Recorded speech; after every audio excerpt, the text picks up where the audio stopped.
Me and Monk dated for 7 years. Oh, wow. Pressure. Hello, friends, and welcome back to ReddX, your source for the freshest daily Reddit content anywhere on the internet. Promise swearsies, it's just a fact, and it's totally science. Go ahead and look it up. Today we're coming at you with a story from r/NeckbeardStories. Yes, indeed. Super excited to get into it. It's been up for a little while. It mentions my name and everything, which it's surprising that this one passed me by. I must have been busy with something else because I am contractually obligated. If you include my name in a post, I basically have to read it on the channel. I'm not sure if you knew that, and it's not true either, but I definitely do want to show love to the people that are showing me love. So I'm excited to bring you from user Aroxxors. This is the Ballad of Bowlerbeard, which I assume maybe he's an avid bowler, but they might be talking about the hat. I guess we shall see. I didn't really vet it, as I don't do that with most stories. You gotta capture that, like, first reaction, you know? That visceral what have you and such. I don't even know. Dude, okay, plugs, disclaimers, let's get them out of the way, and then we will jump right into some neckbeard cringe.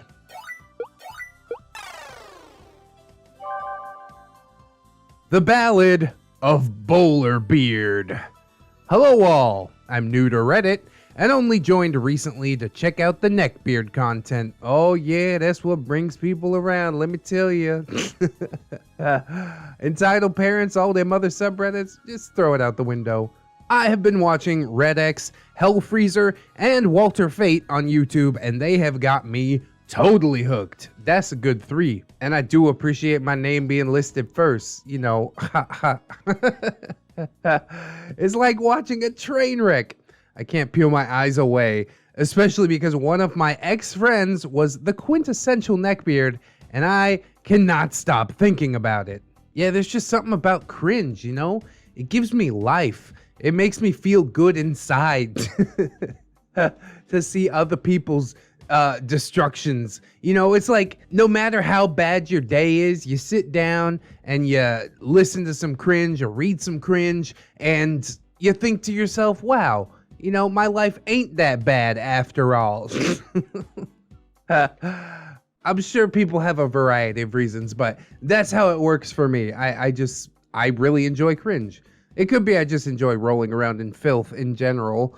But anyways, let's introduce our cast. The star of the story is Bowlerbeard. He was a large guy, around 300 pounds or so and maybe 6 foot. Long, scraggly hair with a balding spot on the top of his head.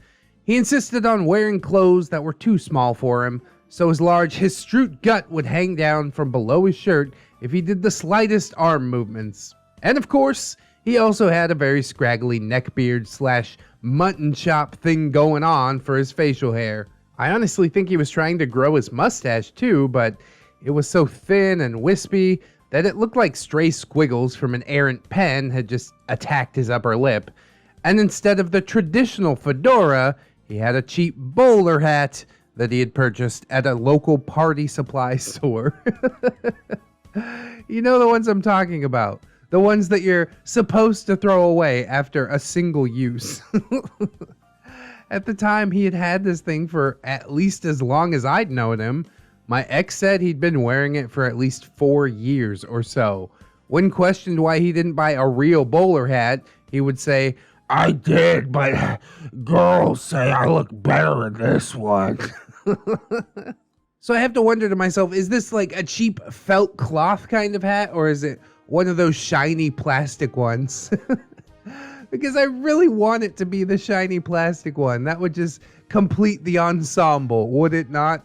The mutton chops actually could be pretty cool. I'd seen some dudes that rock some freaking mutton chops, but I don't know. If you're just so unkempt, then I guess it's not completely obvious that the mutton chops are done on purpose. Maybe people just assume that you don't know how to groom your sideburns or whatever. It's also impressive to me that he can grow a beard and some mutton chops, but not a mustache. Like, What sort of genetic material are we working with here?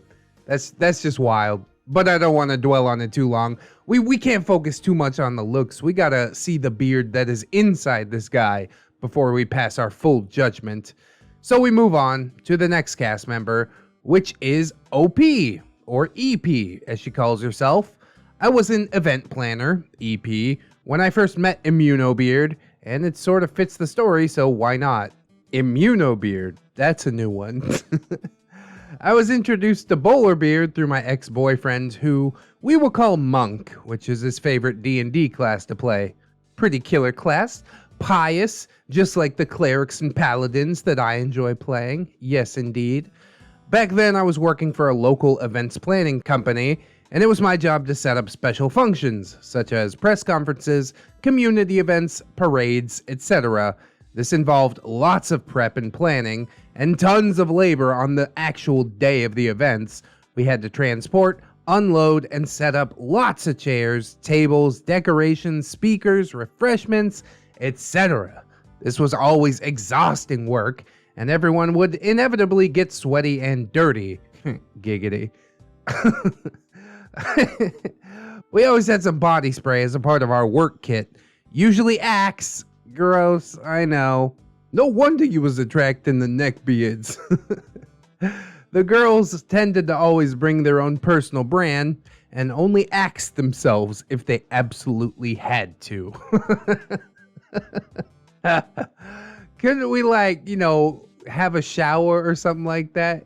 It seems very unhygienic to be like, I'm so sweaty and dirty, I'll just spray myself with cologne. I really don't know if I could sign off on that, OP.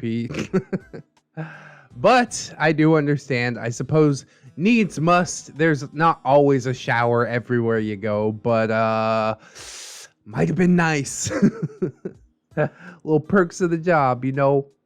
And with that, our story begins. God, I did way too much yakking.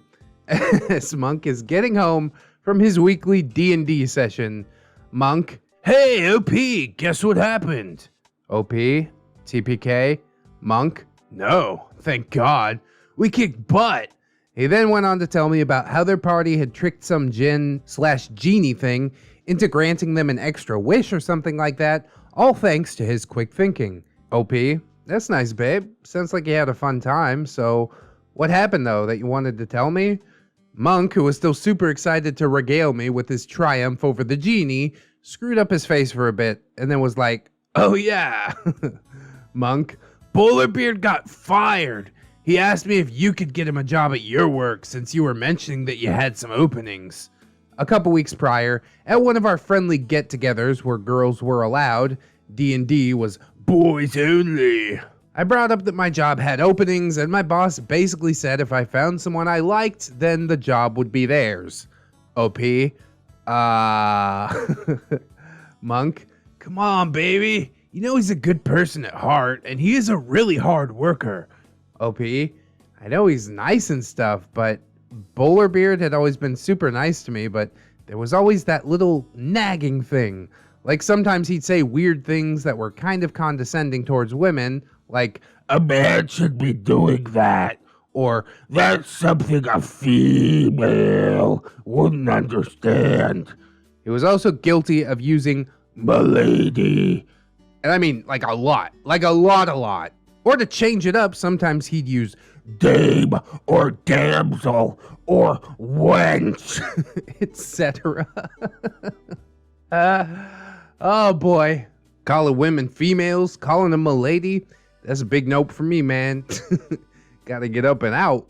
Disclaimer, he hung around a very avid Renaissance fair group, and before I get roasted, I get it. It's part of the fair life. That's great. I do get that. But, I mean, he would call these girls wench at places like the store, laser tag, mini golf, generally whatever the heck we were doing at the time.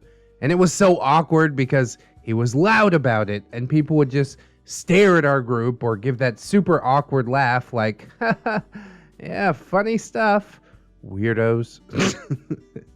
Monk, baby, please, just give him a chance.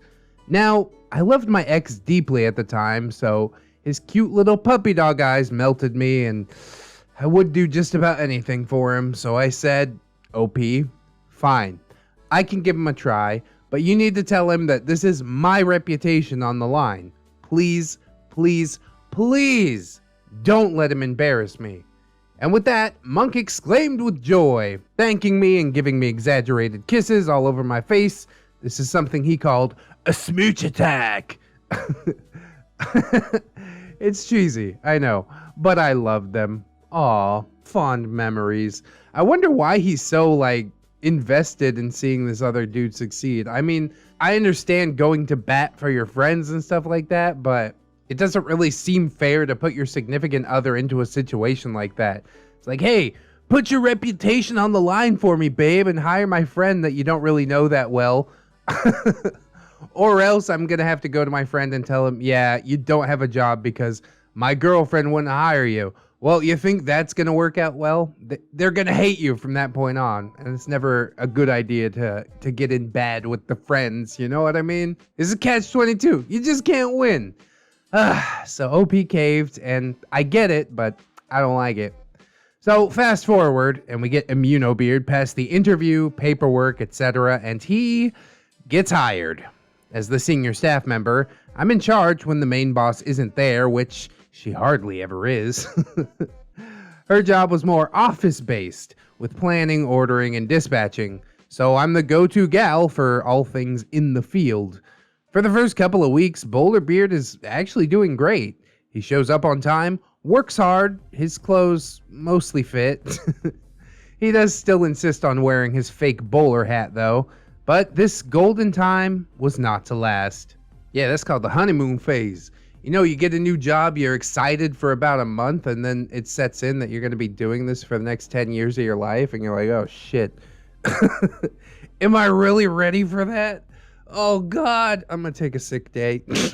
Sorry. I'm super sick. Speaking from experience there. Some of my female coworkers started asking me about him and asking if he was always so condescending towards women. I groaned. OP. Why? What did he do? Coworkers, that's the thing. He won't let us do anything.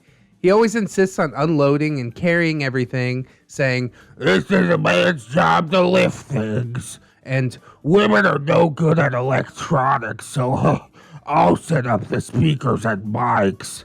He says we should just concentrate on fluffy girl stuff, like decorating and making things pretty. I don't know if I could abide by the condescension, but anything that makes my job easier, bro, I'm all good with it. You want to lift all the heavy stuff? You do you, man. Maybe these chicks will see you lifting some heavy stuff and they'll be like, oh my God, I hope he asked me out on a date. Like when your mom sees you carrying in all the groceries from the car at once and she's like, oh my God, you're so strong. Just so you will continue to do it in the future. God, that's another tangent. But you get where I'm coming from though.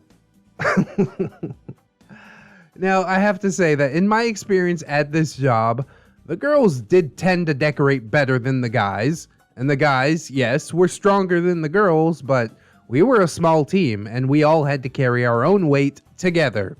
Sometimes the teams sent out were all girls or all guys or a mix of the two. You couldn't let gender roles really come into play as the job just wouldn't let you. We all had to work hard and do our part. That makes sense to me. Honestly, yeah, I wouldn't do well at this job. My decorations always look like shit. I fit right into what you're saying there, OP. I told the girls that I would talk to Bowlerbeard about it. I also felt bad, so I started to try and take more shifts with him on my own in order to help maybe show him the light and limit his exposure to my coworkers. I'll be honest, I absolutely hate confrontation. Like, I dread it more than going to the dentist. So, me being a total chicken, I never did confront him directly about what the girls were telling me. Instead, I just tried to work with him to take the proverbial bullet for the team. I should have just went to the dentist. That seems to be a common theme, you know? OPs with an aversion to confrontation getting taken advantage of by beards, because honestly, if you eviscerate a neckbeard within the first 5 minutes, they ain't gonna try nothing with you ever again. But inch by inch, if you let them go, they will take a mile. You know what I mean? Confrontation's good. Confrontation's fun. I don't understand why people like to avoid it. So, to be clear, confrontation does not always involve a screaming match. You can have a confrontation in a calm manner. That's the way I prefer to do it. But anyways, Bowlerbeard and I would do these events together, and I'd experience the same thing that the others did, except he'd throw in a, "Monk better appreciate me taking care of his woman like this," or, "I don't want you to chip a nail or mess up your hair. Monk would never forgive me." Taking care of his woman like this. What a piece of trash, dude. You trying to run game on the girlfriend by mentioning the boyfriend? Is this your first time? Are you just stupid, or am I completely misreading this situation? Because I don't think I'm misreading this situation. He's got something in mind, and I don't trust it, and I don't like it. I started to dread going to work. I was getting anxiety from what he would do next and or how he would embarrass me at work. And so I tried to tell Monk about it. OP, Monk, Bowlerbeard is just being way too Bowlerbeardish at work. He keeps treating the girls like we're glass dolls or something, and it's honestly affecting our ability to work. Monk, ha, sounds like typical Bowlerbeard. You know him though, babe. He's just being chivalrous and a gentleman. Jesus Christ. It's harmless. Obviously, if it was harmless, I wouldn't be bringing it to you. Bro, listen. Open your ears and listen. Ugh. Now I gotta dislike the boyfriend too. What's going on here? I tried to explain further, but I really think that they had been friends for so long that Monk was just immune to his friend's eccentricities. It's a nice word for it. Now, a thing that I forgot to mention about Bowlerbeard is his hygiene, or lack thereof. His hygiene was basically non-existent. He had yellow, blackish teeth. Oh god. That gets me bad. That's some good cringe. With this sticky, slimy looking film on them that had flecks of black in it. Oh god. Stop, please. Oh, I gag just typing this. Yeah, I'm sure a lot of people are going to be gagging. That is just a horrifying description. I just hate it. What are the flecks of black? Is that like tooth decay? Does he just enjoy pepper a whole lot? Yeah, I love pepper. I just dump it in my mouth. That's what I'm going to tell myself, just to ease my mind a little bit. Oh, God. Oh, but it's not over. Okay. It was also very greasy. Lots of acne under his facial hair, which was also greasy and unkempt. He always had a miasma about him of BO, which smelled like vinegar that was poured over dirty gym clothes. God. Oh. OP is evocative with these descriptions, man. I am cringing so hard. Whew. I had noticed it before, but since my time with him used to be limited to like a monthly barbecue or something, I never really put too much thought into it. I mean, sometimes guys just smell. Is that true, darling? Sometimes guys just smell? Yes, sometimes. Yes, sometimes. That's a good reaction. But now I'm spending more time with Bowlerbeard than I am with my boyfriend Monk. The stench is now super noticeable for me, and I can't chalk this one up to boys will be boys. Especially when my supervisor came to me and told me, "Supervisor, OP, we need to talk to you about your friend Bowlerbeard." I don't know if the supervisor's a woman or not. I think OP mentioned that she is, but now we just got to roll with it. "The others have come to me telling me he smells awful and they don't want to ride in the same vehicle with him anymore. I'm going to talk to him unless you want to try and handle it yourself." OP. I'm so sorry about this. Bowlerbeard is my friend, so he's my responsibility. Let me talk to him first. So mustering up all of my courage as the lead staffer, I went to confront my odiferous friend. I think you accidentally added an R in there, OP. Is he not an odiferous fiend? OP, hey, Bowlerbeard, can we talk? We have a slight issue that I need your help with. Bowlerbeard. Sure, OP. I've always got time for a damsel in distress. OP, yeah. So there have been some complaints that I've been hearing around the office about your Bowlerbeard. My what? I'm the hardest worker here, and everyone knows that. OP, it's not that. It's your hygiene. People have been saying you smell. That you smell like BO and aren't even using the body spray after setting up events. Bowlerbeard. Well, of course I'm not using the spray. That stuff will kill you. It's full of chemicals and stuff that's bad for you. That's also why I don't use deodorant or toothpaste. That stuff doesn't belong in the human body. This is the next level of anti-vaxxer, okay? What sort of madness is this? Oh, I can maybe get behind the people that don't use antiperspirant because there's like some metal in there or something that ain't good for you, but come on, dude, there's so many types of deodorant out there. Just buy one of them Arm & Hammer baking soda-based deodorants. Please, for your sake, for everyone's sake. But OP says, wait, what? Bowlerbeard. Yeah, you know, our ancestors never used deodorant or toothpaste. If we were meant to need that stuff, evolution would have built it into us.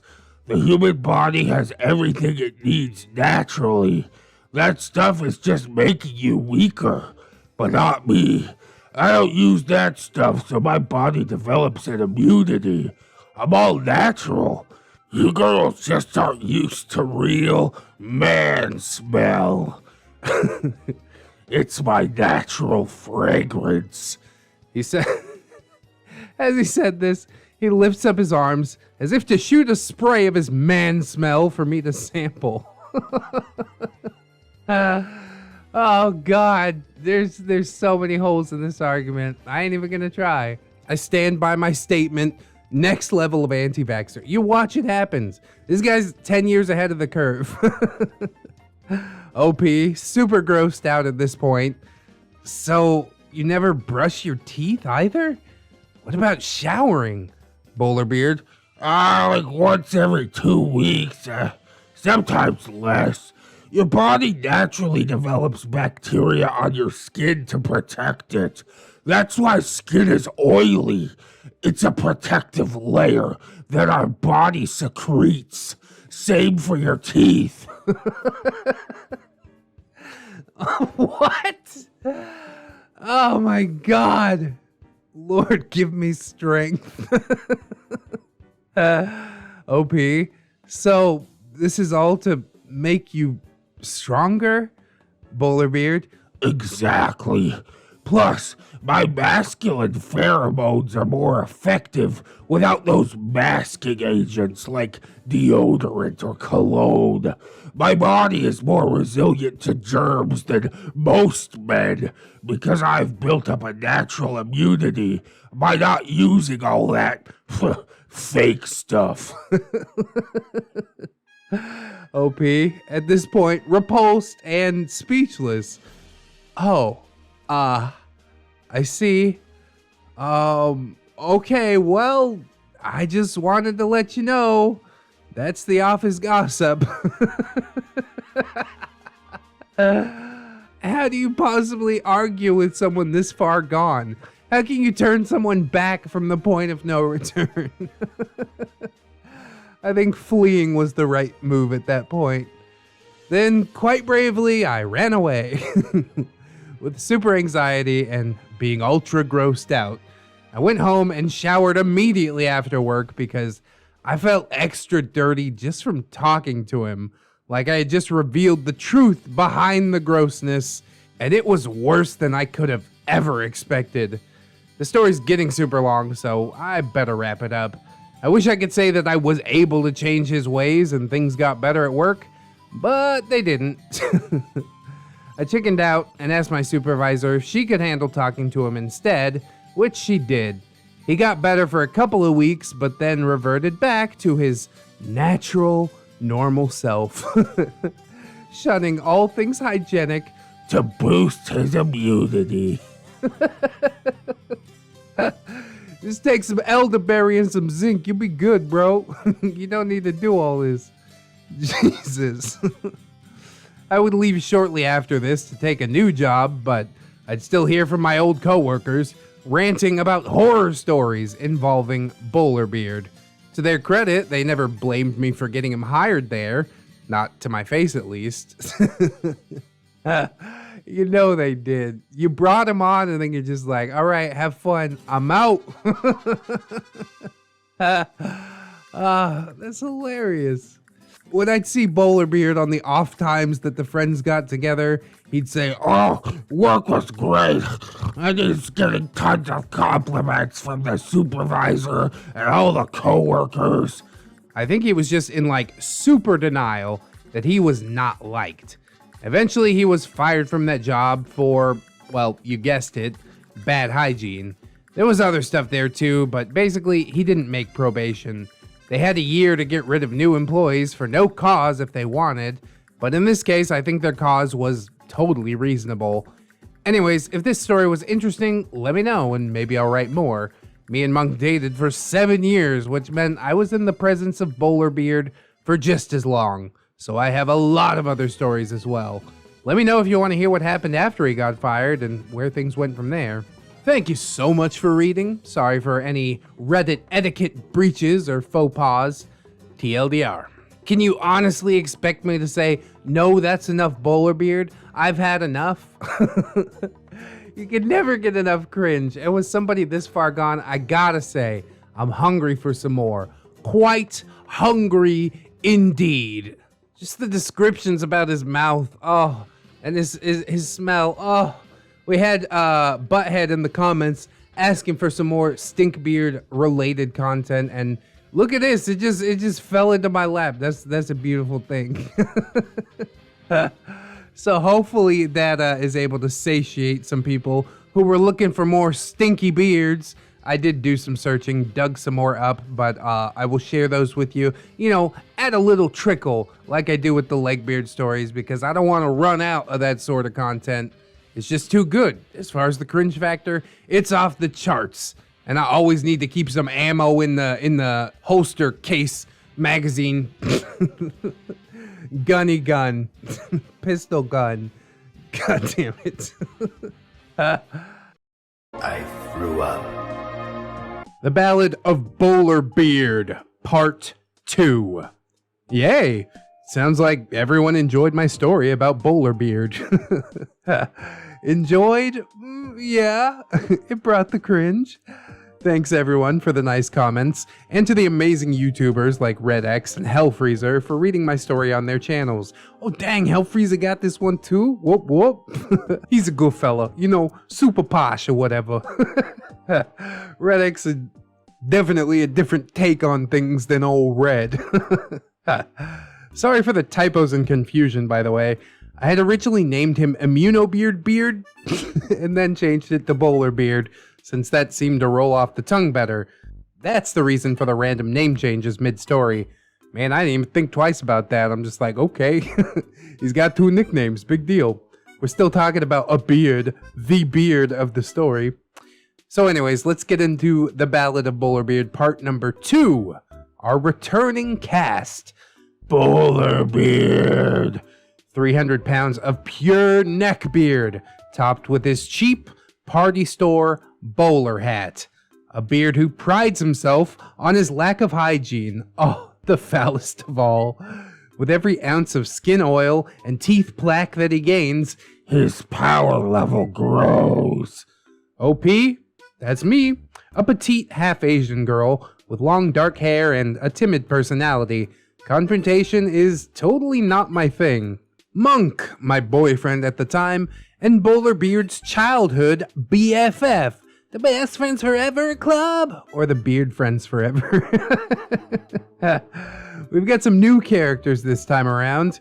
Kettle, another friend from Bowlerbeard and Monk's D&D group, a skinny and nice enough guy, but when he gets mad he would turn bright red, like I picture a tea kettle left on the stove for too long, and like a tea kettle, sometimes he would pop off. Curie, this is a friend from my former job at the event planning company.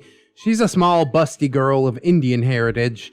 She was taking science as a major in school, and she was super duper smart. I don't remember her field of study exactly, but I remember for one class she had to use a Geiger counter. So Geiger counter plus Indian heritage equals Curie mix. That is a good one. Don't be mad at me, please. She made the joke herself. I don't care who made the joke, honestly. That's a good one. I don't think anybody could be, like, legitimately mad about that, even if you were the one to say it, OP. Anyways, she would say that she was the Madam Curie who made amazing curry. She was a bomb cook, by the way.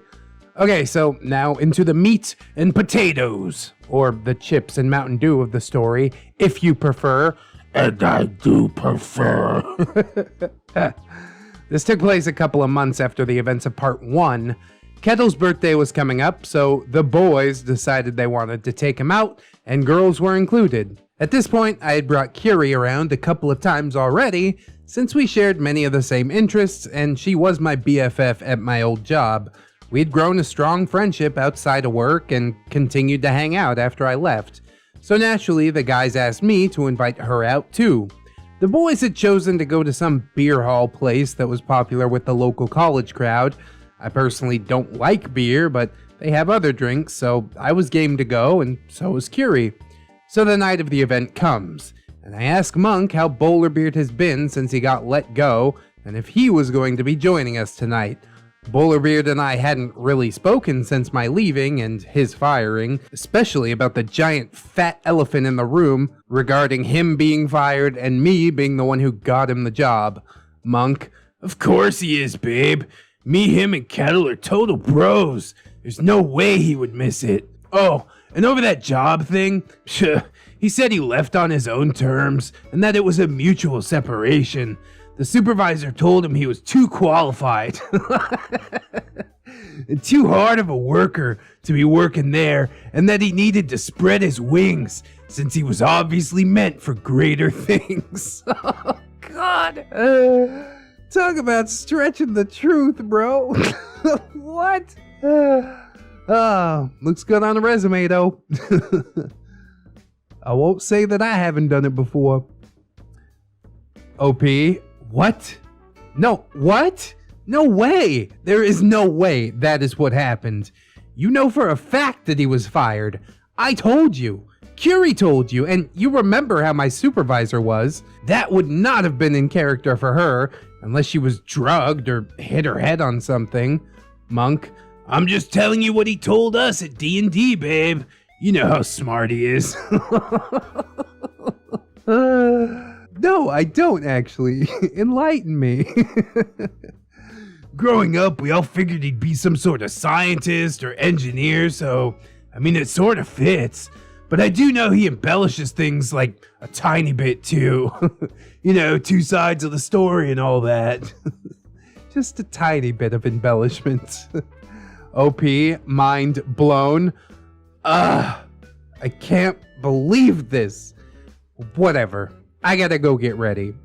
I head to the bathroom to finish getting ready, but I'm also madly texting Curie right now, telling her about what the hell Monk had just told me. Curie, WTF? That is not what happened at all. OP, I know, right? Could you even imagine Bowlerbeard and Supervisor acting like that? Curie, girl, I was there the day that it happened. I didn't see it go down, but Supervisor told me all about it afterwards. She said that he was meek, head down. He was even crying. She said that he said, this is unfair, and that they were being sexist to him since the girls just didn't like him. Supervisor said she had to use her mom voice to calm him down and explain to him that he's a good person, but that he's just not a good fit for this job, and that everything will be alright. You know how she is when she uses that mom voice. And this was true. Whenever Supervisor's mom voice came out, all of us grown adults turned into little kids who knew they just got caught with their hand in the cookie jar. The mother voice brooked no arguments. Curie and I texted for a little bit longer, and I finally told her I had to go, and I'd see her at the beer hall. Fast forward a couple hours, and we all meet in the parking lot before going in. It's me, Monk, Kettle, Curie, and of course, Bowlerbeard. Now, let me tell you, Curie and I were dressed nicely for a night out on the town. I mean, what girl doesn't like to dress up, especially if it's for a special occasion? Plus, I had made Monk put on a nice button-up shirt, so he looked dashing as ever, and Kettle was wearing a nice button-up as well. Us four were like of mind. But Bowlerbeard... Bowlerbeard... His mind went to a very different place than ours when he thought of dressing up for the occasion. Bowlerbeard showed up wearing, you guessed it, a bowler hat! But not just any bowler hat. He had actually left his beat-up, dirty, grime-covered, dandruff-garnished hat that he always wore at home. Instead, he bought the exact same hat, just newly bought. So now he's wearing a cheap plastic and felt party store gag hat, but at least it's brand new. The rest of his ensemble was a bright purple t-shirt with a picture of a cat rising from the depths of the ocean to attack a wooden sail ship. I guess it's like a cat kraken? Let me know in the comments if you would have just preferred the Howling Wolf t-shirt. He's also wearing torn jeans that he made himself, and these black Jesus-looking sandals that were way too small for his feet. Oh, the feet. His feet looked like Halloween props. Oh god, here we go.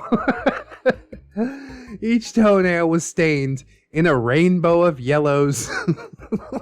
God. Oh no.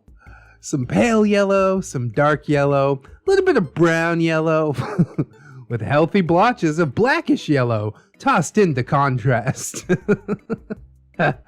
They were cracked, and it was obvious that instead of cutting them, he let them naturally take care of themselves. Oh, God. Bowlerbeard never fails to make me ill, dude. Like, physically ill. Some nails were chipped off, others curved and wrapped back into themselves in what seemed would be super painful. They were also caked in flakes of skin, or, like, feet dandruff, I guess you could call it. What is that? These scaly, egg-white colored flakes were stuck in the overgrowth of hair on his toes and feet. Like neckbeard snow in some dreadful forest of hobbit hair. God. OP is just so evocative. I can't, but it's not over. The sandals squeezed his feet so that his toes looked like pale bratwursts popping out of their packaging. And mind you, these were not regular bratwursts, fresh from the store. These were bratwursts that had fallen out of your grocery bag and were left in the sun of the hot parking lot for way too long. Oh, and the smell. Let us not forget. Yes, the smell. This is literally the first time I had ever seen him not in socks and shoes. So this was a completely fresh, new terror for me. I had become accustomed to the BO miasma, the greasy layer of oily protection, and the chitin-like layer of armor plaque on his teeth. This was his full set of neckbeard armor. But those feet, my God, those feet. I thought I had uncovered all of the gross, dark secrets of Bowlerbeard, but the machinations of the neckbeard gods had brought me to this new and terrible horror. I know somewhere in the cosmos, the beard gods were savoring my cringe, laughing and saying, Look at her. Milady is in awe of our works. We all exchanged pleasantries in the parking lot and wished Kettle a happy birthday, telling him that drinks and dinner are on us tonight. Our table is called and we go in. Now this is one of those gimmicky places where the waitresses wear short skirts and push-up bras. Very little is left to the imagination with their uniforms. Was this Hooters? They wear shorts at Hooters. But it's definitely Hooters-like. I get the vibe. It's a popular place with fun music and a young crowd. We all order food and drinks and start having fun. A few drinks in and then it starts happening. The cringe. Bowlerbeard calls over a waitress, all the while leering at her cleavage. Bowlerbeard, Excuse me, miss, but my friend Curie over here would like an application to work here. She's stuck in a dead-end job, but she's obviously qualified to work here. He says this with a grand flourish towards Curie's chest. Now, mind you, she was dressed in an outfit that did show a tiny bit of cleavage, but then again, so was I. We were dressed nicely, though, not in any way that would be considered slutty. Nothing was on display. Curie's darker skinned, but you could see her flush. The color drained from her face in embarrassment. It was obvious that she was completely mortified. Bowlerbeard went on to tell the waitress about how he used to work where Curie does now, and that it's a loser go-nowhere job, and that he had left because the supervisor had begged him not to waste his talents there. I'm sure the waitress is standing there like, shut the fuck up. I'm just trying to get paid, but you can't say that because you're working on tips. Oh, it's gotta be difficult. Even more difficult than a regular waitressing job. And Bowlerbeard, of course, did not stop. You could make so much money working here, Curie. This is a much more appropriate job for a milady like you. Women are naturally better at serving others, and you have the right equipment to work here. I looked at Monk in horror, then at my friend, then at Monk again. My mouth open, completely aghast, with my mouth hanging open. The waitress had that, this is super awkward, but I need to be nice to get a tip, smile going. I called that shit. Yep, you know how it be. And we all know the smile that OP is talking about. Customer service people around the world have it perfected. Mouth smiling, but turmoil and panic behind the eyes. Luckily, Kettle jumps in to save the day.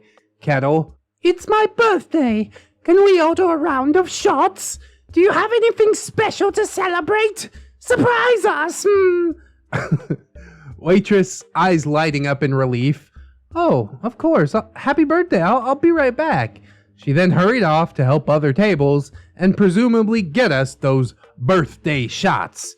OP, I really don't think that's appropriate, Bowlerbeard. Curie loves doing what she does. It's the perfect job while she finishes school. Bowlerbeard scoffs. I still think she's made a mistake.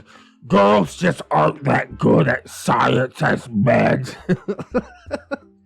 You should really be taking education or social work. Women are empathetic, not scientific.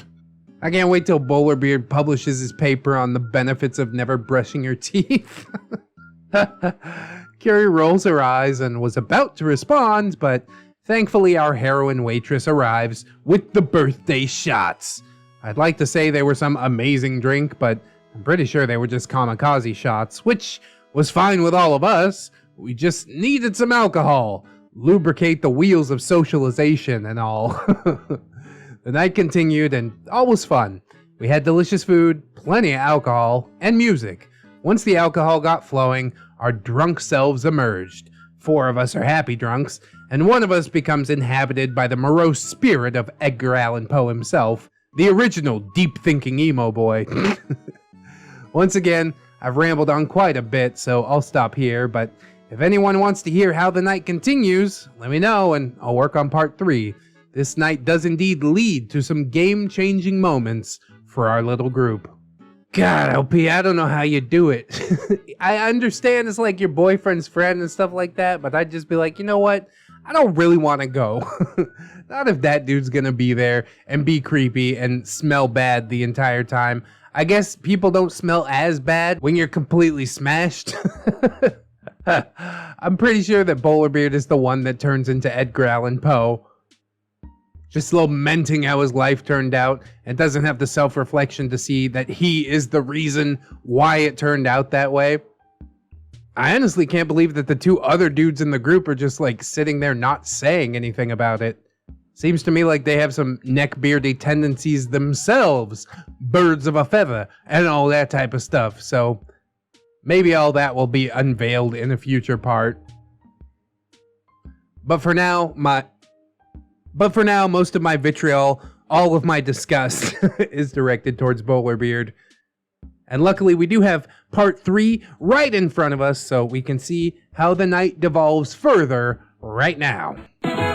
The Ballad of Bowlerbeard Part 3! 21 hours ago, boy, that's fresh. Now you see why I had to jump right back in. Hey y'all, I'm bored and I have some free time, so I penned up part number 3. So let's get into the Ballad of Bowlerbeard Part 3. Our returning cast. Yes indeed, Bowlerbeard, Lady Aroxxors, aka OP.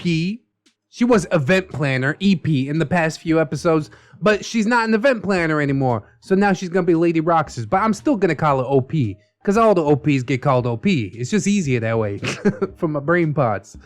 Monk, yes indeed. Avid drinker of craft beers, smoker of cigars, and part-time musician. His personality is that of ennui. Nothing really disturbed him or bothered him. He prides himself on going with the flow. Oh, maybe he's the Edgar Allan Poe then. Kettle. Most of the time he's nice, but sometimes he pops off like a kettle. And Curie. Biology is the science that OP couldn't remember in the last post. And she is indeed a super intelligent and fun person. And also puts up with a lot of crap, apparently. And a couple new characters enter the mix. Chatterbox, yet another D&D friend. Nice guy, who for the life of him will talk your ear off. Like nice guy, or an actual nice guy. I just want to be clear what we're dealing with here, because the previous members of the group, man, I can't sign off on any of them. He's basically the friend you see on TV, where the main character answers the phone and then puts the phone down, comes back 10 minutes later, and the other person doesn't even realize that they've been gone. Tower, the last of the main D&D group. Tower is extra tall, easily ahead over everyone else. I think he was at least 6'5", maybe taller. Works construction and is solidly built. Very caring and don't take gruff from anyone. So, on to part 3. We last left our adventurers at Kettle's birthday party at the beer hall.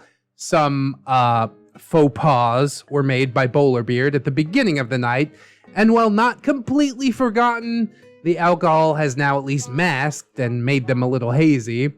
OP, Curie, Monk, and Kettle are laughing and having a jolly time, and Bowlerbeard is being unusually quiet, which probably explains the fun that we're having. Right, he's the Edgar Allan Poe. First impressions. Bowlerbeard. We need to get the check. You all are out of control. Kettle. What? No, just another round and we'll call it after that. OP. Yeah, just one more round and some waters. Curie. I second the waters. Bowlerbeard grumbles under his breath, but concedes, and we order a hefty round of waters for everyone, plus a farewell shot.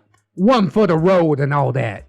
For the life of me, I can't remember what this last shot was, but I remember it was strong. Going out on some Everclear. Okay, bye guys, I'm gonna go fall down in the gutter. Pulled that with a time or two in my Navy days. It's not even enjoyable. I don't know why I do that to myself. We do our shot and drink as much water as we can. Carrie and I then went to use the little girl's room while the guys settled up the bill. When we got back, everyone had their coats on and they were waiting for us. Kettle, we're going for a walk. Some fresh air and walking will help take the buzz off. Bowlerbeard, Wasted is more like it. I can't believe you guys can't control yourselves, and you let the ladies get so drunk. OP and Curie, hey. Monk, it's all good, dude. Just chill. It's Kettle's B-Day, and he wants to walk, so we'll walk. It'll be an adventure. Drunken adventure is best adventure.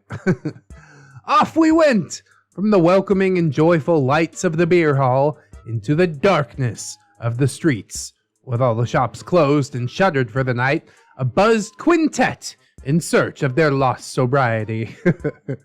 Monk's phone goes off. Monk, yo, dude, where you guys at? Oh, cool, man. We're walking now over towards... And then he goes on to describe where we are and where we're headed, talks for a little while longer about some other stuff, and then he hangs up. I grab his arm for warmth and to help balance myself a little. OP, babe, who was that? Monk, that was Chatterbox and Tower. They're on their way. I told them that we were all way too drunk to drive, so they're coming to get us. Kettle, woohoo! More the merrier. Bowlerbeard, I'm not drunk. Kettle, dude, you drank just as much as the rest of us. Bowlerbeard, Yeah, but body weight plays into that, and I'm bigger than all of you. Plus, I usually drink Everclear straight. oh god damn it. I swear I haven't wrote this post in advance. This is just wild. Even when I'm alone, so my tolerance is way stronger than anyone here. Not something to brag about. Monk, it's all good, bro. The others are on their way, and we might as well just play it safe. Curie, it's fine. We can always come back tomorrow to pick up the cars. It's at this point, with my impaired perception, that I noticed the first clue. Curie was using Kettle for much the same thing that I was using Monk for. Warmth and balance. She was hanging onto his arm. Bowlerbeard is glaring, like super glaring, like super death stare glaring.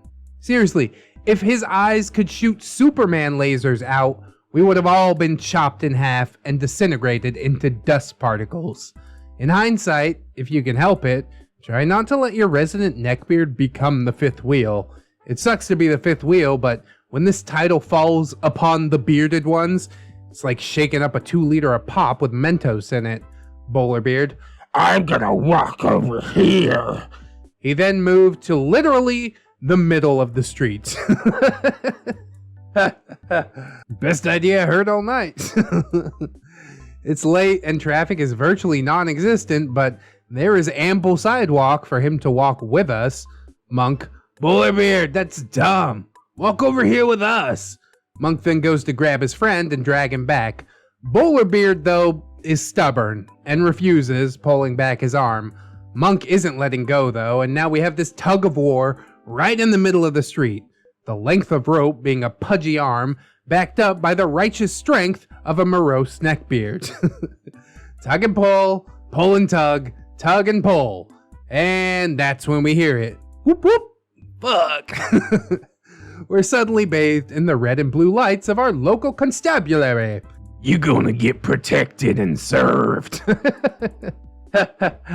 Their boys stop their tug of war, while me, Curie, and Kettle all look at the cruiser with, uh-oh, faces. Officer, Is everyone doing okay? You two in the road, you can't be walking in the middle like that. Bowlerbeard and Monk scamper from the road to the sidewalk immediately. Officer, Have you all been drinking? Curie, yes, officer, we just came from the beer hall and we're waiting for our friends to pick us up. Kettle, yeah, so we're good. Why don't you just leave us alone and look for some real bad guys? Probably the dumbest thing you can say to a cop. Three faces stare in shock. One face doesn't change expressions, and one face raises eyebrows. I'll let you guess whose faces go with which reactions. Officer, eyebrows raised. Excuse me? God. Now this is where I gotta tell you that Kettle's top had just randomly popped. His anger trigger gets more sensitive when he's been drinking, and I think the whole situation of Bowlerbeard being stubborn, him and Monk tugging of war, it being cold, and now the unexpected police arrival was just too much. We don't really need to make excuses for him, we could just call him an asshole. Why he had to direct his anger toward the officer instead of literally anyone or anything else kinda beats me. Kettle, we're just having a good time and you're wasting taxpayers' money right now. Bowlerbeard, He's a member of the Watch, Kettle. You have to respect him. OP, Kettle, please stop. Curie's pulling on Kettle as if trying to drag him away from making a bigger ass of himself, while the officer is saying something into his radio. Gloriously, headlights flash upon us, and a familiar vehicle pulls off to the opposite side of the road, and we could hear voices. Chatterbox, whoa, officer, it's okay. I'm sorry for my friends here. They're all drunk, and we gotta pick them up. I'm 100% sober, and here's my license, everything. Chatterbox, whoa, officer, it's okay. I'm sorry for my friends here. Whoa, they're just drunk, and we here to pick them up. I mean, I'm 100% sober. Here's my license and everything. It's like almost John Travolta. Tower strides up to our group while Chatterbox engaged the officer. Tower, okay now friends, it's time for all of you to come with me. Into the car you go.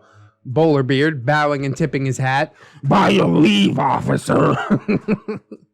And then he stumbles a bit before righting himself. Tower then proceeds to shepherd us like stray sheep into Chatterbox's Suburban. Once we're all inside, he goes to back up Chatterbox and talking with the officer. At this point, another cruiser has shown up, and now there are 2 cops out there. We can't understand them, but it seems to be a very animated discussion. Bowlerbeard, See, I told you I should have driven. Your irresponsibility has gotten us in trouble with the law. I'll never get in the Marines now. Because you are a disgusting fat body! OP, huh? What? I say with a bewildered expression. Everyone ignores me and seems to have either not heard this comment or were just preoccupied. It was so jarring of a comment, though, that to this day I still remember it vividly.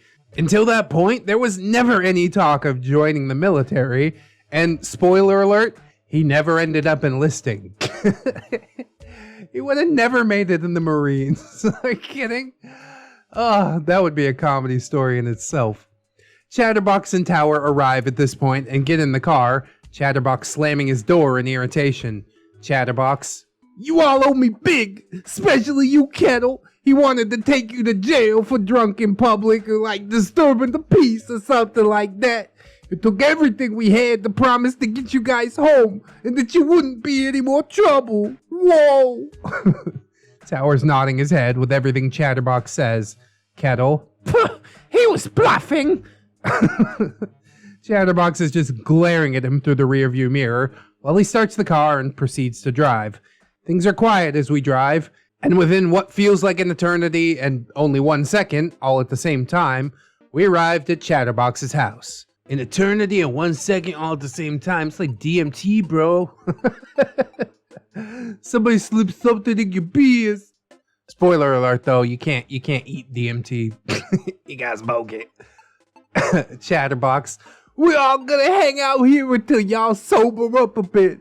You just sit down on the couch or something while I get you some water. Whoa. Curie, I need to go to the bathroom. She gets up and goes in pursuit of the nearest facilities. Kettle, yep, me too. Kettle gets up and heads outside, presumably to use the outside facility that guys are privileged with. Man, Kettle's looking a little sus, guys. I don't think I like that boy. I'm on the couch, like in and out of consciousness.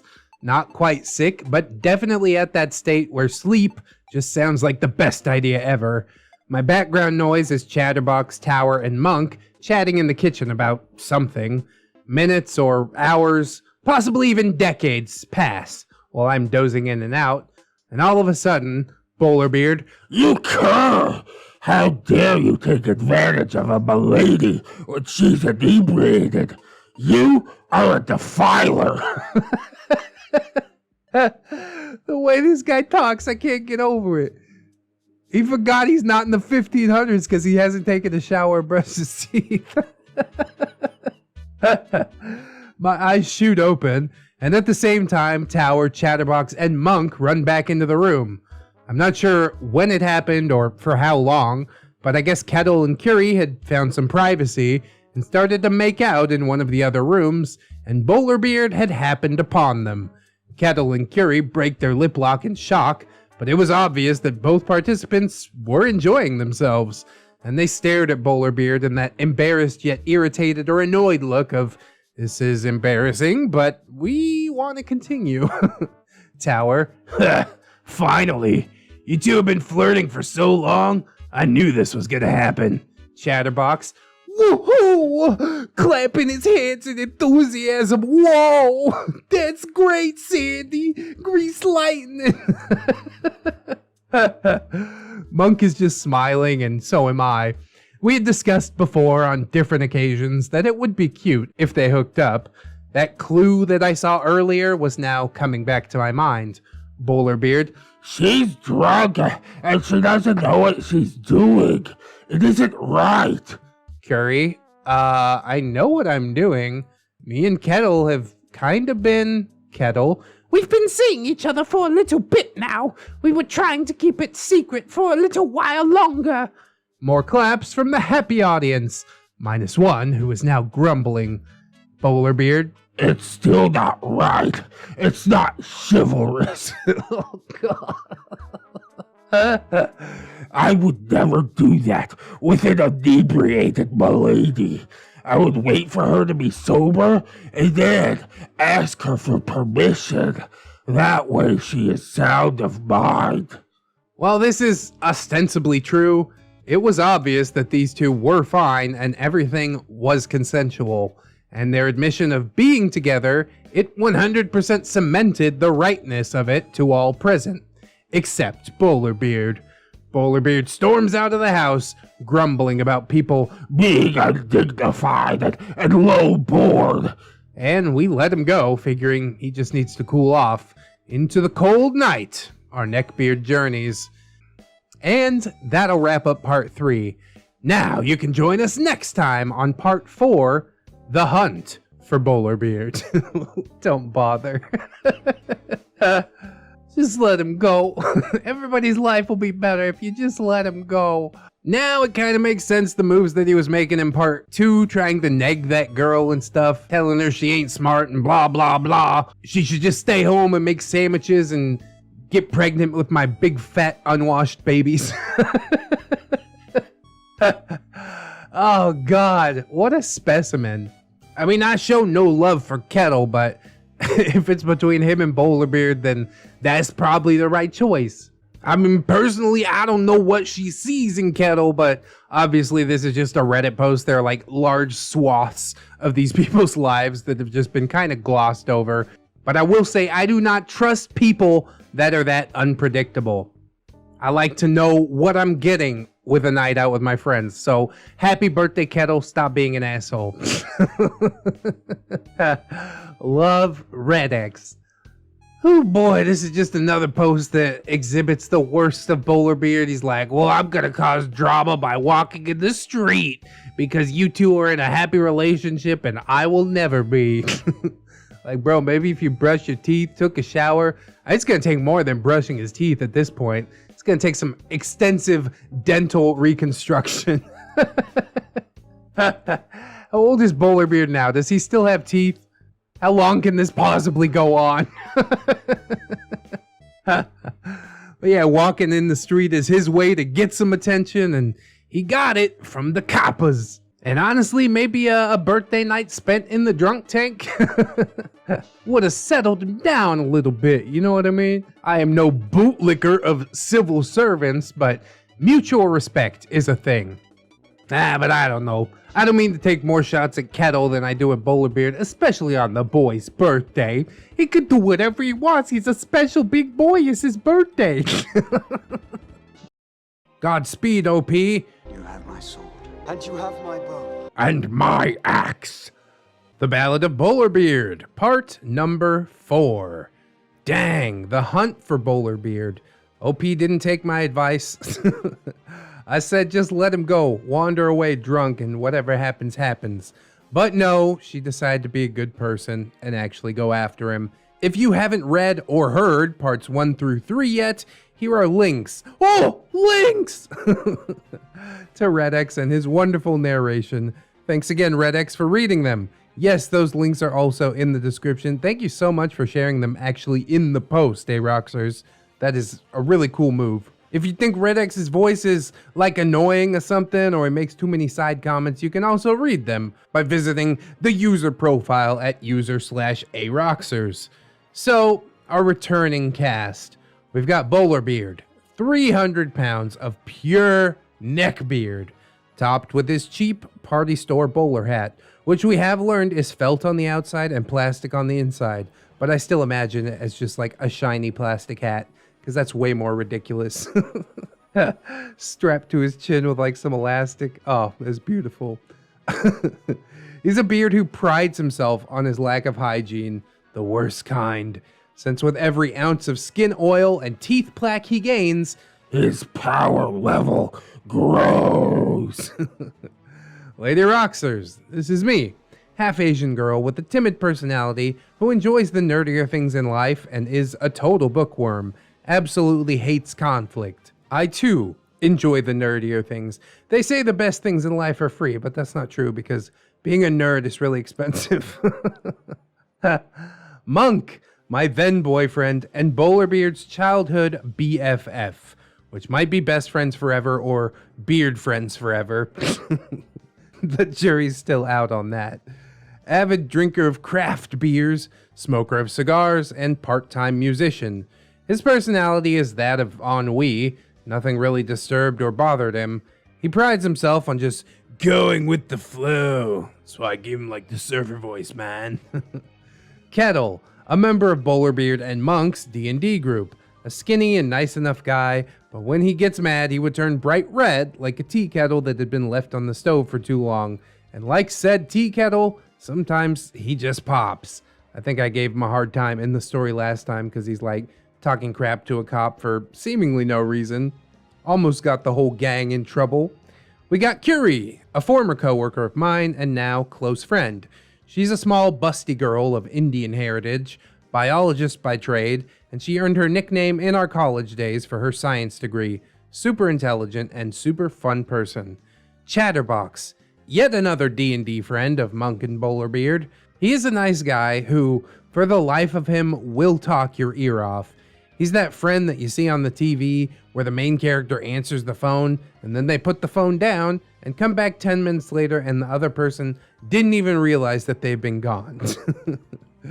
Tower is the last of the main D&D group. Tower's extra tall, easily ahead over everyone else. I think he's at least like 6'5", maybe taller. He works construction, hits the gym, and is solidly built. Very caring, and doesn't take guff from anybody. A gentle giant, if you will. With the mandatory character intros complete, let us whisk ourselves away into part 4 of Bowlerbeard. Now, in the past, these Bowlerbeard stories have amped it up with the grossness. So I'm hoping that we have some good cringe to snack on today. And really, that's just my gentle way of warning you to probably not eat during the videos. In our last entry, our brave crew was recuperating at Chatterbox's house, trying to sober up and calm down after our run-in with Johnny Law. We also discovered that Kettle and Curie had been hooking up and were officially an item now. Only because the secret was unveiled. Oopsie. This was discovered by our bearded hero, Bowlerbeard, as he had caught them in the nefarious act of making out. Gasp! Hand holders indeed. After cheers from the peanut gallery and reassurances from Kettle and Curie that they were indeed happy together, our disgruntled beard ventured into the night, presumably to work off the frustration of Kettle getting the girl and not him. Oh, woe is the beard. The world is such an unfair and dreadful place. When you're a beard. And now we are back to our regularly scheduled programming. Fast forward about an hour after Bowlerbeard's hasty departure, the rest of us are still chatting, drinking water, and snacking on whatever munchies we can find. Munchies, bro. Chatterbox. Hey, has anyone gone outside to check on Bowlerbeard? Whoa, make sure he didn't pass out, and now he's frozen to the ground because it's freezing out there, man. Even for a big fella like him, it'll get in his veins, The chill, the cold, it's a killer, whoa! Monk, I'll call him. Monk picks up his phone and tries to call Bowlerbeard. That's when we hear it. The Imperial Death March from Star Wars, and it's coming from the couch. Has the Empire and Lord Vader come for us this night? Monk, still on the phone, walks over to the couch and retrieves a cell phone from the dark depths of the couch's cleavage. The couch's cleavage. I love it. That deep, dark crack between the cushions that enjoys swallowing up keys, phones, stray food, TV remotes, basically anything you left on the couch, it's probably in there now. Monk holds up the phone, which is still ominously playing its Star Wars ringtone, Monk's name clearly displayed on the screen. Monk, guys, this is Bowlerbeard's phone. He must have lost it before he left. Chatterbox, oh, just great. That's just freaking great. Whoa, now how are we gonna find him? He could have went anywhere. If he made a left, he could be in town already. And if he went right, well, then he might be all the way over yonder, Oh, man. Then what happens if he took a shortcut through the park? The park! There's a pond there. Whoa! He might have fallen in and drowned or something. Or maybe he got picked up by the cops. And they're gonna remember him. And we can't even track his phone. Whoa! So we didn't get much of Chatterbox in part number 3, but I will tell you right now in part number 4 that he only talks so much because he has a lot of nervous energy. That might also be the reason that I talk so much. Oh man, it's like looking into a mirror. Whoa! Lady Aroxxors, I don't think it's likely that it would be the same police that would find him. Tower, Yeah, just calm down. I'll go look for him. Tower then moves towards the door after grabbing a jacket. Kettle and Curie, We'll go too. Monk looks over at me with a, I want to go too, babe, but only if you want to. Full disclaimer, I really didn't want to go. Oh, you're with me after all, OP. You just got peer pressured into searching for the beard. I see how that goes. I didn't want to go, but I also didn't want to find that something awful happened to Bowlerbeard. For all his faults, he doesn't deserve to drown alone in a freezing cold pond, although that might have helped wash away some of his awful stench. Heck, even if he got arrested, don't they hose you down with a fire hose or something in there? Or is that just the movies? 2 points. 1, if something awful did happen to him, that wouldn't be your fault at all. He's the one who decided to run dramatically into the night of his own volition. 2, no, they don't hose you down. You do have to take a shower at intake for prison, and then they give you your clothes and they lock your street clothes up in a locker for God knows however long you're in there. But yeah, man, I remember that first prison shower. They make you squat and cough afterwards. That part is not just the movies. Maybe it's best if Bowlerbeard just fell into the pond, but then got immediately rescued, arrested, and then hosed down. And then, maybe for good measure, a semi-truck hauling soap overturns and just floods the whole jail in a frothy, bubbly panacea. Panacea? Man, we got some $10 words lately. You guys are doing great. We're learning every day. Anyways, I nodded to Bay, slightly conveying that, yeah, it's okay, and we can all go look for him. So the fellowship has been formed. Me, Monk, Curie, Kettle, and Tower. We seek our lost neckbeardy friend. Our mission, to locate him and bring him back to safety. Godspeed, OP. You have my sword. And you have my bow. And my axe. So out the door we go. Now, as every epic adventuring party or horror movie aficionado knows, the very best course of action is to split up the party. Obviously, splitting up the party is always the way to go. I'm pretty sure it has a 100% success rate in all matters. Works 60% of the time, every time. So after 15 steps out the front yard, it was determined that our fellowship will now break into 3 teams. Team Aroxxors, me and Monk, assigned to go left. I'm gonna call it Team Monksors. Team Curie, which is Kettle and Curie, assigned to go right. I mean, Curie has a K at the front, so that's a good combination, I guess. And Team Chatter Tower is Chatterbox and Tower, assigned to go check the park and the pond of possible doom. Do we have a Team Ramrod? I got a Plymouth Voyager. Vermont. I'm just full of piss and vinegar tonight. So Team Chatter Tower takes off in a quick walk. A walk that looks like those elderly power walkers that you see at 5 in the morning. Well, Chatterbox takes off like this at least. Tower follows his friend, but his long, regular strides allow him to keep pace without any true exertion. Team Curie and Team Monksors go their own ways, and it's conveyed to everyone to call immediately if someone does end up finding him. Monk and I go in our direction, keeping our eyes open and scoping out the front yards of the neighboring houses, looking for any passed out neckbeards.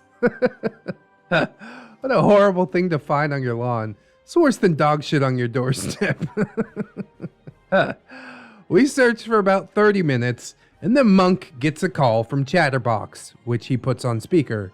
Chatterbox, he's not at the pond or the park. Whoa, if he did drown, he must be at the bottom now or something, man. But in the movies, bodies always float, so I don't know. Maybe he picked up rocks to skip in the pond and put them in his pocket, and then they fell in and dragged him to the bottom. Oh, man. Or maybe, whoa. Tower's voice could be heard interrupting him, but not clearly understood. Chatterbox, yeah, that's a good idea. We see some people, so we're gonna go talk to them. Whoa. Any luck on your end? No? Okay, keep looking then. He then hangs up and Monk just kind of shrugs. Monk, let's keep going. We approach the end of the residential area and small businesses are popping up, and that is when I notice it. In an alleyway, next to a closed, famous 3-letter pharmacy, I spot it, and my eyes might as well have just been burned away.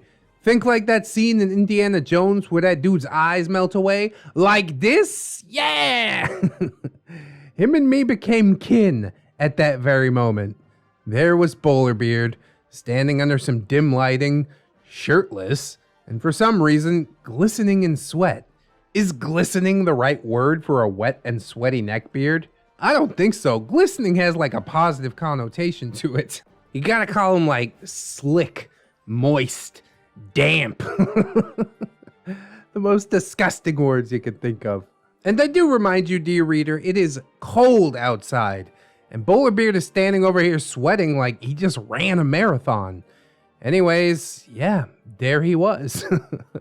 Bowler hat still on top of his head, but shirt nowhere to be found. He hulked out, dude. He did acquire a long stick, though. It looked like a skinny tree branch, and he was waving it around wildly like he was fighting off some invisible foes. Man boobs are flopping around everywhere. Oh, God. As belly fat jiggled like waves. You ever see that Simpsons episode where the doctor pokes Homer's belly and it just never stops jiggling? Yeah, it's like that. Monk on the phone exclaiming excitedly, "Yo, we found him! We're over here by..." He then walks away while motioning for me to go and approach Bowlerbeard. I stare at him like, why me? I shoot daggers at him for a second, but then huffily turn around to find out what the hell Bowlerbeard is doing. As I slowly get closer to him, though, I hit that first layer of defense that Bowlerbeard is using to combat his despicable foes. It's the dreaded Shield of Stench! My palette actually has this ability in D&D. The aura is strong and feels tangible as I encounter it, even still a few feet away from Bowlerbeard. Have you ever been somewhere humid where you can literally feel the air? That's what it was like. A sudden change from the cold to neckbeard miasma. Maybe his stench was actually evolving into a new form of localized weather. Truly a new and wonderful power, but also with horrible consequences. He must have leveled up at some point during his enraged Hulk out sessions. I trade my shirt for a couple of levels. That's cool. I gag and try to breathe from my mouth. This somewhat protects me from the stench, but I can feel it coming into my mouth. That's even worse. Which was the opposite of pleasant. I had to choose my evil, though. Lady Aroxxors. Bowlerbeard, need air. Hey, Bowlerbeard! You forgot your phone, and we came looking for you to make sure you were okay. Bowlerbeard, eyes still closed, is just waving his stick and striking out with it. A look of concentration on his face. Man, he drunker than anybody at this point. What the hell happened to this boy? As I look closer at him, I notice that there are little yellow fluffy cloud things on him. Maybe fuzz? Fur? Or could they be like those literal stink clouds like they have in the cartoons? Whatever they were intertwined in his hairiness. Oh, you never described Bowlerbeard as hairy. He's a Sasquatch. Oh, his hairiness. His back hair, here we go, was a tapestry all in itself. All curly and patchy all over his back. God. Random bald spots that showed planes of angry red pimples. Ugh. Back knee. Each one a hellish hill on a pale plane of greasy skin. And then it returns to the hirsute forest of back hair, little tufts of mystery yellow fur clouds interspersed and adding splashes of sickly color. It keeps going.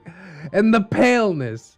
I'm not sure if it was like the lighting reflecting off of his damp skin, but the few areas that were not covered in hair, I mean, maybe it was just the cold that was lowering his body temperature, or maybe it's just his natural state to have his skin be the pale color of Nosferatu. You're so good, OP. It's awesome. Whatever the case, the dude was pale. But I think my point still stands. He's just a pale Sasquatch with some back knee. OP, Bowlerbeard, I yell. Bowlerbeard finally opens his eyes. Huh? What? He looks startled to see me. OP, what are you doing?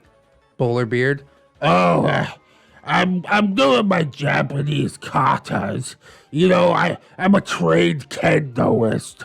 Martial arts is in my blood. oh, that's funny. This martial arts looks like a fat globule. I'm staring at him, just like when he had made the Marines comment in the last part. I'm beyond flummoxed. OP, katas, Bowlerbeard. Yeah, they help me focus my ki.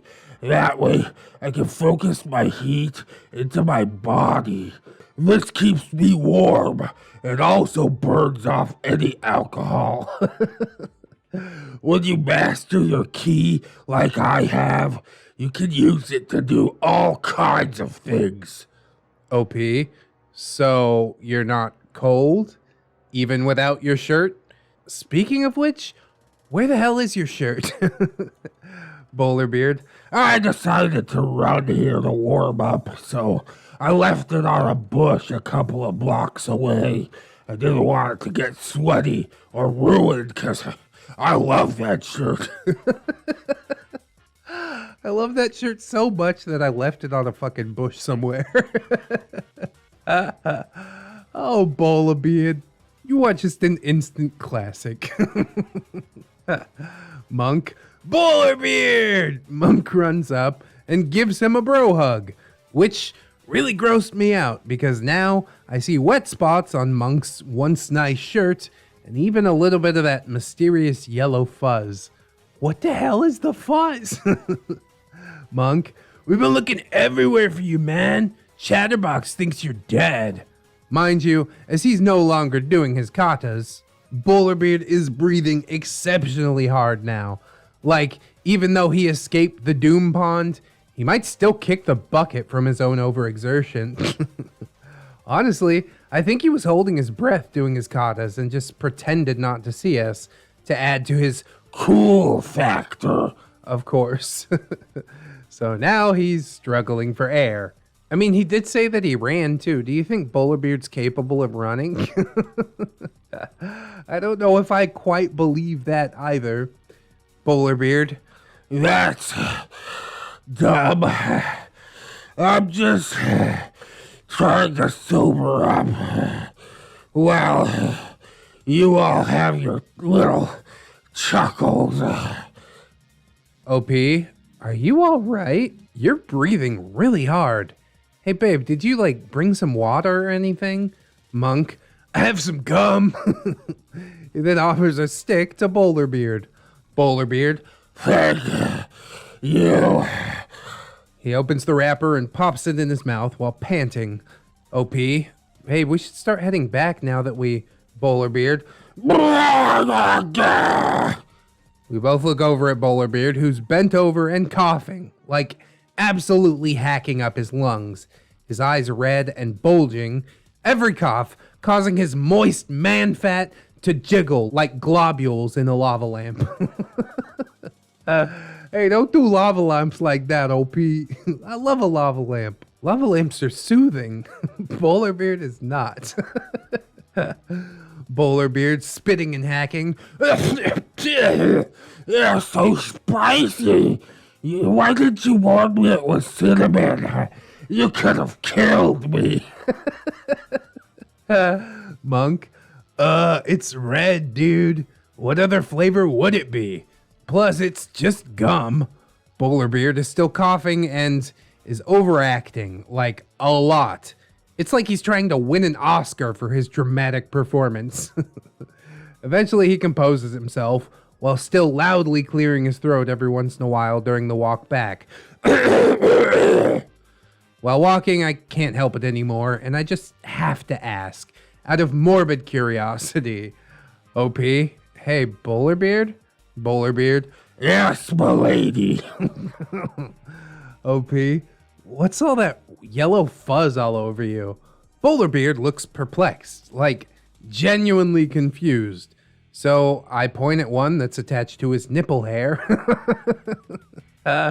It's longish and just kind of flutters in the air. Bowlerbeard plucks at it and asks, Oh, you mean this? OP, yeah? Bowlerbeard shrugs.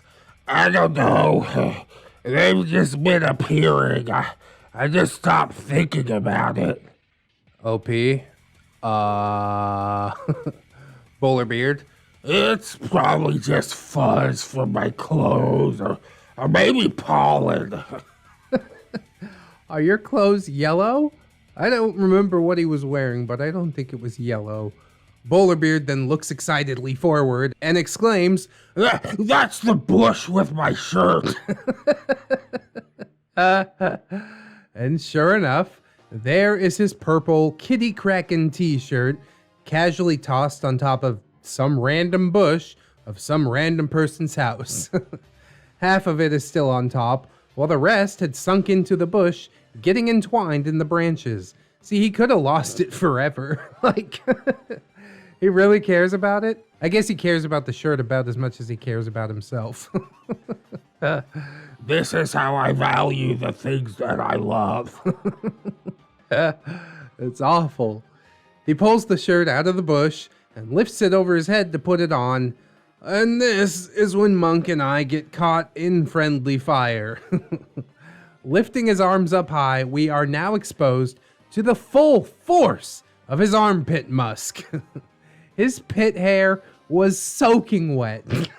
God. Clung together, and it honestly looked long enough to braid.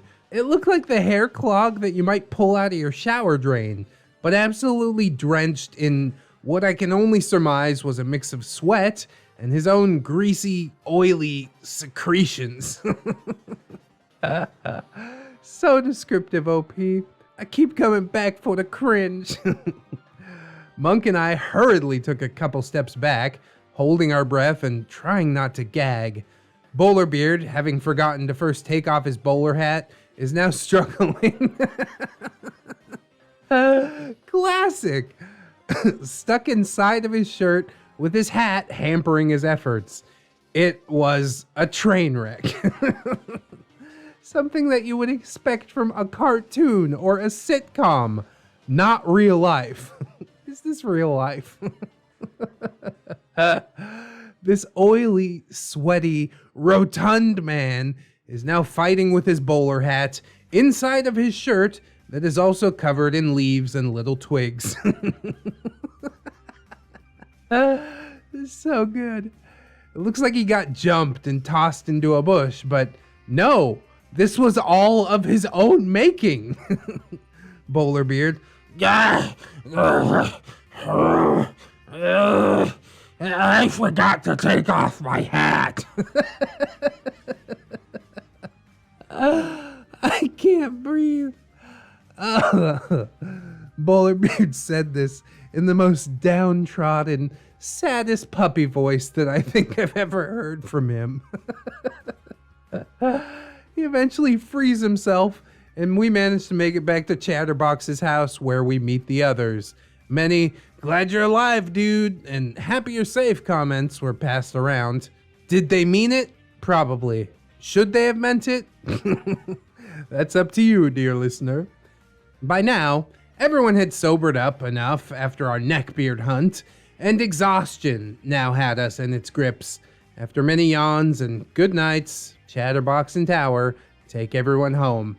Hope y'all enjoyed part 4. Stay tuned next time for part 5. It's been a good while, so I have to rack my brain for those quality Bowlerbeard stories. It's like when you go to a restaurant and the menu is too big and you just have so many choices that you don't know what to pick. Maybe some help. What would you guys like for the Ballad of Bowlerbeard Part 5? Our road trip to Six Flags Magic Mountain? Maybe our camping trip in the mountains? Lake adventure with spiders? Our Tijuana escapades? Or even our big trip to the beautiful Philippines? Oh, I like that last one. I'm also partial to Bowlerbeard camping in the mountains. Just see what an alpha male he really is. I'd like to save the Philippines one for like a delicious finale or something like that, because there's probably a lot of stuff that I can relate to in that one. But yeah, there are lots of options, like so many options. Anyways, let me know if you enjoyed. I hope my writing is getting better and that this wasn't too awful. Let me know what I can do to improve. Ta-ta! I mean, overall, I loved the story. I've loved all parts of this story so far. Absolute bangers, instant classics, if you were to ask me, and it brings the cringe without going too far every single time. It's just this beautiful balance, and I always look forward to hearing more stories from you. If I had to offer some criticism, I'd say, you used glistening 3 different times. I replaced it while I was reading the story because I thought it would be a little funnier that way to call him moist and damp and soaking or whatever. Just kind of grosser sounding words than glistening, which sounds like a fairy or a vampire or whatever. Sparkles, So don't be ashamed to crack open that thesaurus, find a couple of synonyms if you should like. So yeah, that's my relatively inconsequential bit of feedback. Really, the story is absolutely amazing, even without a thesaurus. It cracks me up. It gives so many chances for little side jokes and references and all that good stuff. And all of that makes for some classic Neckbeard videos. This is currently one of the best performing series on the channel. And we do have a lot of series going side by side, so it is a strong gauge of how good your writing is. So I would say, yes, keep it up, write some more. You even threw some words at me like that I didn't know. Panacea? I didn't know what that is. If anybody else doesn't know what that is, it's basically like a cure-all, which does apply to the situation. Cure all of Bowlerbeard stench. It's gonna take a lot more than a dump truck full of soap. You need to crash that with a dump truck full of toothpaste, and then maybe we're getting somewhere. But his power level would go down. Quite a sacrifice. Beards have the hardest choices to make. Babe, you have the snacks packed? And the beer? Give me a snack pack! I thought I was your snack pack. What are you talking about? Nothing. The Ballad of Bowlerbeard Part 5. Bowlerbeard Goes Camping Part 1. Oh my god, it's like a sub-story or something like that. If you haven't heard parts 1 through 4 yet, here are the links to ReddX and his wonderful, amazing, terrific narration. Thanks again, ReddX. Hey, thanks to you for writing, as always. Without you, we ain't got no content. So, big ups, Aroxxors, super cool chick. Talked to her a little bit on Discord. She's super nice. You can also read these stories by visiting her Reddit page at user Aroxxors. Also, please feel free to say hi if you stop by. I always enjoy making new friends. Like I said, super friendly, super cool. And now, we get our returning cast. We've got Bowlerbeard, 300 pounds of pure neckbeard, topped with his cheap party store bowler hat. A beard who prides himself on the lack of hygiene, since with every ounce of skin oil and teeth plaque he gains, his power level grows. Patches of body hair and fields of back knee adorn him, totems to his masculinity. Yes, indeed. He ain't got no problem with low T levels. Lady Roxers, this is ROP, half-Asian girl with a timid personality who enjoys the nerdier things in life. A total bookworm, absolutely hates conflict. And then we got Monk, OP's then-boyfriend, and Bowlerbeard's childhood BFF, which might be best friends forever, but it also might mean beard friends forever.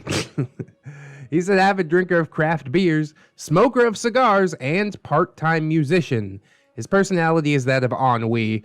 Nothing really disturbed or bothered him, and he prides himself on going with the flow. Kettle, a member of Bowlerbeard and Monk's D&D group, a skinny and nice enough guy, but when he gets mad, he would turn bright red like a tea kettle left on the stove too long. And like said tea kettle, sometimes he just pops. Him and Curie are currently dating. Curie, a former co-worker of mine and now close friend. She's a small, busty girl of Indian heritage, biologist by trade, and she earned her nickname in our college days for her science degree. Super intelligent and fun person. Yes, her and Kettle are indeed dating. Chatterbox, yet another D&D friend of Monk and Bowlerbeard. Nice guy who, for the life of him, will talk your ear off. He's the friend that you see on TV, where the main character answers the phone and then puts the phone down, comes back 10 minutes later, and the other person doesn't even realize that they've been gone. Tower is the last member of the main D&D group. He is extra tall, easily ahead over everyone else. I think he was at least 6'5", maybe taller. Works in construction, hits the gym, and is solidly built.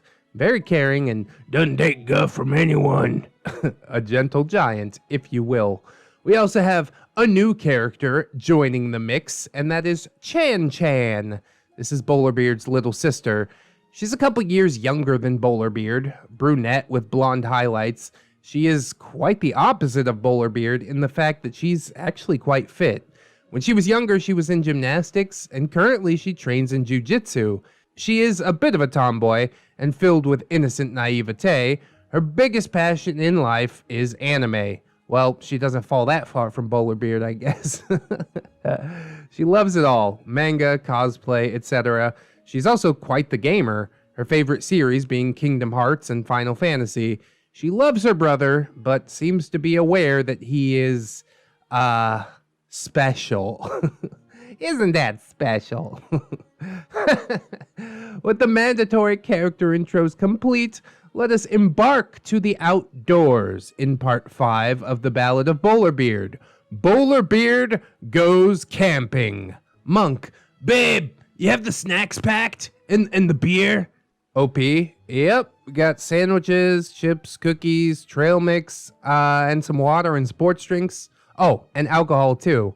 Monk, how about like bug repellent and sunscreen?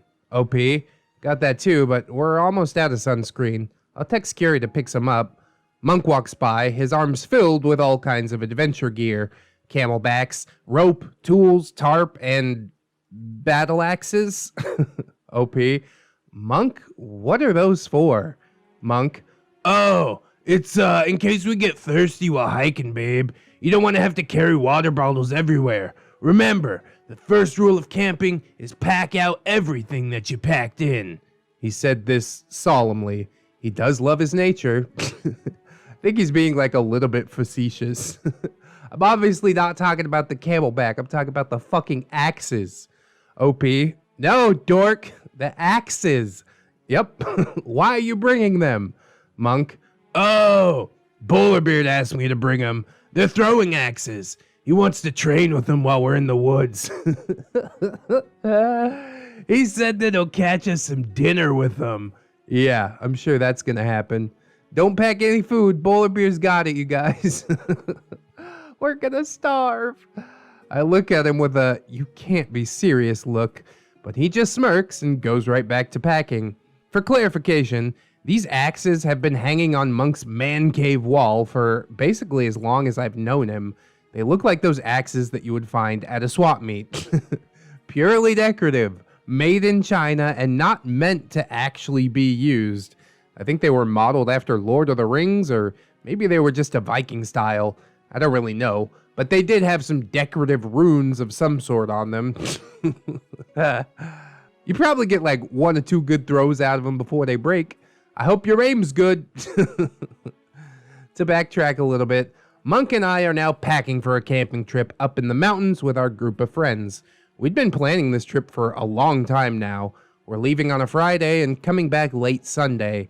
Our brave mountaineering group is me, Monk, Kettle, Curie, Chatterbox, and of course, Bowlerbeard.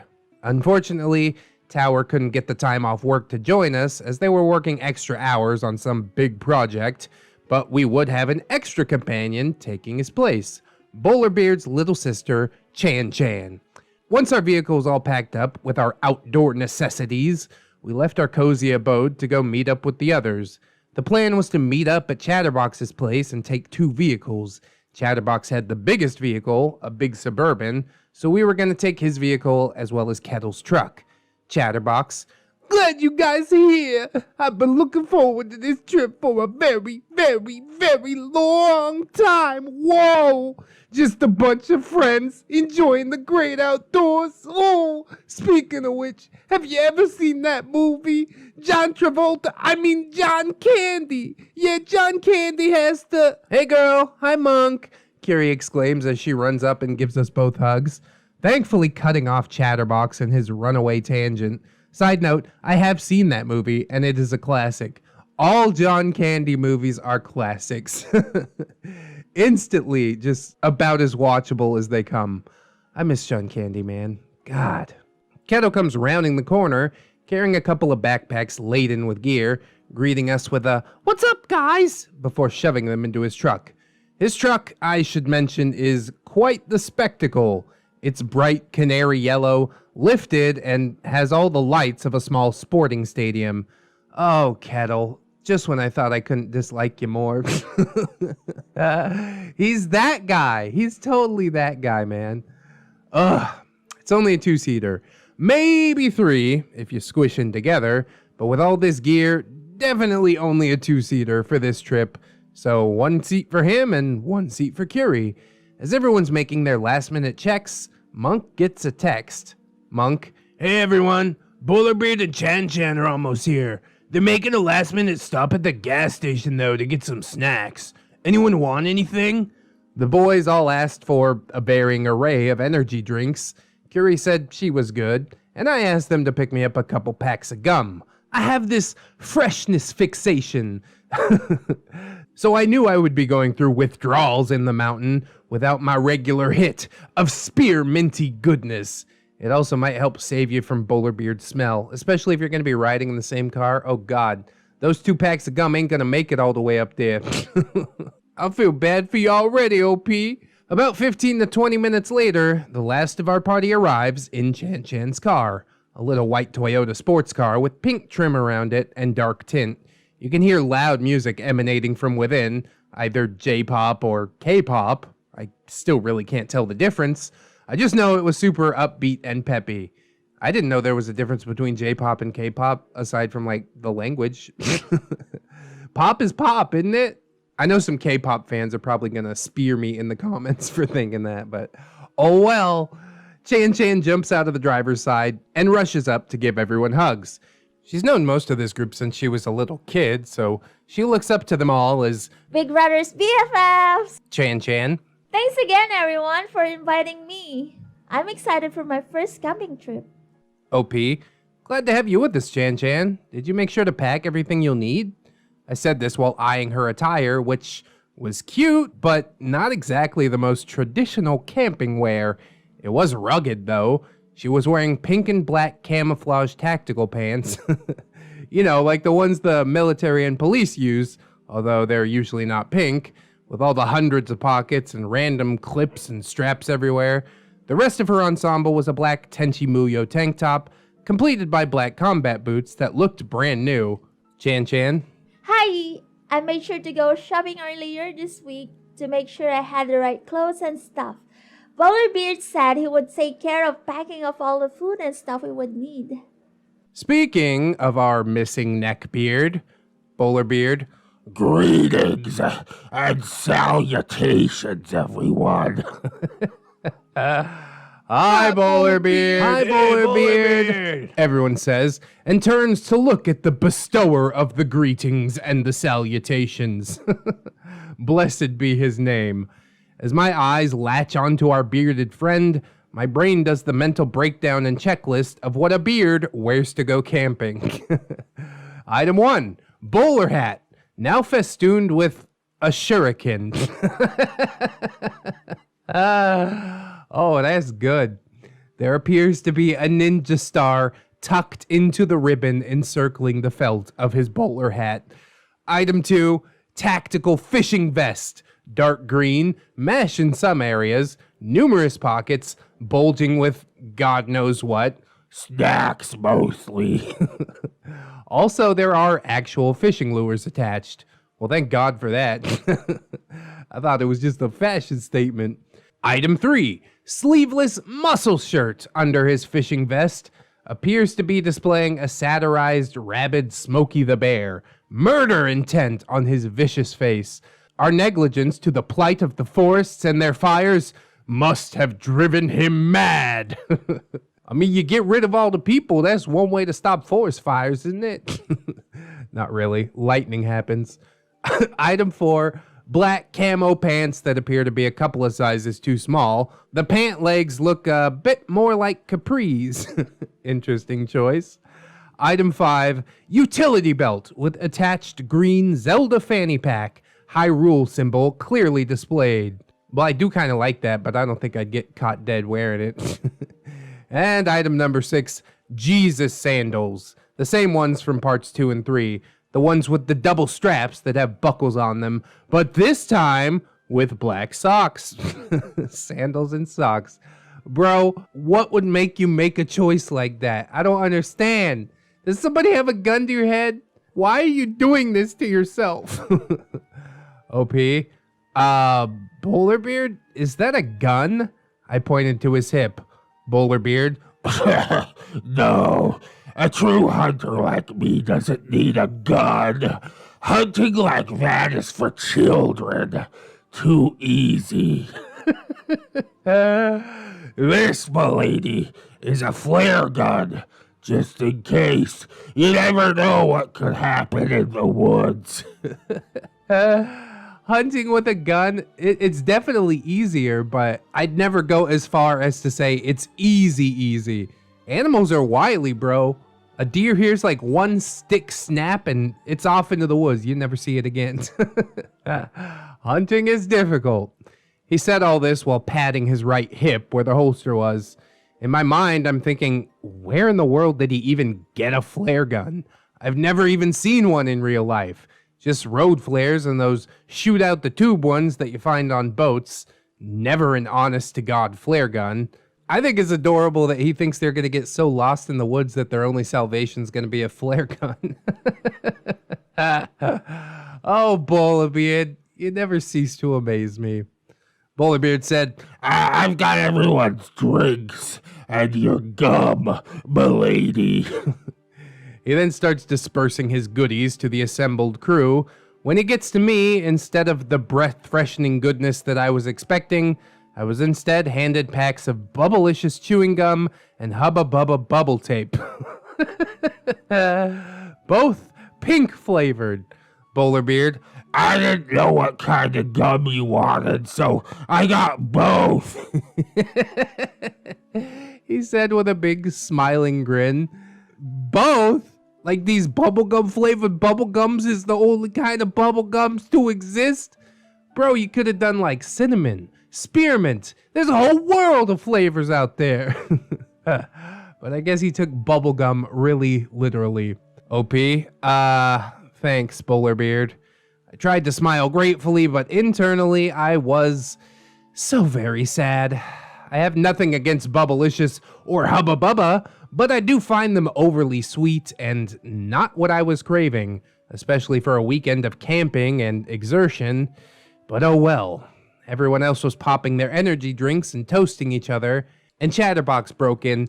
All right, team, let's go ahead and roll on out before it gets too late. Whoa, we want to be there before dark, man. Setting up camp at night is such a pain in the ass. Plus, once the sun sets, they come out.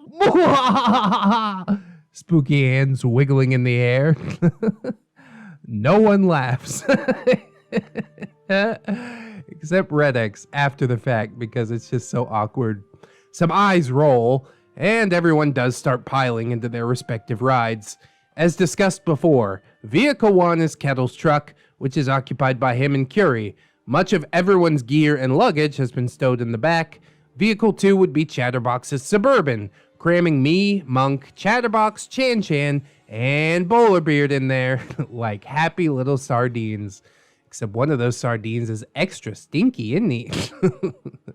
Wait! Bowlerbeard exclaims. I still have some stuff in the car that I need to throw in the truck. With that, he waddle jogs over to Chan's car and starts grabbing stuff.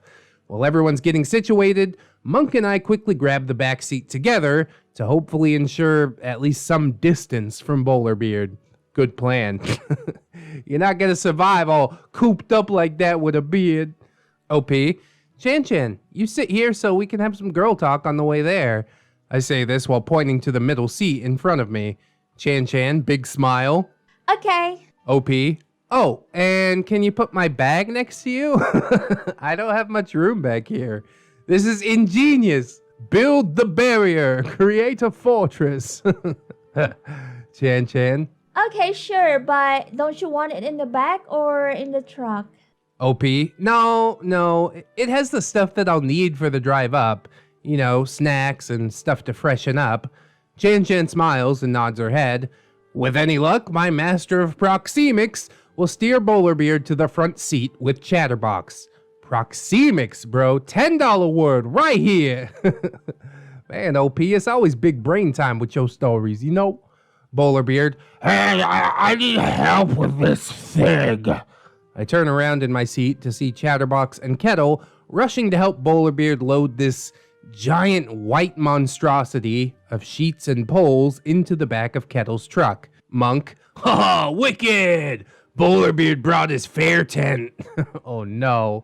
I can see Chatterbox animatedly discussing the tent with Bowlerbeard, gesturing at it and throwing his hands in the air in frustration, before finally just stomping away and getting in the driver's seat of the Suburban while Kettle and Bowlerbeard finish strapping down the truck. Chatterbox, I can't believe he would bring his fair tent to go camping. Whoa! That thing takes forever to set up, and it's gonna take all of us to do it, man. We're already cutting it close before nightfall, and now all our setup time is gonna be helping him set up that thing in the woods. The freaking woods! It might not even fit. Whoa! As he is venting about the tent, Bowlerbeard climbs into the front passenger seat. Silently, I am cheering that my plan worked. A small fist raised to the heavens. Even from here, though, the putrid stench of his BO miasma tickles my nose. I look at Chan Chan, who is still smiling. Her growing up with him has either A, made her olfactory senses immune to his musk, or B, she's been exposed to it for so long that her nose is dead. Like an artillery master who has spent his entire career slowly killing his hearing and is now completely deaf. Bowlerbeard, Hey, I needed a tent, and this was the only one I could get. Besides, it was free. The guild let me borrow it. Man, I got so many Ren Fair stories. It is rife with beards, I'm gonna tell you that much. One day I shall share them. Side note, Bowlerbeard belonged to one of those Ren Fair guilds that live at the Renaissance Fair and basically stay in character the entire time. These tents are usually shared by a couple of people or are set up as stalls or shops. Chan Chan had a very confused look on her face. Is there something wrong with the tent he brought? Is it that much different than what you guys have? Monk, laughing hysterically. Oh yeah, Chan Chan, just a little bit. Ours are like modern pop-up tents, a couple of poles, and they're basically done. Bowlerbeard's, well, you ever see like those King Arthur movies? Oh, his is more like that. Chan Chan. Oh. You could see that she didn't quite fully comprehend the difference. Chan Chan. It's okay, we'll make it work out. I'm sure Bowlerbeard knows what he's doing. He said that there would be plenty of room for both of us in there. Ugh. In my mind, it bothered me that she would have to share a tent with him. I know they're siblings and that it's normal-ish. And that she's used to him, but still, I shudder. OP, you think there's something weird going on there? That's a little bit disturbing, man. You know something that I don't? So far, it seemed like relatively normal, but then again, nothing about Bowlerbeard is truly normal, so perhaps I do see where you're coming from. As we drive, the three of us make small talk about different things. University, shows we were watching, past adventures, etc. The other two are chatting as well, but oddly enough, Chatterbox isn't the one doing the majority of it. Instead, we can overhear Bowlerbeard talking about hunting and how his heritage is from strong hunter-warrior stock. No, bro. You were a muckraker. You got that muckraker build, that muckraker smell. Get back to raking the muck. Everybody thinks they were royalty or hunter warriors. Come on, man. We was all muckrakers. He's telling Chatterbox that he plans to hunt us some meat during this trip. That's also when he mentions that he didn't bring much food because he was planning to survive like our ancestors did and live off the land. He brought enough weapons for all the menfolk. The menfolk. God. I can't get enough Bowlerbeard. This is gonna be a fucking disaster and I am living for it. Chatterbox. What? You didn't bring food? Are you serious? Whoa! Bowlerbeard. I brought some sides to go with the meat and some snacks like chips and Slim Jims. I figure that not having food easily available will activate my hunter's instinct. Yeah, bro, that's how it works. Just starve yourself and then your brain hits the hunter button. Uh-oh, it's time to go hunt some food. I better develop these skills that take a lifetime to develop basically overnight because we're starving in the woods. What an idiot! So good. Chan, winking and with her finger over her lip, looked at me and Monk. Shh, don't worry. I pack a few packs of ramen just in case his plan doesn't work out. Yeah, just in case his plan doesn't work. How about when it doesn't work out? She knows better than anybody that this dude is a failure. She grew up watching him fail. Eventually, as the sun is starting to set, we arrive to our mountainous, woodsy location. To get here, we had to take a bumpy dirt road for what felt like hours. Bowlerbeard was making interesting sputtering noises from the front every time we hit a particularly nasty bump. The chosen spot is a medium-sized clearing in a copse of trees with a fairly thick canopy. You can hear water running as there's a creek nearby, and even a small pond a little hike away. All in all, it's an idyllic setting. The weather was cooperating too, by having a slight breeze and not being too hot or cold. Hell yeah, this would be an awesome trip if you had some food to eat and stuff. As we park, the sun is saying good night as the moon takes her primacy in the sky. We disembark the vehicle and are immediately launched into a flurry of activity in order to set camp. Kettle. All right, everyone, choose your locations for your tent. Curie, Chan, and Lady Aroxxors, if you could please get the campfire going somewhere over there. Pointing towards the middle of the clearing, more away from the trees. Then maybe work on getting some food going. I brought cans of chili and some bacon that we can throw in the pot for tonight. The girls all respond, Sure, we can do that. We then start looking for and unpacking the things that we will need to get the fire going. I tell Chan to go look for dry sticks, and Curie is already piling rocks in order to make a fire pit. Chatterbox, it's so dark. We can use the lights from the trucks to get things set up while they get the fire going. Whoa! Monk, good idea, bro. Bowlerbeard, I'm gonna need help with my tent. Chatterbox shoots Bowlerbeard a withering glare. We know, Bowlerbeard, we know. Just get it started and we'll all come help you when we can. Just do what you can by yourself. It's every tent for themselves right now, man. This idiot honestly bought a flare gun and not like a normal pop-up tent. He's like, I spent all my money on the flare gun. I need to borrow a tent from Ren Fair. Oh my god. What an absolute clod of a specimen. The boys break from the huddle and start staking out their locations for the tents. Chatterbox and Kettle choose spots pretty close to each other near the tree line. Monk stakes our claim closer to the creek, and Bowlerbeard chooses right in the middle of the clearing, near the fire.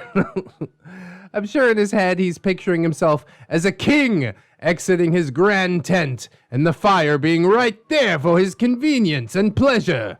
A beard king in his domain. That's what we all want to be, isn't it? If we could get a microwave in the woods, all would be complete. The fire startup goes off without too much of an issue. We show Chan how to build a little cabin over our fire starter log with the wood she gathered, and then light it with our handy-dandy torch lighter. By this time, 3/4 of the boys have made considerable progress on getting the tents all set up, tarps on the ground and everything. The last one, though, Bowlerbeard. This stupid thing is defective or something.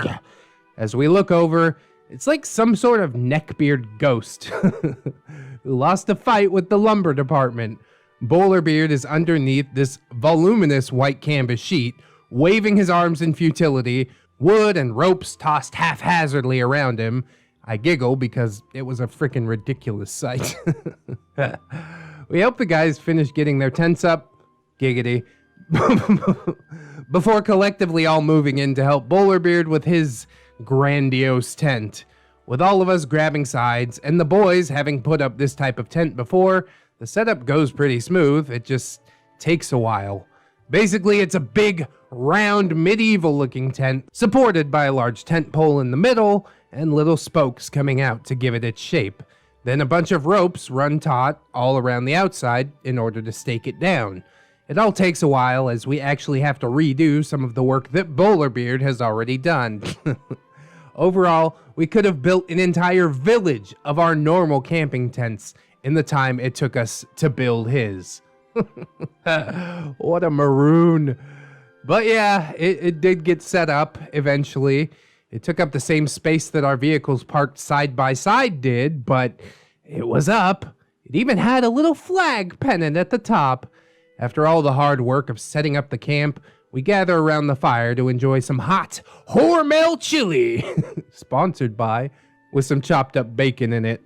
Everyone eats some hearty portions before retiring to their tents for the night, too tired to do much of anything else.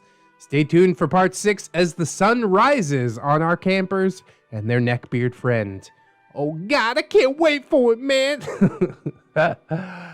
I gotta feel at least a little bad for Chan Chan, having to go to bed next to Bowlerbeard as he's got a stomach full of beans. At least the tent is big enough to maybe air some of his gaseousness out. Oh my God, dude. This guy is such a spectacle. Everywhere he goes, it's just a show. I would love to follow him around for a week. Just get it all on camera. And I guarantee you that TLC would pick up that show in no time flat. Oh, maybe we'll kickstart it sometime next year. As the channel grows bigger, we'll try to expand into some other media. But for now, I'm just really enjoying these Reddit posts. This is some tasty stuff, I gotta say. So thank you as always, Aroxxors, for sharing with us. I will be looking forward quite heartily to part 6. Basically, as soon as it comes out, I jumps on top of it because I'm into Bowlerbeard. And looking at the views, most other people are into Bowlerbeard too.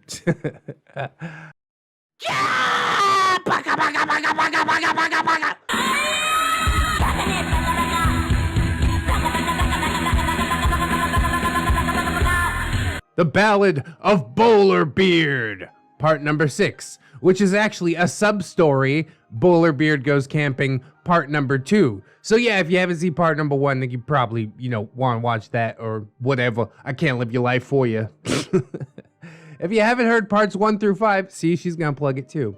Here are the links to ReddX and his wonderful, amazing, terrific narration. Whoa, you're pumping it up too much. Thanks again, ReddX. Hey, I got you, fam. I appreciate you dropping those links in there. That's delicious. Oh, part number 5 has boob in the URL. That's amazing. I didn't notice that at all. Get yourself a little bit of neckbeard boob. You can also read them by visiting her Reddit page at user/Aroxxors.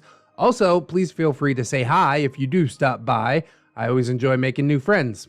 That's right, she'll tell you about her garden, show you pictures of her carrots. Go ahead, ask her about her carrot. It's not weird. Our returning cast. Of course, we've got Bowlerbeard, 300 pounds of pure neckbeard, topped with his cheap party store bowler hat. A beard who prides himself on his lack of hygiene, since with every ounce of skin oil and teeth plaque that he gains, his power level grows.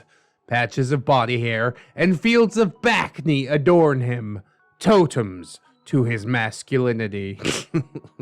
A self-described descendant of hunter-warrior heritage, or more likely of muckrakers, as one of our favorite YouTubers has recently described him. I mean, I just calls it as I see it. He got that muckraker build, that muckraker smell. Lady Aroxxors, this is our OP, a half-Asian girl with a timid personality who enjoys the nerdier things in life. A total bookworm, absolutely hates conflict.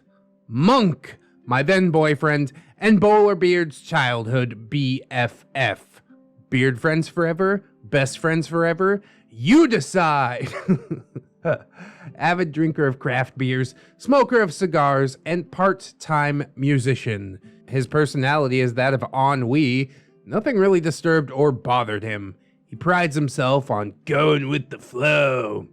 Kettle, a member of Bowlerbeard and Monk's D&D group, a skinny and nice enough guy, but when he gets mad he would turn bright red, like a tea kettle left on the stove for too long. And like said tea kettle, sometimes he just pops. Him and Curie are dating. Curie, a former co-worker of mine and now close friend. She's a small, busty girl of Indian heritage, biologist by trade, and earned her nickname in our college days for her science degree. Super intelligent and fun person. And indeed, her and Kettle are dating. It's a two-way street, you see? Chatterbox. Yet another D&D friend of Monk and Bowlerbeard. A nice guy who for the life of him will talk your ear off. He's that friend that you see on TV where the main character answers the phone and then puts the phone down, comes back 10 minutes later, and the other person doesn't even realize that the person has been gone. Tower is the last of the main D&D group. He is extra tall, easily ahead over everyone else. I think he was at least 6'5", maybe taller. Works in construction, hits the gym, and is solidly built. Very caring and doesn't take guff from anyone. A gentle giant, if you will. Chan Chan, our last character, is Bowlerbeard's little sister. She's a couple years younger than Bowlerbeard, brunette with blonde highlights. She's quite the opposite of Bowlerbeard in the fact that she's actually quite fit. When she was younger, she was in gymnastics, and currently she trains in jiu-jitsu. She's a bit of a tomboy, and filled with innocent naivete. Her biggest passion in life is anime. She loves it all, manga, cosplay, etc. She's also quite the gamer, with her favorite series being Kingdom Hearts and Final Fantasy. She loves her brother, but seems to be pretty self-aware that he is, special. He's a special boy. He's our big special boy. And I do mean big. So with the mandatory character introductions complete, let's check in on our intrepid campers in part number 6 of the Ballad of Bowlerbeard. Bowlerbeard Goes Camping, part number 2.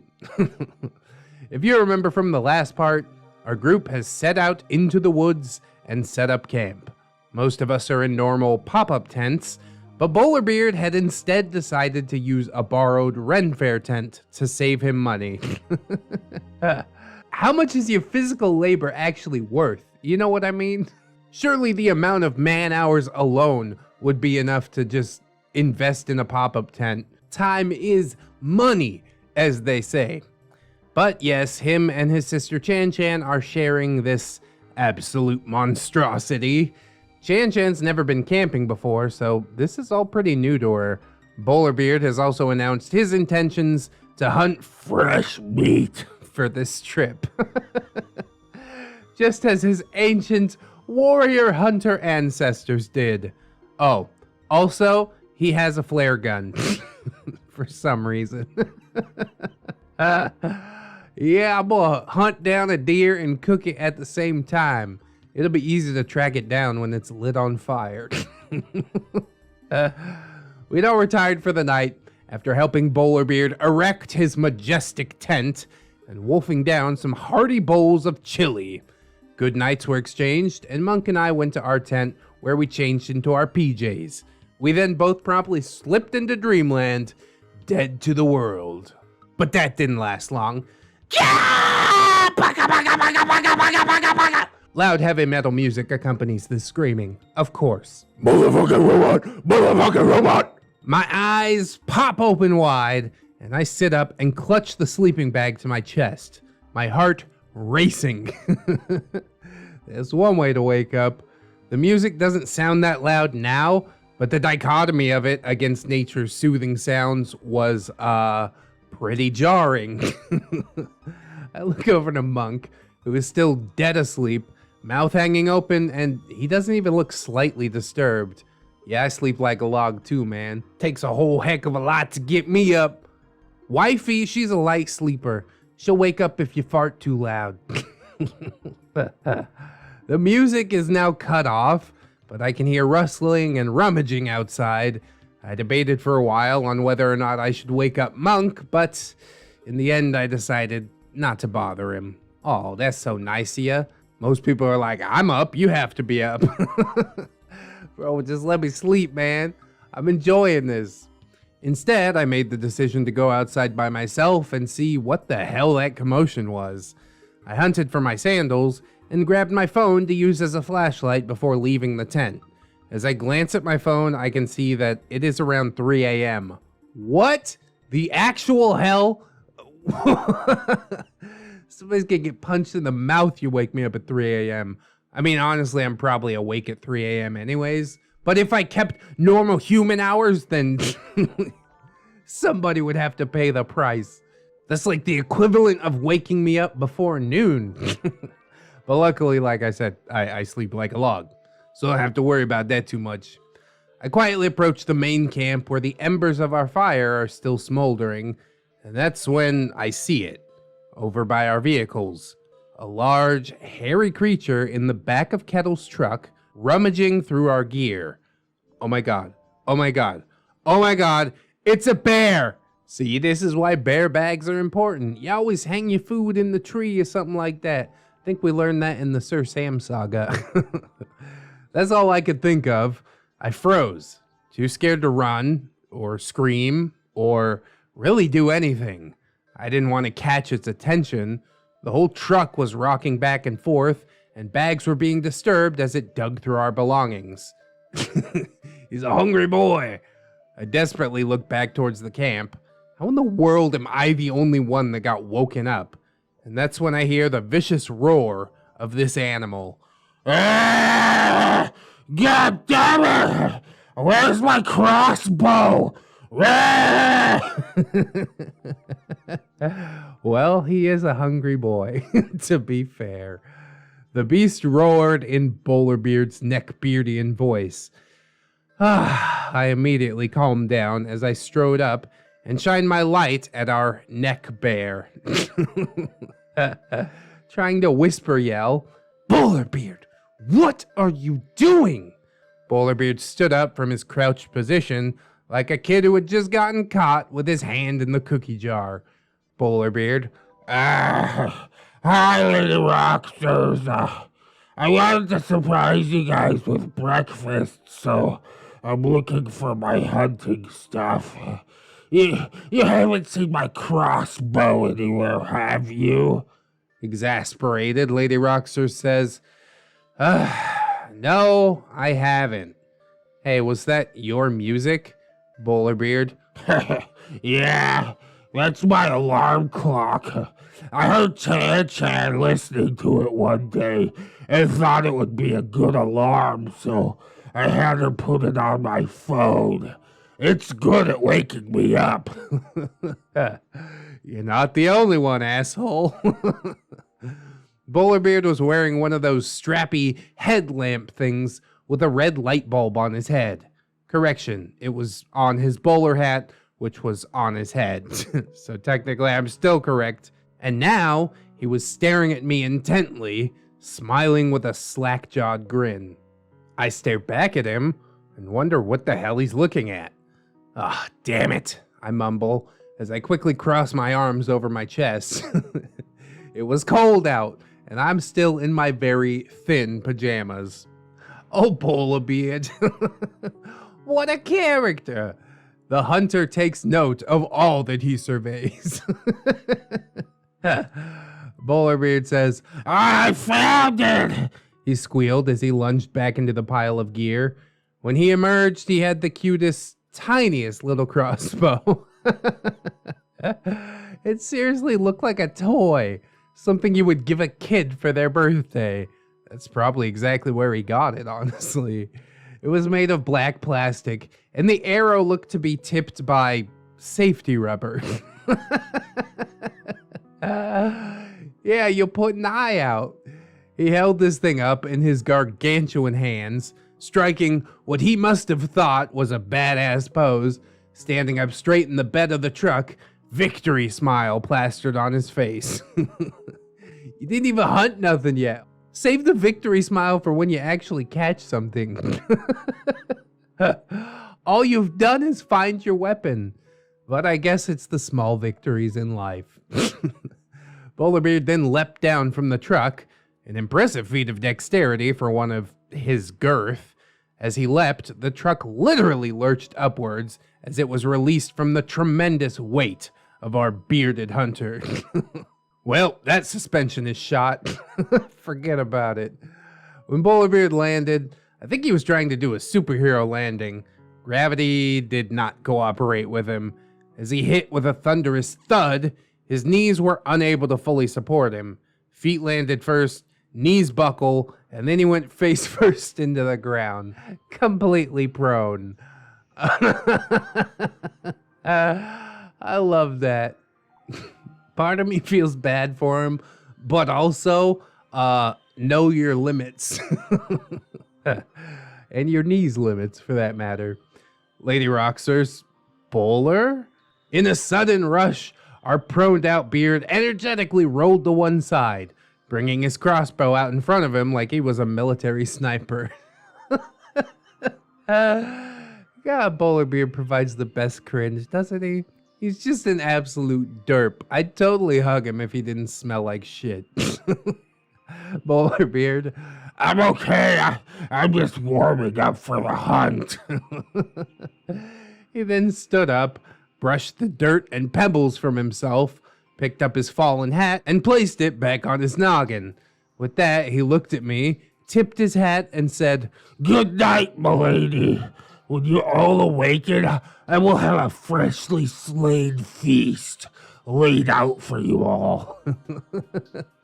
Yeah, talk is cheap. And with that, our bearded hunter took his leave and waddled out into the woods. Oh, so hilarious. Before turning around to go back to my tent, I did see him stop, rub his knees, and then remove something from one of his pockets. A pop, fizz sound came from him, an arm was raised to his face, and then he was gone into the darkness. He needs some dew for the hunt. This elixir shall surely energize me. I went back to my tent and found my boyfriend right where I left him, dead asleep. I crawled back into the bag and let sleep overtake me. Fast forward a couple hours later, and the unmistakable sound of voices and camp activity had awakened me. I looked to Monk, and he had already left the tent. Again, nice of him to let you sleep. I throw on a change of clothes, and then head to the creek to freshen up and perform my morning ablutions before joining up with the rest of the camp. As I'm walking up to the camp, I can see that everyone is there chatting and drinking coffee. Monk is cooking something in our camping pot, and everyone is chatting and just generally trying to wake up. Camp food smells are permeating the area, and it smells delicious. Maybe Bowlerbeard did catch something. Yeah, and I'm gonna grow a second head. Lady Aroxxors. Good morning, everyone. A chorus of Good morning, Lady Aroxxors. Hey, Lady Aroxxors. Rang out. Curie hands me a cup of coffee. Thanks, I say, and I look around. Is Bowlerbeard here?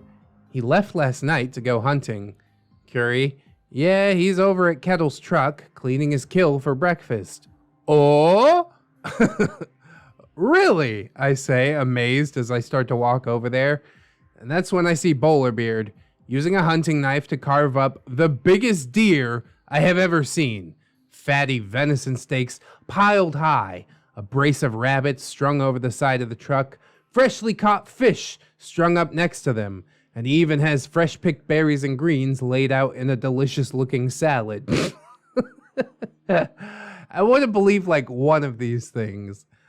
He's smugly smiling at me in a very rugged and manly manner, a true hunter, and a credit to his hunter-warrior ancestors. Just kidding. As if, right? Yeah, no part of that happened. As I walked over to Bowlerbeard to see what he's doing, he's got a tiny dead bird. That was obviously not fresh, and some earthworms, some very suspicious looking berries and mushrooms. Good morning, Bowlerbeard. How did it go last night? Bowlerbeard. Hi. Not so great. I think the animals of this forest must have been warned of my coming, possibly from my intimidating aura. Or scent. Animals can sense when an apex predator is nearby. Yeah, because people could smell you from like a mile away, bro. Your hygiene is already garbage. Why not cover yourself in some deer urine? Just take it the full 9, then at least maybe you'd stand a chance. OP, what's all that, Bowlerbeard? It's what I could find. You're not gonna eat that stuff, are you? I say. He is! By this time, Curie and Kettle have come up to check on us. Curie, you better not be thinking of eating those berries or those mushrooms. There's a very good chance that they're poisonous. Bowlerbeard, I know that. I'm gonna boil them first. You think boiling it is gonna stop those mushrooms from turning your friggin' liver into pudding? No, bro. He said this as he plunged a huge hunting knife into the tiny, half-decomposed bird. Oh, God. Which basically just deflated and flaked apart. There was very little fluid even left in it. OP and Curie, ew, gross. Kettle, come on, Bowlerbeard. We have plenty of food. You don't have to eat that stuff. We don't need you getting sick and having to try and carry you out of here. Just come back and have some of the eggs that Monk is cooking. Bowlerbeard, a look of hope appearing on his face, then replaced by a look of determination. Bowlerbeard, No, I'm a hunter, and my soul needs to be fed from the land. Eggs. Unintelligent grumbling. My soul needs to be fed from the land. Where do you think those eggs came from? Everything is part of the land, Bowlerbeard. Welcome to Earth, bro. I guess Earth is new to him. Curie suddenly reaches forward and swipes away the berries and mushrooms, scattering them on the ground before kicking them and stomping all over him. Curie, no! I'm not dealing with you winning a dumb Darwin Award today. Babe, help. Bowlerbeard, eyes wide, grabs his earthworms as Kettle grabs and chucks the bird carcass far into the woods. Like, it seems asshole-ish. He spent all night collecting these things, but also he could possibly die from them. So they're hurting him in order to save him. Lady Aroxxors, guys? Then Chan Chan walks up. Hi, brother. How's breakfast coming? She says as she skips over to us. Bowlerbeard looking equal parts angry that we took away his soul food and equal parts relieved that he didn't actually have to eat them, said, Yeah, they ruined all of our food. pointing at us with his free hand. Chan Chan, What's that then? she said, pointing to his hand. Bowlerbeard looking at his hand. Earthworms. They're high in protein. I've seen it on TV. He opened his hand and offered them to her. Chan Chan. No way. That's so gross. She steps back, holding her hand to block him. Kettle. Bowlerbeard, you're not going to eat live earthworms. Just let them go, and let's go eat. Lady Aroxxors. Yeah, Bowlerbeard, please. Bowlerbeard has this look of a trapped animal on his face. No, guys, I'm serious. It's high in protein, and I need the protein if I'm gonna go hunting tonight. He still hasn't given up, bro. He's probably just gonna go look for that desiccated bird carcass and drag it back into camp. Oh, it's such a classic, man. Bowlerbeard, instant classic. I love it. He says this as he grabs a wriggling worm and dangles it over his open mouth. Me, Kettle, Curie, and Chan Chan are all staring at him in horror. He wouldn't. And then he did. Time slowed as he dropped this living, wriggling, dirt-covered worm into his mouth. The gaping maw closed, and we heard him chew Once, then twice. I cannot fathom the horrors that poor worm encountered before its demise.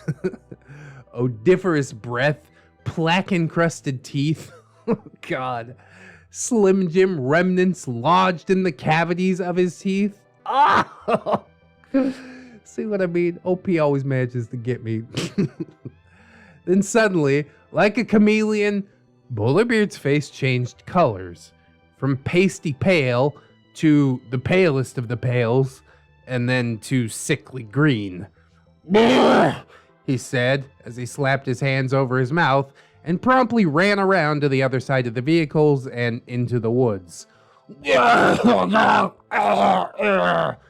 could hear him retching and coughing, dry heaves, and not so dry heaves were aplenty. We all looked at each other, shrugged, and then returned to the others to enjoy some of Monk's world-famous camping eggs. His secret is chopping up onions and peppers and cooking it all in bacon grease. Oh yeah! Although our hearts and arteries won't thank us, it is indeed very yummy in all its cholesterol-y goodness. Yeah, but there's like onions and peppers in there. It's healthy. That balances out the bacon grease, right? Isn't that science? Hello? Anybody? Bowlerbeard eventually joined us, red-faced and sweaty from his exertions. By this time, we had already filled the rest of the crew in on exactly what had happened. No one said a word to him, except for Monk. Monk, here you go, bro, handing him a plate of eggs. We all ignored the beard in the room as we continued chatting about plans for the day. Bowlerbeard dug into his eggs in fervent silence. Well, as silent as a neckbeard can be while eating. It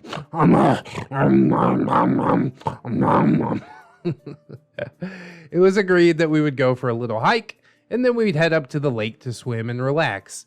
As we finished eating and cleaned our dishware, everyone else went to prepare for the hike.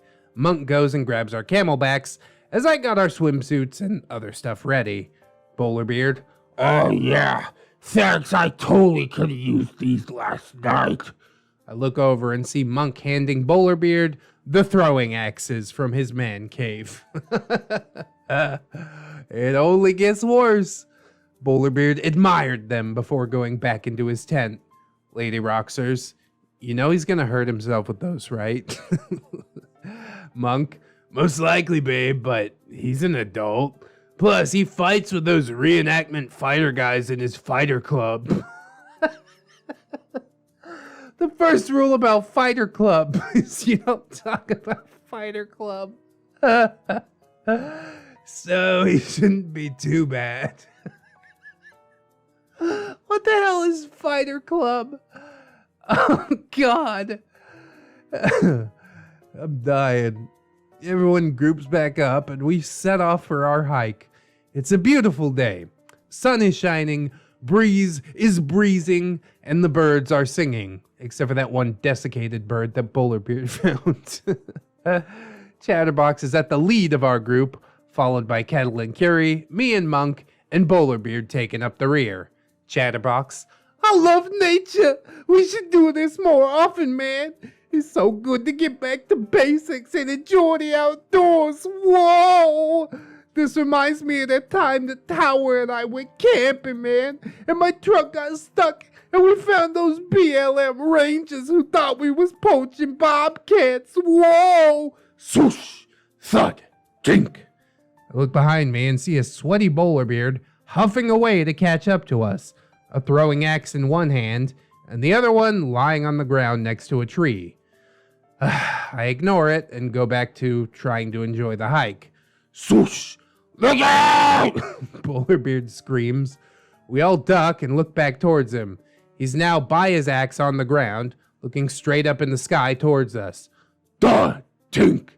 I leap back as a throwing axe falls from the sky right next to Monk. I saw a bird. What the fuck? Bowlerbeard says, you thought you're gonna hit a bird with a throwing axe? It's so over the top, man.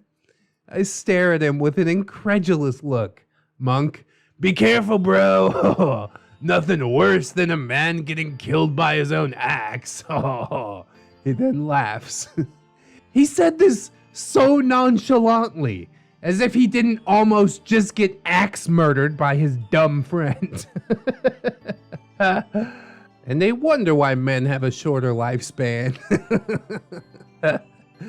And this, ladies and gentlemen, see, is why women live longer than men. The importance of survival just seems to be less of a priority for guys. That's right, all we want to do is go die in glorious battle and go to Valhalla. We hike for a while longer, but I make sure to pull Monk up closer to Kettle and Curie to try and make some more distance between us and the mad axe thrower who is following us. Why did nobody suggest that this freaking maniac go in the front, dude? Somebody's gonna catch an axe to the back of the head and just be like, whoops. Sorry guys, my bad, I can fix this. No, it's over. Every so often I would hear thud, tink, accompanied by a grumbling, Ugh, dang it. After about an hour or so of hiking, Bowlerbeard says, I need to stop. I need a break. Chatterbox, okay, Bowlerbeard, we can take a 5-minute break to have some drinks and snacks. Whoa! We weren't on a rigorous pace or strapped to a deadline, so nobody really complained about taking a break. Monk and I sat down and leaned our backs against each other, using each other as backrests while we rehydrated and ate some good old granola. That's the real hiking snack, isn't it? Get your carbohydrate on. I like to hike with a big bowl of spaghetti. Kettle and Curie were digging in their pack and pulling out what looked like sandwich bags of nuts and fruit. Chan Chan, who didn't seem to be tired at all, was looking around before meeting my eyes and giving the signal that she was gonna go find a bush and some privacy. Chatterbox was drinking water and admiring a tree, touching it and looking at its leaves for whatever reason. Nature's just so beautiful, whoa! And Bowlerbeard was collapsed on the floor, back down, wheezing like his lungs were on fire. Battle axes laying akimbo next to him. We all snacked, relaxed, and refreshed, while Bowlerbeard just did his best to try and stay alive. Eventually, Chan Chan returned, and we wrapped up our little break to continue our journey. Kettle and Monk both helped Bowlerbeard to his feet as Chatterbox asked, "You good, Bowlerbeard, man? Can we continue now? Whoa!" Bowlerbeard, still breathing hard and sweating an ocean. Yeah, I'm good. Let's go. Does everyone here know what a fresh Christmas tree smells like? Fresh pine? This is one of my favoriteest smells ever. Now take this smell and spray it with an amalgamation of garbage water mixed with vinegar and chunky expired milk. Oh, God! Came out of left field. I thought it was gonna be so nice. Like, hey, let's talk about pine trees. But also garbage water and chunky milk. God damn it. That's good cringe. Well, that's what we had going on as the boys helped Bowlerbeard to his feet. Laying in one place for too long had let his miasmic BO build up around and under him. We will call this smell Pine Beard Musk. And as he got to his feet, he released this fluid cloud for all of us to enjoy. ReddX, if you could get your chemists to work on this, I think you could make a fortune selling little fedora air fresheners for people's cars. Like those novelty jelly beans that taste like grass and vomit. There's always a market for everything. I think you actually might be onto something there. Like, it would just be one of those prank things, you know? You're like, oh, I got you a new air freshener for your car. And then they hang it up and they're like, why does my car smell like shit? It's hard to do worse than new car smell, but that definitely fits the bill. Anyways, we hike for a little while longer, and since Bowlerbeard didn't choose to snack at the break, He now reaches into his trusty fishing vest and pulls out a nutritious burrito from Taco Bell. Where the hell did you get that? It's at least 24 hours old now. It's so disgusting. He unwraps this burrito, pours some hot sauce from a little packet on it, and just starts chomping away. I was gonna say something about how it's not healthy, and I thought he hadn't brought any food, but then my brain was like, just give up, girl. What's the point? So I shrugged and just minded my own business, crinkling wrapper noises and nom, nom, nom from behind me. We eventually made it to the lake, and it was about time. It was around noonish, and it was getting hot. The sun was at its full zenith. We all found a little area to put our stuff down, and then started to go change. The boys were quick, and were hopping into the water, splashing around already, and so was Chan Chan. She'd worn her suit under her clothes, so she was able to strip and just jump right in. Curie and I took a minute to change, and then we waded in ourselves. Bowlerbeard was taking forever to change, as he was still resting and recovering from the arduous hike. Well, you doing that all wrong, man. What's better for resting and recovering than a dip in the lake, right? Eventually he did change, sans bowler hat, and he added his Leviathan bulk to the lake. As he swam closer to us, I could see an oily film on the surface of the water, emanating from him. Oh my god, is that real? Is that something that happens? Ugh! How? I guess his skin oils have just built up to that point. So is his power level decreasing now as he swims? I'm gonna go and lay out and get some sun. You girls want to join me? Yes, vacate, I say out loud. Curie and Chan Chan look at each other. Curie, sure, I don't really tan, but I wouldn't mind enjoying the warmth for a bit. Chan Chan, I'll catch up in a little bit. she says, as she suspiciously swims closer to the boys before splashing them. Well, I guess she's enjoying herself. I narrowly avoid the waterborne miasma of Bowlerbeard and get to the shore. Dude, this guy's a biohazard. What is going on? I lay out a towel, put on some sunglasses, and lay down while listening to the others splash and play in the lake. Curie eventually lays down next to me and does the same. I must have dozed off because the next thing I heard was a loud "Cowabunga!" and then a big splash. I opened my eyes and took off my glasses to see Monk coming out of a giant after ripple in the water. My turn, Bazaar! A girly voice screams as I see Chan Chan fly from the forest on a rope swing and launch herself into the lake. Tally-ho, chaps! Kettle flies through the air next with a little splash. Did he really say tally-ho, chaps? Or is that just like having my own voice for Kettle added into the story? Because I don't think he's actually British. I just felt the need to add the Pip voice back in because I think it's funny when Pip gets angry. Chatterbox. Come on, Bowlerbeard. Whoa, you're next. Do it, do it, do it. Bowlerbeard emerges from the tree line, wet and hairy gut jiggling. Pasty whiteness, a beacon to draw all our eyes. Angry red stretch marks on his belly, promising to act as speed lines. Oh, that's cold. Makes me laugh, but that's ice cold. Bowlerbeard. Yeah, your service is safe. The boys and Chan Chan. Yeah, Come on. We all did it. You can do it. Do it. I noticed that the commotion now has Curie sitting up and watching the show too.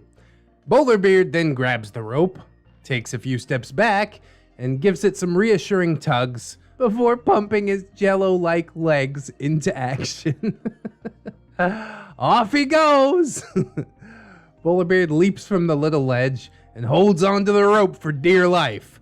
A majestic beard taking flight.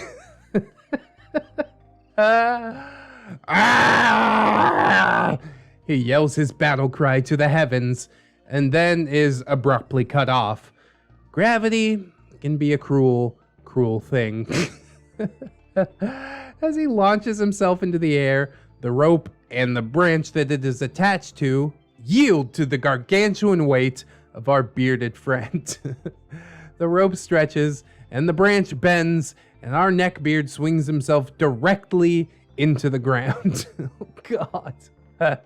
His massive derriere strikes the ground first, before the impact causes Bowlerbeard to start rolling and tumbling, collecting branches, leaves, and twigs, and all manner of debris before he comes to a rest, unmoving. It's like he's playing his own little Katamari Damacy. And that's it for today, folks. Oh, gasp! A cliffhanger. Does Bowlerbeard survive? Did OP get sunburned? Did Monk get eaten by a lake monster while we were watching Bowlerbeard? The answer to these questions and more, but only if you tune into part 7 of the Ballad of Bowlerbeard. Oh, bless you, OP. I don't mind the cliffhanger so much, because I know that the next entry is going to be just quality, wonderful. Bowlerbeard will continue the hunt of this, I am sure. We will not so easily be rid of our bearded friend, because that's just the way that things seem to go in these days and times. I really enjoy Bowlerbeard mostly because he's largely just a derp. I've been sent a DM on Discord by the OP, and she told me that Bowlerbeard never gets like that bad, predatory. He's just overall kind of a weird dude that lacks social awareness. And honestly, those are some of my favorite kind of beard stories. Because they just don't know how dumb they actually appear. No big feels, we just get to sit back and have a laugh. Dude was about to eat some berries and mushrooms that he just found in the woods. Like, dude, you're literally gonna die. Eat a desiccated bird carcass? Like, what the hell? It took him so long to find that crap. He probably knew in his heart that he could not consume these things without dying, but he just didn't want to come back to camp without anything in his hands. So I gotta give him props on that, you know. Like most beards, he is doggedly determined, if nothing else. I'm also glad that he was like the last one to use the rope swing, you know, because essentially he just destroyed it for everybody else. I mean, it's not broken, it's just bent out of shape and whatnot, but I don't know, what do? Wrap the rope around the branch a few more times and hope that it still holds? Or just ban Bowlerbeard completely from it? Like, no. I'm sorry, friend, you are no longer allowed on our rope swing. Overall, a ridiculous entry, but also a fun one. And I can't wait to continue it in part number 7. Except for the worm, of course. Nobody knows how I survive on worms 3 times a day. The Ballad of Bowlerbeard, Part 7. Bowlerbeard Goes Camping, Part 3, which is the finale of the camping shenanigans. If you haven't heard parts 1 through 6 yet, here are the links to ReddX. Ooh, links! And his wonderful, terrific, stupendously amazing narration. Thanks again, ReddX. Again, you're building it up too much, but I appreciate your appreciation. You know, I'm proud to do the thing that we do. I'm also super proud that part 5 has boob right in the URL. You can't plan stuff like that out. You can also read them by visiting our OP's Reddit page at user/Aroxxors. If you stop by, feel free to say hi, or you could also find her on ReddX's Discord server. That link is also in the description. She's a super lovely person, super friendly, and we are definitely glad to have her as part of our community. Returning cast looks relatively the same, all things considered, so I think I'm gonna skip it. It is like a rather large chunk, but the descriptions do remain the same, and I think if people are watching this in a compilation or something, it's going to drive them nuts. So hopefully if you want to hear the cast list read out, then you can check out the part 6 or 5 or wherever else I read out Chan Chan and all the other cast members that we got.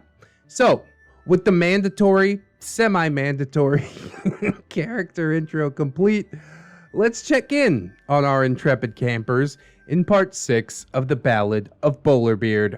Bowlerbeard Goes Camping, part number 3.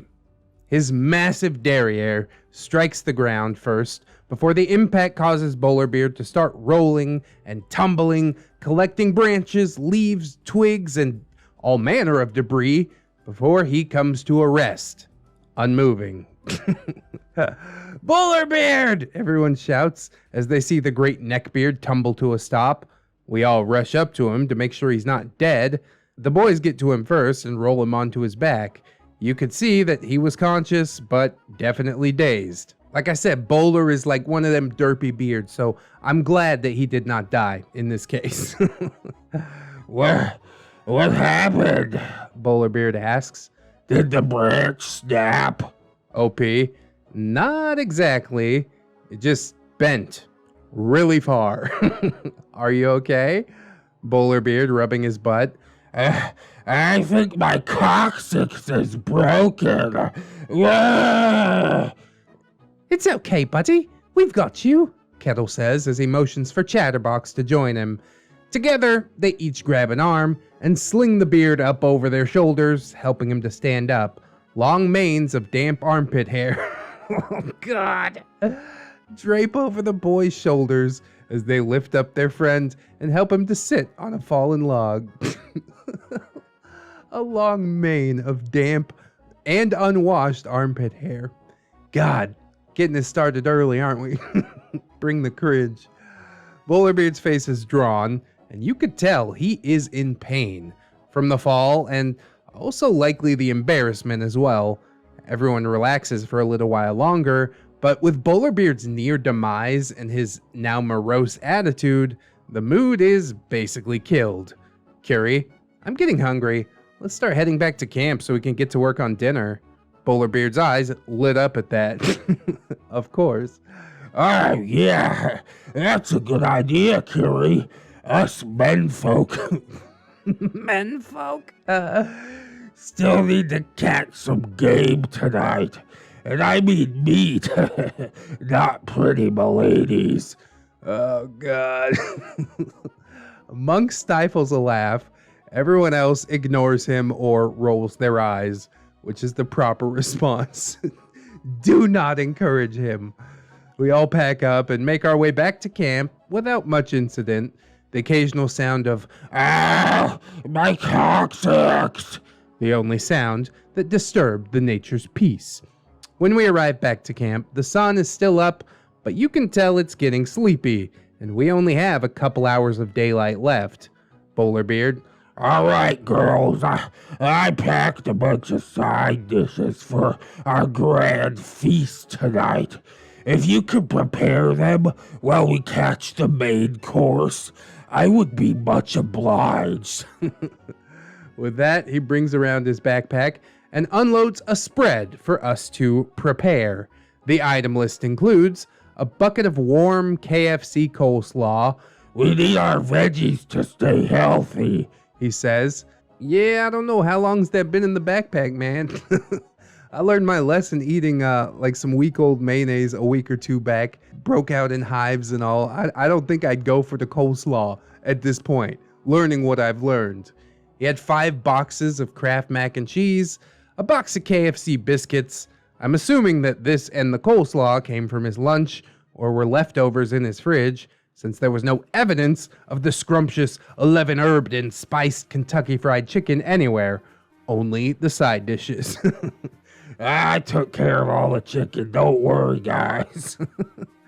A loaf of smashed French bread, its form did not survive his backpack, unshucked ears of corn, and maybe 10 sticks of warm, slightly misshapen butter. 10 sticks of butter, bro? I'd expect nothing less. To his credit, he did remember to bring foil and some cooking utensils. OP, yeah, we can do that, I say as I eye the spread. At least the corn looked fresh. Great, thank you, Bowlerbeard says with a smile. He then trots off into his medieval tent to retrieve some more goodies. Guys, come here. He beckons for all the menfolk to gather around. really gonna call them menfolk the whole time? Please don't. Tonight, we hunt and earn our keep as true men. Oh no, dude. Don't stake your manhood on this, man. It's not gonna go well. We honor our ancestors, especially mine, with the bounty of food that we will gather tonight. I have gifts for you all. He then proceeds to arm his war party. To Chatterbox, he bestows a long tube with little darts attached to it, a blowgun, citing Chatterbox's days as a saxophone player. Bowlerbeard says, He will have hardy lungs to fell his foes.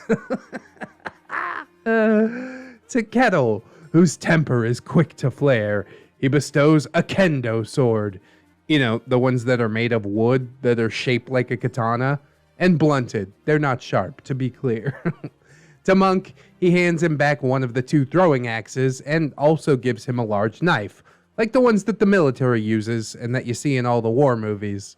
Bowlerbeard keeps the other axe for himself and raises his other hunting knife, the one which he had used to fillet the bird this morning, which is being generous. He also still has his flare gun, and his crossbow is slung under his arm. It appears to be black paracord, not an actual strap that he's using, or maybe it's just a shoelace. I couldn't really tell.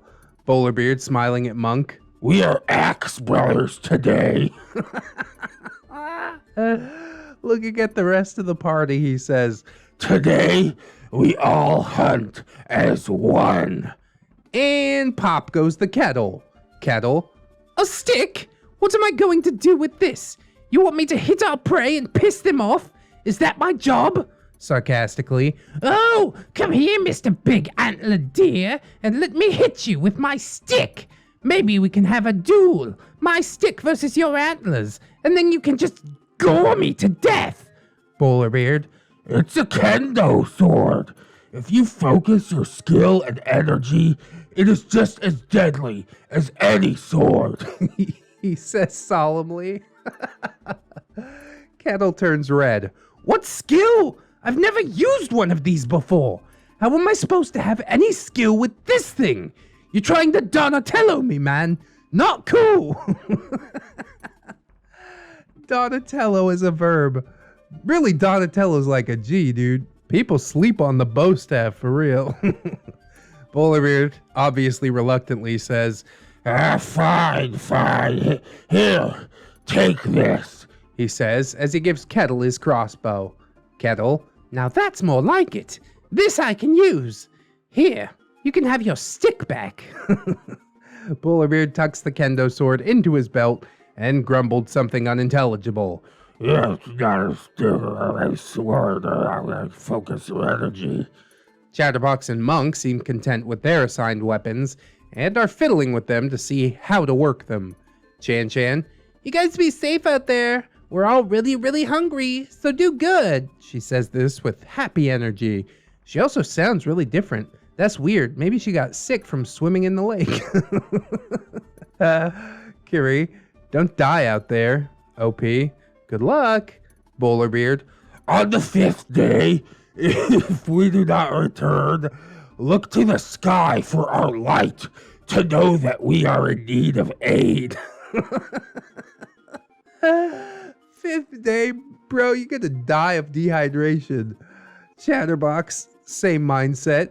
5th day? What are you talking about? We leave tomorrow. Whoa! Hell no! Just look at the sky every so often, and if you see it shoot up a flare, call 911. Whoa! And with that, our menfolk march off into the woods to find meat and sustenance for the tribe. Or at least attempt to. OP, all right. Did anyone else bring any food that we can use for tonight?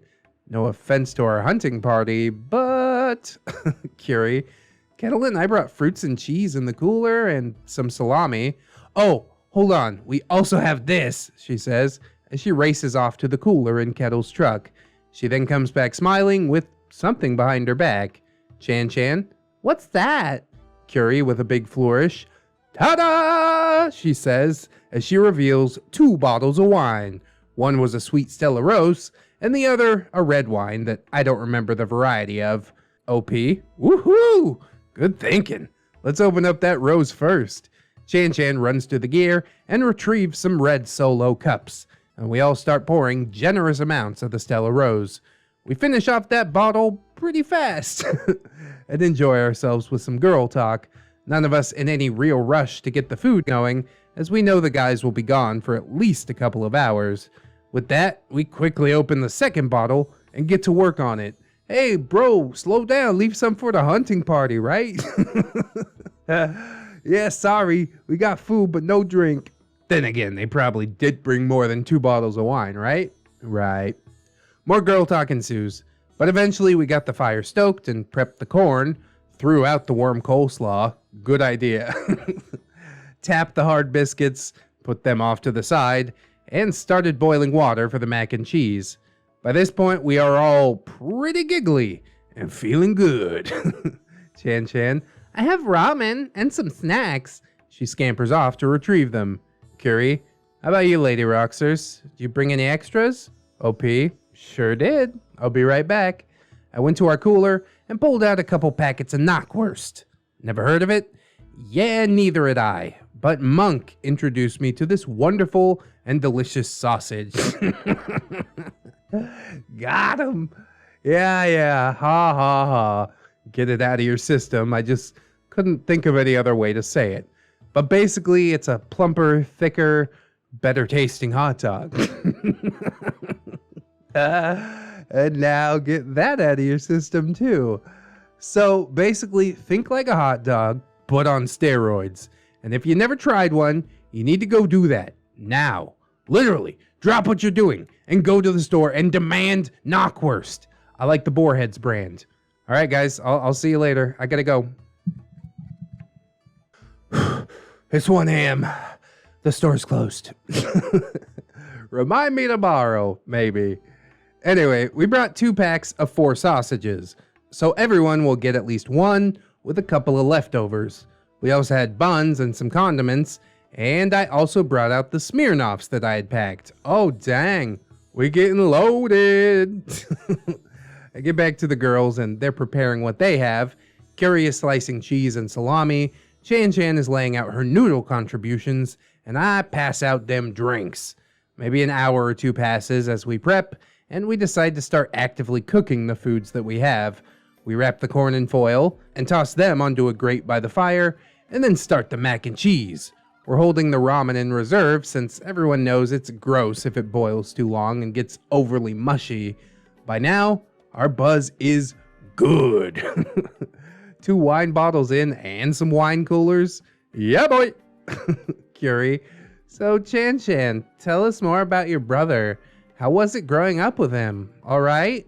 Chan Chan. Bowlerbeard's a good brother most of the time. I mean, sometimes his jokes are lame, and God knows he could be cleaner, but he always means well. I laugh. OP. Like how he was gonna feed us poisonous berries and a rotting bird. Chan Chan happily. Yeah, exactly like that. He meant well, but yeah, he's prideful and stubborn. And maybe just a little dense. Bro is denser than a collapsing star, but I'll be damned if I don't love him for it. Curie. Well, I'm just glad he didn't actually eat any of that stuff. OP. Well, except for the worm, of course. Laughing and giggling ensues. By this time, it's getting pretty dark, and all the food is prepared. We each help ourselves to a little meal while we wait, as who knows how long it'll be until the others come back. Eventually, we do hear some rustling in the forest and loud talking. Bowlerbeard. I can't believe you missed him, Kettle. You almost had him. I would have made the shot without a problem. Kettle. Shut up, Bowlerbeard. Chatterbox. You did almost have him though, man. That little bunny must be like quivering in fear in his little bunny hole. Whoa! It's too bad you lost the arrow though. Bowlerbeard, how do you only pack 3 arrows? Whoa! Bowlerbeard. It's all that came in the set. That his mom definitely bought for him. Monk, ladies, we're home. We all turn to look as our glorious menfolk return with their ample bounty of nothing, as expected. Curie. So I take it that was not a very successful hunt. Monk just starts laughing. Monk, oh, I wouldn't say that. Kettle showed a rabbit who was boss by almost like sniping his head off. Kettle, That rabbit got lucky. Monk, then we had to look for the stray arrow he shot because, it was the last one. And that was seriously our best chance to actually catch something. Unfortunately, we couldn't find it. Chatterbox, yeah, Kettle already lost the first 2 arrows. It's this forest, man. This dense and beautiful forest, it just has no animals around. We must have been too loud. Whoa! All we saw was the occasional squirrel and rabbit, but they were all too fast for us. We saw some birds too, but it's like impossible to hit a moving target. Whoa! Maybe we should have split up to make less noise, man. But then, in England, they always hunt in like those big groups, so it should have been the same thing. Whoa! Yeah, I think a fox hunting party on horseback assisted by hounds is a little different than a bunch of nerds wandering out into the woods with a crossbow. You need to keep stealth on your side. Bowlerbeard, I could have found and killed us some meat, but my chi levels were low. yeah, it's just his chi, bro. I think I must have used too much of it to heal my coccyx. I love Bowlerbeard, man. What a character. Monk, long story short, we failed, and now we're starving. Were you girls able to whip up anything, edible? OP, on it, I say, as I'm already preparing the first plate of food, which I hand to Monk. The girls help pass out plates to the others, and the boys start serving themselves and digging in ravenously. Bowlerbeard, I'm glad you guys finished that coleslaw. I'm not a big fan of it, but I know how my ladies love their salads. nom nom as he eats his food. Chan Chan, oh, yeah, it was so delicious, she said, rolling her eyes as she cast me and Curie a side-eyed glance before bursting into laughter, which Curie and I joined in on. Monk, it's beer 30, bros. He says this as he starts opening beers and passing them around. Oh, thank God they still have something to drink. I was getting quite concerned with all these thirsty ladies hanging around the camp. The rest of the night was enjoyable, as the boys told more stories of their hunt while they ate and everyone drank. The food went fast, as the boys were ravenous, and our meager supplies dwindled. This resulted in a duel of sorts for the last knockwurst. Bowlerbeard, I want it. I need more protein to replenish myself. Kettle, You have plenty of stored muscle. Just tap into that, he says, as he points to Bowlerbeard's prodigious gut. Chatterbox, well, if you two are just gonna argue about it, I think I'll just go ahead and help myself. Whoa, he says, as he reaches out for it.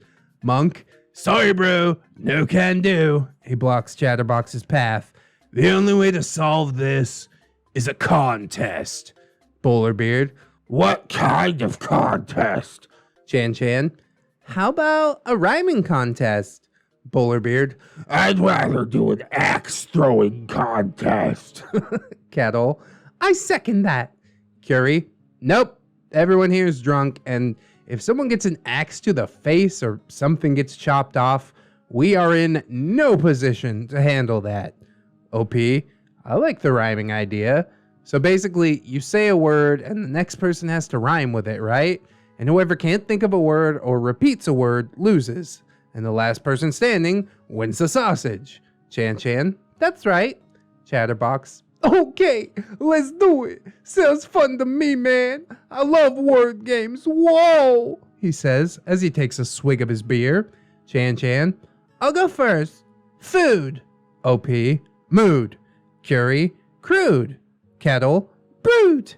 Chatterbox, lewd. Monk, dude. Bowlerbeard, boob. Awkward looks, and then laughing all around.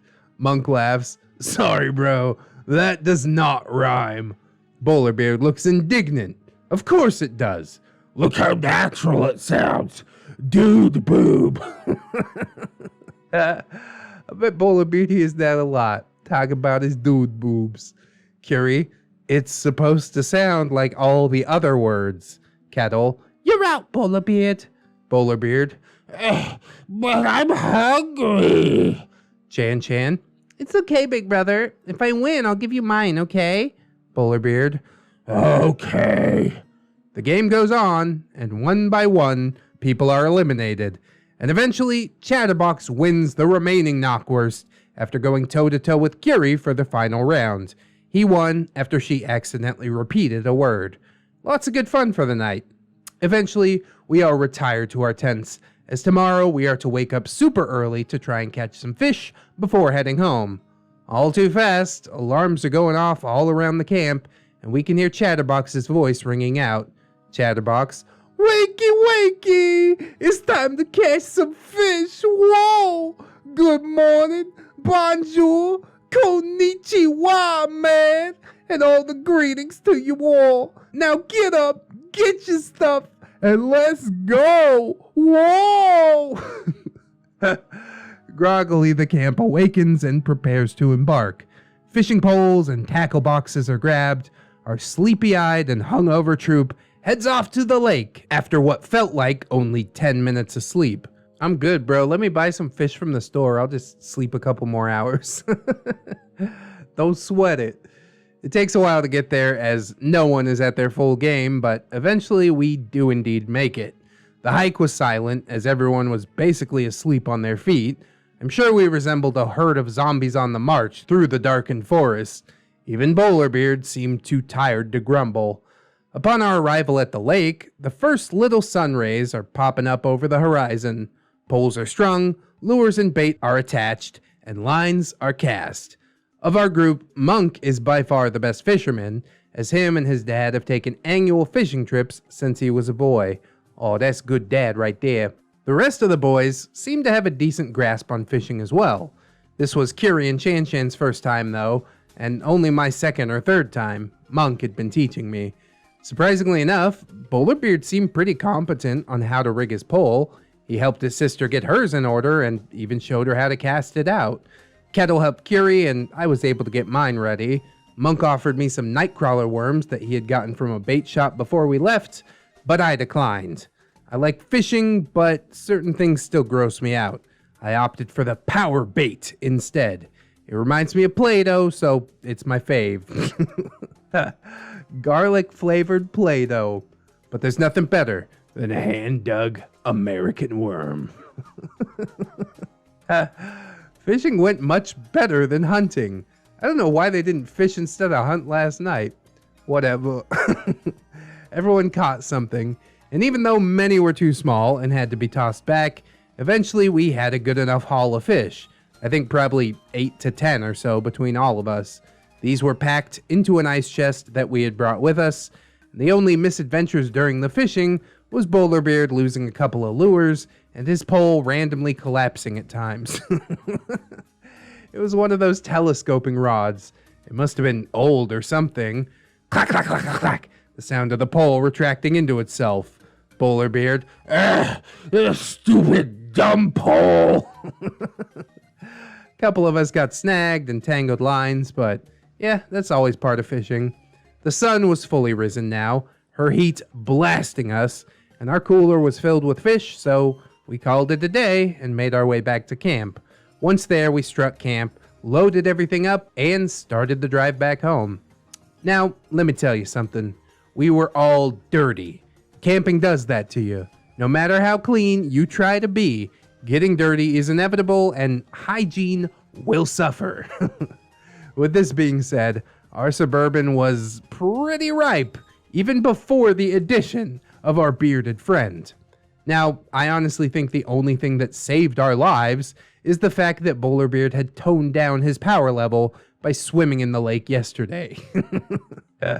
But even with that, it seemed like a new smell was piled on top of the plethora of smells that he already had. Now on top of the vinegary, sulfurous garbage water stench, we had that cloying pond scum odor. You know what I'm talking about? Go smell the top of a fish tank that's in need of cleaning, with the little flecks of algae forming everywhere. It's that smell on top of his other original smells. The newest scent in the beard air freshener line. We first brought you pine beard musk, and now we bring you lake beard musk. Bro, if this channel blows up and I get the budget, I'm seriously gonna make a beard air freshener line.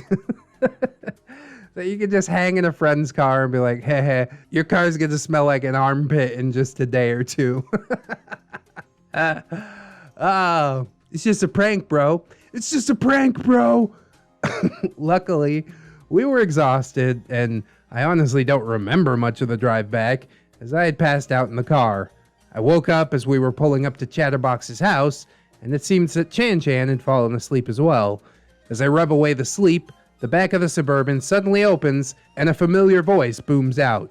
Tower, Welcome back, guys. I got the grill going already, so we just need to toss the fish on. He says this as he starts to unload the cooler and other odds and ends in the trunk. Monk, Glad you could make it, bro. Sucks you couldn't make the trip, though. Tower shrugs. I get to enjoy fresh fish without having to do any of the work. I'm happy. Plus, the overtime is gonna make a nice little bonus on my check. Apparently, Chatterbox had invited Tower over to enjoy the fish and hang out while we were driving, and I was passed out. And it was nice to see our missing friend. With Tower's help, the unloading process went by pretty quick. We all took turns using Chatterbox's facilities as Tower and Chatterbox cleaned and prepared the fish before tossing them onto the grill. As we were all relaxing outside, waiting for the fish to finish, a new car pulled up in the driveway, bearing an unmistakable little triangular sign on top. Bowlerbeard rushes over to the man exiting the vehicle and receives a couple of square-shaped boxes from him. Bowlerbeard, I ordered pizza, guys. I thought we could use some real food after this trip. I hope the pizza has sardines on it or something. Sardines and garlic pizza seems like just the thing to increase Bowlerbeard's power level. It's also a Ramtide's favorite pizza, if you didn't know. He says this as he opens a box and grabs a big greasy slice out for himself. The fish turned out spectacular, cooked with lemon, butter, and herbs.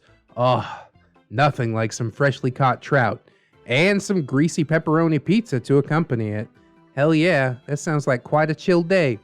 We eat, hang out, then sort out all our stuff before saying our goodbyes and heading home. And with that, ladies and gentlemen, the mini-series of Bowlerbeard Goes Camping is fini. Please be on the lookout, though, for the Ballad of Bowlerbeard Part number 8. I'm heavily leaning towards Part 8, telling the story of the Warhammer tournament that Bowlerbeard sponsored at his house. Or I could talk about when he met his leg-beard girlfriend. Decisions. Until then, ta-ta, my friends. Yeah, camping and being out in the woods basically is always a difficult time. You're never gonna pack enough food because I can't bring my entire pantry with me. I'm always like, yeah, this view's nice, but I could use a snack. Man, there I go again, talking like a fat body. But it's true. A man cannot survive on cheese and sausage alone. I don't blame him for ordering a pizza as soon as they got back. I'm quite surprised and also quite proud that Bowlerbeard would take it upon himself and be like, yeah, we're definitely gonna catch some food while we're out there. Like, bro, what are you, Bear Grylls or something like that? There's no way that's gonna happen. But I gotta give him some respect for trying to push himself above and beyond his limits, you know what I mean? I'm also a little bit pissed off that he wouldn't let us pack any food because of the the magical mystery food that he was going to go look for in the forest, but the anger at the lack of food and the amazement at him trying to actually get food to feed people kind of balances out to where I'm sort of indifferent about it. You get a pass on this one, Bowlerbeard. And as always, he managed to bring the laughs as well, so I really can't wait to get into part number 8. Bowlerbeard, one of the derpiest beards that we've seen. I would compare him quite closely to Sir Sam, but perhaps like even more innocent, you know? He never really gets creepy or tries to make moves on anybody, except for Curie, but his intentions there were nowhere near clear enough, and he doesn't seem to harbor too much ill will over Kettle getting the girl over him. So overall, yeah, super weird guy, but also seems like a decent friend to have. I do like Bowlerbeard, and I am on the edge of my seat, waiting for more. He did make me an offer. We'll make him an offer he can't refuse. The Ballad of Bowlerbeard, Part 8.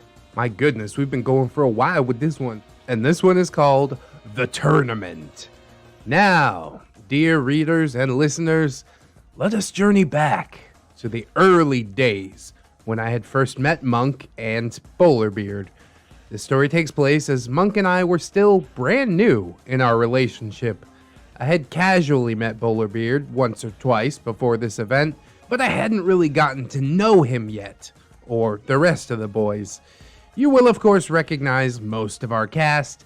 In this story, they're all just younger versions of their current selves.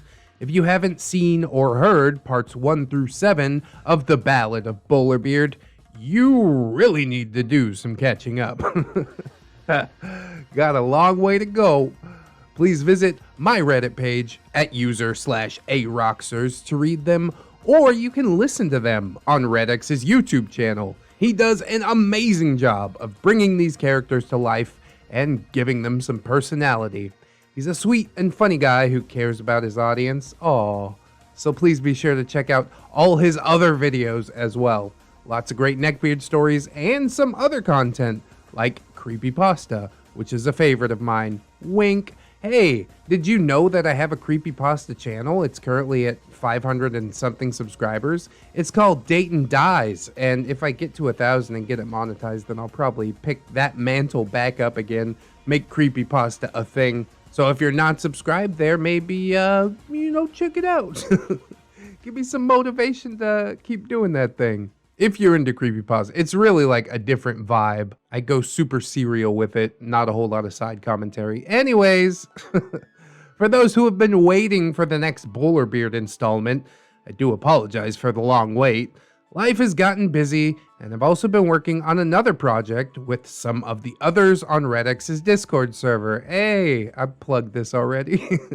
Which has been eating up time, but it will be amazing once it is finished. Yes, we need some quality beard fiction. It's about the end of the world and the beardpocalypse, and I haven't participated, but I'm super excited to narrate it and all that. Sadly, there's just never enough hours in the day. Feel that though. Anyways, links are as follows. OP's Reddit user page, yes indeed. ReddX's YouTube channel, part 1, part 2 and 3 and 4 and 5 and 6 and 7. Wow, we are pumping some videos out, I'm gonna tell you that. Bless Aroxxors for making it all possible. Babe, I really want you to come and hang out with me at Bowlerbeard's Warhammer tournament. All my friends are gonna be there, and it'll be a great way for you to get to know them all. My boyfriend, young Monk, exclaims over the phone. I don't know. I've never even heard of Warhammer before. Plus, it doesn't sound like a lot of fun to just watch you guys play a board game, I say, as I imagine how exciting it would be to watch people play a game of Monopoly or the game of life. It's not like a normal board game, babe. It's tabletop, and it's a recreation of like a real war. Well, a real war with like magic and dragons and stuff. Monk says. The strategy in Warhammer is sick as hell. You could apply it to a real war, as long as you're not expecting people to, breathe fire or something. Fine, since it means so much, I'll come tomorrow. It starts at noon, I ask. You rock, baby! I'm so excited that you'll get to see me in action. Yeah, I'll send you the address so you can meet me there, he says. Now, remember, we had just started dating at this point, so it wasn't that off-putting for me to be bringing my own car. That means I had the opportunity for a quick escape if things got super boring like I expected. That's a big brain play. We exchanged the regular puppy love goodbyes and sweet talk before hanging up. As the next day comes, I decide that I need to make a good impression on Monk's friends. So I get up extra early to go to the store to pick up some ingredients and make some food to bring over. In my culture, it's considered polite to bring a dish of something over for get-togethers. A Warhammer tournament qualifies for this, right? I think it does. Usually it's just a bag of Doritos, but whatever you're making sounds way better. So I spend my morning shopping and cooking. Monk and I have been texting throughout the day, and he swears that there will be plenty of food there, but my Filipina pride won't allow me to come empty-handed. I made a noodle dish called pancit, and the ever-popular Filipino egg rolls known as lumpia. Oh snap, I just had some lumpia for dinner. Fish lumpia, yes indeed. Rolling lumpia is an arduous, time-intensive task, but my mom, the angel that she is, jumped in to help me out. Thank you, Mom. And thank you, wifey. Bless her, she spent the whole afternoon making up lumpias just so I could sit there and stuff my face. No special occasions, she just decided that's what she's gonna do today. God, she's so wonderful. Once we got all that done, I left the actual frying of the lumpia up to my mom while I went to get ready. I decided that I should dress in something cute to make a good first impression, so I picked out my favorite sundress. Oh, you know how I feel about sundresses. A little white strappy one that's covered in sunflowers. It falls to just above my knees, and I paired it with some wedge sandals. I shower, do my hair, my makeup, get dressed, and head out to my mom. How do I look? I ask with a little twirl. You look beautiful, honey. You said this was a gaming tournament that Monk invited you to? Your dad used to play a lot of poker with his friends when he was still alive, Mom said. Sort of, Mom. Yes, but no. I don't really understand it, but Monk said he'd explain it to me there. It's not Pusoy or Dominoes. He said they use these little models to reenact battles, so it's like a war game, I said. Oh, that's nice, dear. I'm sure it'll be fun. Hopefully this is enough food, she said, eyeing the trays of food with some worry. She helps me carry the food out to my car, an old Toyota Celica from the 80s that had the flip-up lights, only one of which worked. So my car always looked like it was winking at people. Those flip-up lights are super cool, but there's a reason they went out. I love this car, but it had so many issues. In fact, our family mechanic even installed a hidden push start button that bypassed the key because the starter didn't work correctly. So the key was just for show. Thankfully, no car thieves ever figured this out. Our mechanic knew that I was a struggling college student, so he always made sure to figure out the cheapest way to fix things for me. Thank you, Tito. That's a good mechanic. You gotta hold on to a mechanic that's like honest with you and shit. Oh gosh, I'm getting freaking nostalgic writing this one. It's bringing back a lot of memories.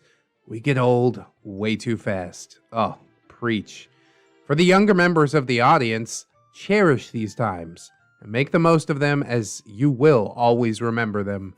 Anyways, the food was loaded. I give my mom a goodbye hug, and off I go to my very first Warhammer tournament. Goody gumdrops. Thankfully, or as I soon found out, maybe unthankfully, Bowlerbeard's house wasn't far from my parents' house at all. If I wanted to, I could have walked there. It was maybe 2 to 3 miles away. What were the odds, right? As I arrive, I notice it's a pretty big house with a lot of undeveloped land around it. Just a big house on a dirt lot with a shed in the back. And now this dirt lot was doubling as the tournament parking lot for at least a dozen cars that were parked there. I always get creep vibes from like a random shed sitting on the property. You gotta go and check that shed out. Make sure that it's not a horror show inside there. I text Monk that I'm here and to come get me and to help me bring in the food. Hey, babe. Quick kiss. Whoa, you brought a lot, Monk exclaims. He's wearing a real big fish shirt and some worn out jeans. Don't be silly. I know how hungry guys get when they're drinking. I'm worried this won't be enough. There's a lot more food inside, right? Slight concern in my voice. Yeah, Bowlerbeard's laid the spread out, and some of the others brought some stuff too, says Monk. Oh, you guys are drinking too. So it's time for Palutan. Palutan? I'm not good at pronunciations. It's a word, I swear. Relief comes over my face, and Monk leads me inside for the grand debut. As the door opens, I am immediately blasted with sensory overload, a cacophony of smells, sounds, and visual displays. My nose reacts first, as it inhales the most interesting mixture of scents. Microwave foods, meated cheese, paint, unwashed bodies, BO, and curiously a very strong chicory and tobacco smell. Well, at least the smells aren't like 100% horrible, maybe 80 or 90%, but we take any relief that we can get.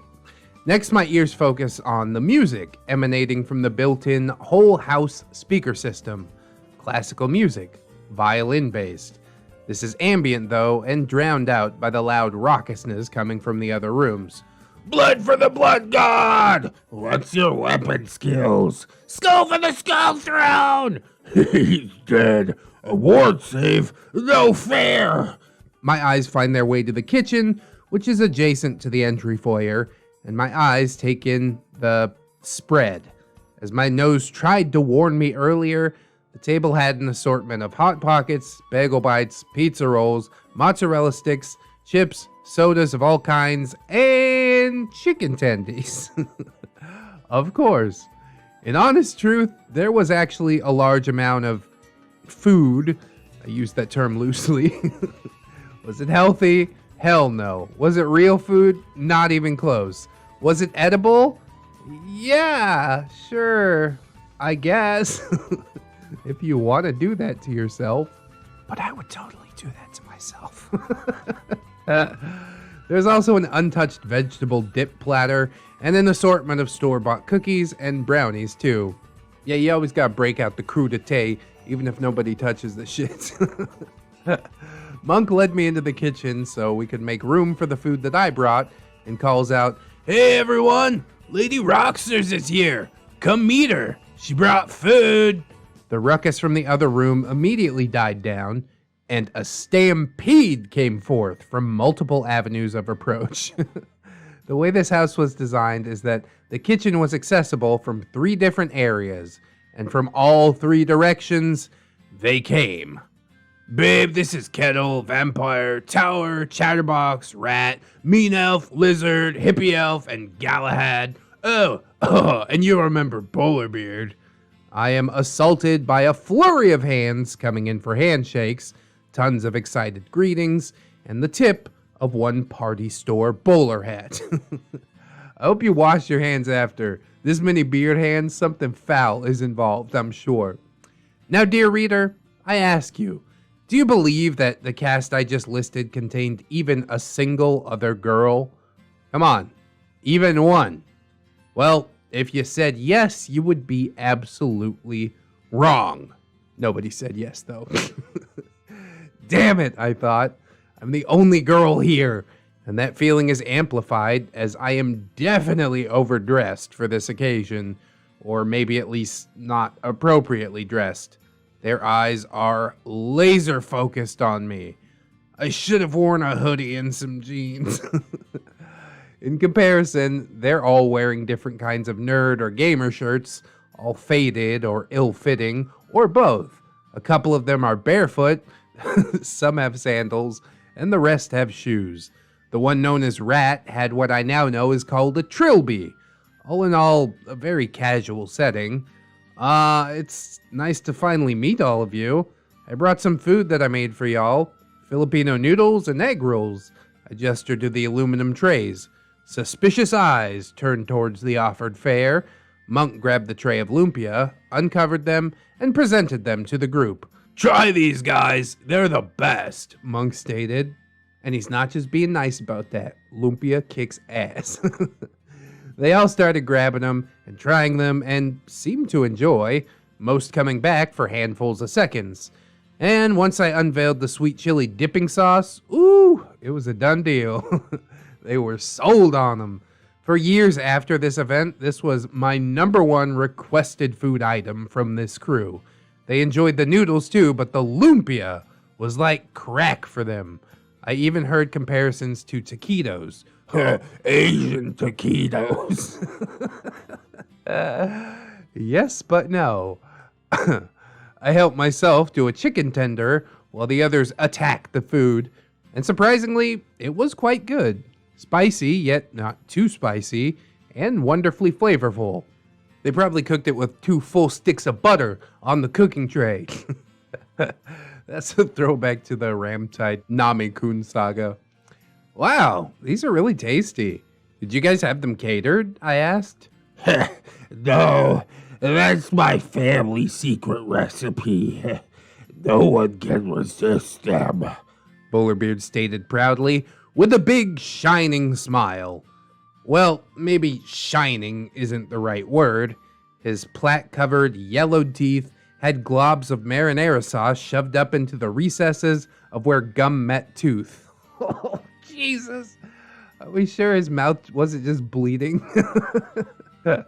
It looked like a macabre horror show. Oh, well, they're very tasty, I tell him, but my appetite had suddenly vanished, replaced by a queasy feeling. Now, Bowlerbeard, don't be going and giving away all the family secrets. A deep voice came from around the corner. In walked an older man who looked like a young Gary Sinise. Tight smile on his face and a confident bearing to him, but still a beard voice. Lady Aroxxors, this is Mr. Bowlerbeard, Bowlerbeard's dad, Monk introduced. You can call me Prepper, Bowlerbeard's dad says, as he extends his hand for a very firm handshake. His moniker will become obvious a bit later on. Is that fancy? I haven't had good Filipino food since I worked the casinos in Vegas, Prepper said, as he started to make himself a plate. Come on, everybody. Grab your food and head back to your games. We can eat as we war. Lady Aroxxors, let me give you a tour, an explanation of what's going on. It's my duty as host, Bowlerbeard proudly stated, as he came up to me and draped a big, squishy, smelly arm around my shoulder, gesturing with his other arm in a sweeping motion. This is where I should mention that Bowlerbeard was wearing a sleeveless shirt. Oh no. So I could feel the scratchy, damp tickle of his armpit hair on my shoulder. Oh! Terrible. As he pulled me away to start the tour, I turned to look for Monk for help. Monk just smiled and gestured for me to go with him. I've got to get back to crushing lizard, babe. I'll see you in a bit. Well, you're no hope at all. And with that, I got left in Bowlerbeard's tender care, and the grand tour started. Arm still wrapped around me as he dragged me around the family abode. The pungent aroma of unwashed neckbeard, sweaty armpit, and stale marinara breath washed over me as he conducted the tour. I could even feel little rivulets of moisture drip from where his armpit met my shoulder. God, Jesus, why? That's about the point where you have to say something. You're like, excuse me. I'm uncomfortable with this. Even in the third person, it's making me uncomfortable. He took me from the kitchen into a massive living room, decorated in what I can only describe as a mix of American frontier and Old English. It felt like I had entered a nobleman's hunting lodge. There were numerous statuettes of animals, mostly wolves, also paintings of wolves.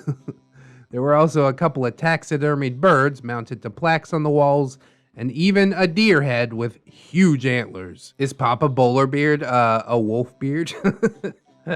It's possible. There was a very old and expensive looking grandfather clock in one corner, and all the furniture was wood, except the sofas, which were a dark brown pleather. There was a big screen TV in the room as well. This was before plasma and flat screens, so it was one of those huge 100-ton behemoths that was encased in wood and commanded an entire room. 2 massive tower speakers flanked it. My dad loves wolves. Here we go. He says it's our family totem animal. I prefer dragons myself, but wolves are cool. Bowlerbeard stated.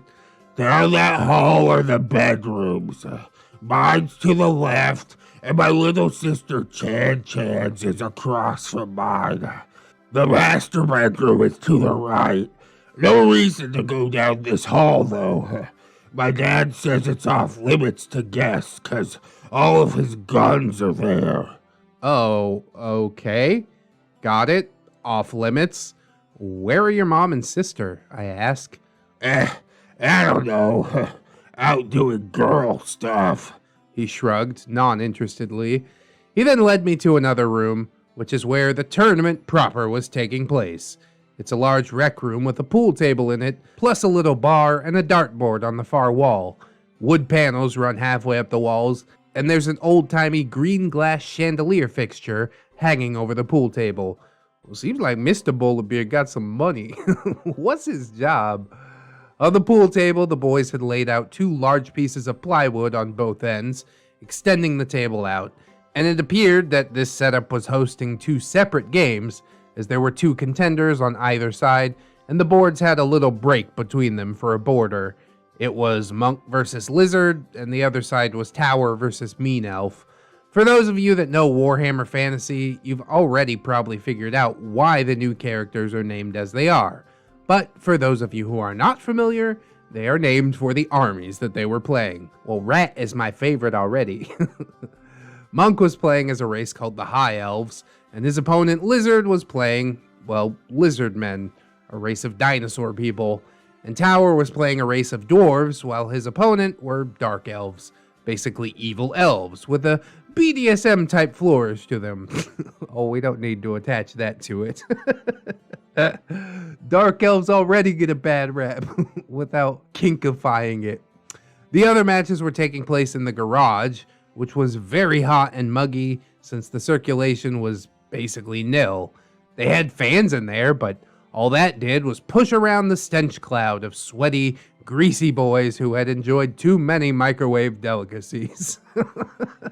You know the humid, muggy feeling? Yeah, it was that, but the humidity was created from the greasy sweatiness of a bunch of boys making war in a hot, stifling garage. Sounds like hell.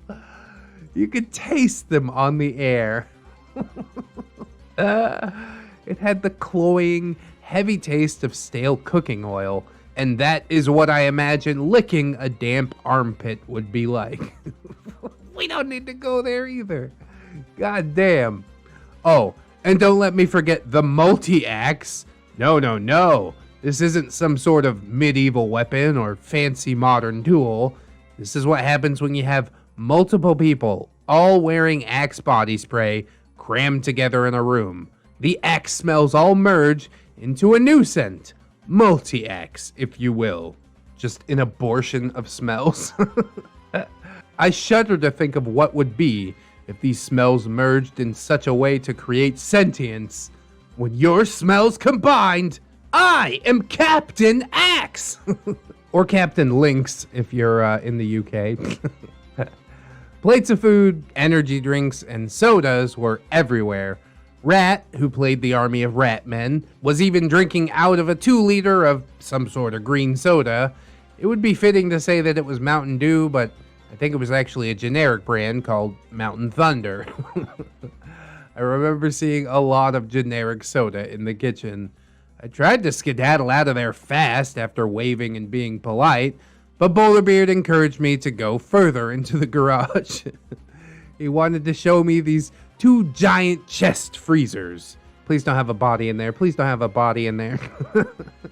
This one here is reserved for me, so if you're ever over here and get hungry, help yourself. He then opened it up, and it was brimming to the top with what looked like an entire store freezer section's worth of Hot Pockets, all pepperoni flavored. He smiled at his Hot Pocket hoard proudly. That's adorable. He then showed me an old Jeep that he said his dad had been restoring, as well as a bunch of boxes and tools and such, all of which he said were also his dad's. I also noticed a large safe tucked away in the corner next to the workbench with what looked like a CB radio on it, or maybe it was one of those old school ham radios. I don't really know. After Bowlerbeard showed me the games going on in the garage and explained that the winners of each match would then square up against each other, he went back to his own game versus Galahad. Bowlerbeard was playing a demon army, reminiscent of traditional demons, while Galahad played an army of medieval knights. Before rejoining his battle, though, he did make me an offer.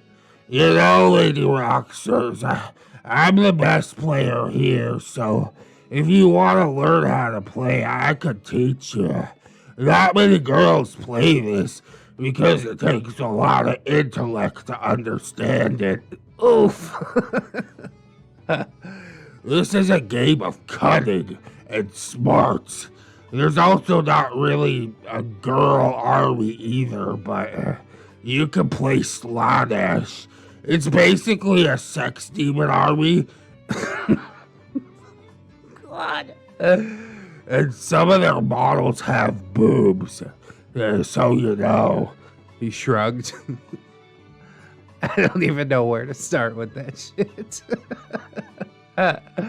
It started off so well. Oh, he's offering to play. Oh, he thinks girls aren't intellectual enough to understand it. Bro, girls are way more cunning and smart than dudes. I'm sure most people are willing to admit that.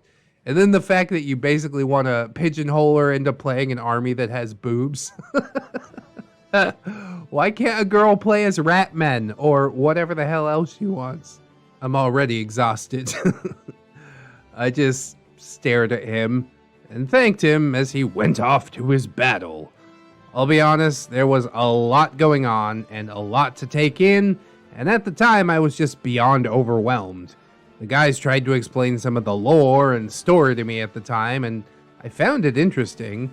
In fact, while the boys played, I would steal their rulebooks and flip to the lore sections to learn as much as I could about these mythical races and cultures. By my own admission, this was my gateway into fantasy nerddom and nerddom in general. Before this, I was really only exposed to Harry Potter and Sailor Moon. Stepping your nerd game up. The Warhammer franchise, to this day, is one of my favorite universes, as is the Warhammer 40k series set in the far future of Earth. I am a lore junkie. I love fantasy worlds and what-if scenarios, alternate history and all that. Books equal life. As far as actually playing the games, though, yeah, I could never get into that. It just took way too long. Seeing the little miniatures was neat, but I just couldn't get into playing. I just got bored. Yeah, that is a pretty big bottleneck. There's also the bottleneck of how much the fucking figures actually cost. That's basically what kept me away from it for so long. Just couldn't afford it. Even now, when I probably could afford it, I just don't know if I want to invest that kind of money in a plastic figurine army. So while epic war was waged, I read. I'm not ashamed to say that I own a massive collection of novels from the Black Library.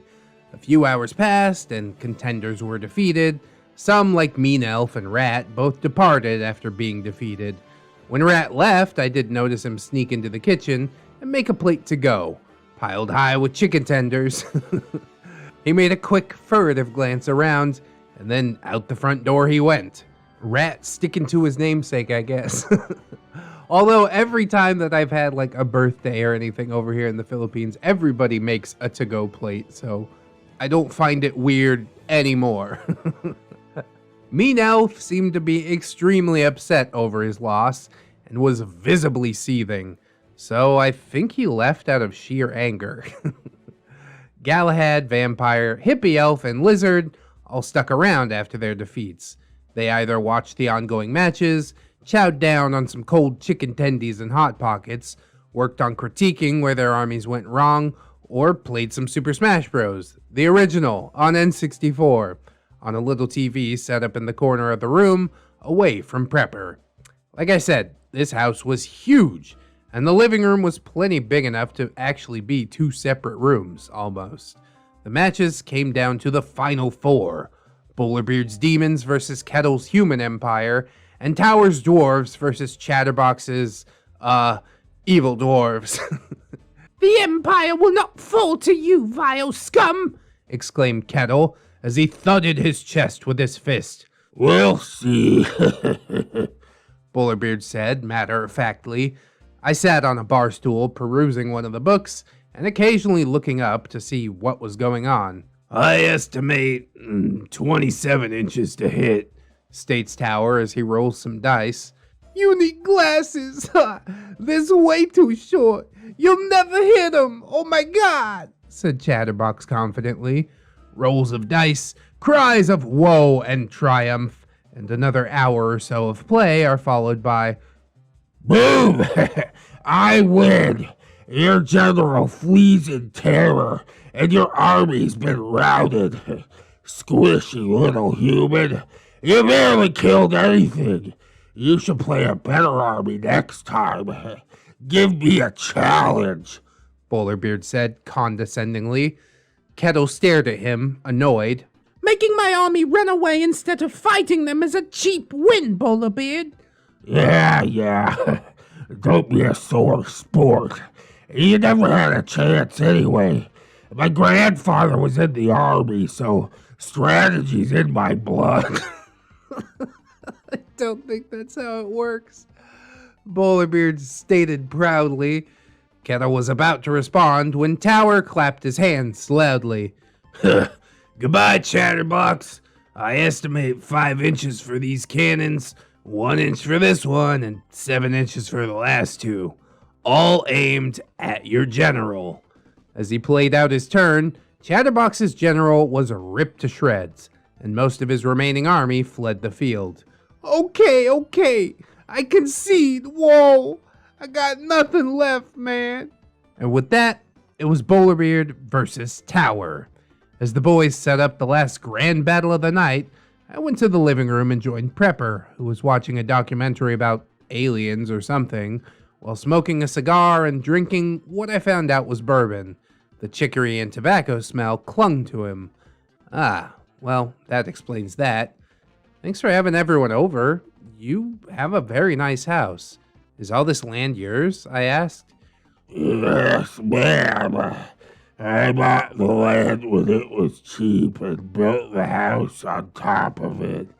Did you see the shed and trailer parked in the back? That's what we all lived in while the house was being built, stated Prepper. Oh, wow. It must have been hard cramming the whole family in there. Yeah, it was tough for the girls, but I've been teaching the family how to rough it for a while. You never know when you might need to disappear and go to ground someday, he said seriously. Go to ground? I asked. You know, just in case of revolution or if the New World Order finally reveals itself. Or if little spacemen come. Stop. You can never be too careful. Did you see those boxes in the garage? 3 years of preserved foods, water, and survival needs are stored there. And I have more in the shed. Even got some gas masks. I got me some property up in Oregon I'm working on, too. If things get too hot, we'll beat feet up there. How about you? Is your family prepared? Not as prepared, surely. No, it's just me and my mom. My dad passed away when I was little, I said. This world's a dangerous place, young lady. Lots of bad things going on and lots of bad people. If something ever happens, you don't hesitate to come out here and bring your mom. Oh, no. Things will be tough when it all ends, but you have a good vibe to you. The world won't be a safe place for two women to be, by themselves, he said, solemnly concerned. Don't you do it, OP. Don't you ever do it. This is a fate worse than death, I assure you. Thank you. I appreciate it, I said. I've never really been much into the conspiracy theories and all that kind of stuff, but it was pretty obvious that Prepper was. He was nice enough, though. Not sure if many folks would offer up their Armageddon food and shelter to a total stranger. I hate to break it to you, OP, but he needs women to help him repopulate the planet. Don't do it. I focus back on reading my book and hanging out with Prepper, occasionally looking up to watch some of his documentary. Epic battle noises are coming from the other room as dice are thrown, and the remaining players all cheer on one side or the other. It got late though, and I was getting really sleepy. It was getting hard to contain the yawns. You should go home before you're too tired to drive, Prepper said. I could tell he was getting sleepy too. Or maybe it was just the alcohol taking its toll. The cigar was down to a nub. I think this might have been his second one. I smile and nod, and then get up to check on the boys. Do you remember that cloying, oily garage smell that I mentioned earlier? Yeah, it permeated the little rec room now too, as all the boys from the garage had relocated into it. I like to think of it as like a bunch of pig pens from Charlie Brown crammed into a tiny little room. Many stink clouds floating above all of them. Grossed out, I said my goodbyes from afar and gave Monk the look. We all know that look. He gets up from his position and walks me to the door and tells me that Tower and Bowlerbeard will probably be planned for a while still, and that he'll let me know the results. As we were saying our goodbyes, though... Wait, I'm just about to win. Just let me finish my turn, Bowlerbeard yells out. I look at Monk and nod as he shrugs, and we return to the room to watch this play out. Okay, but I really have to leave after this turn, I say.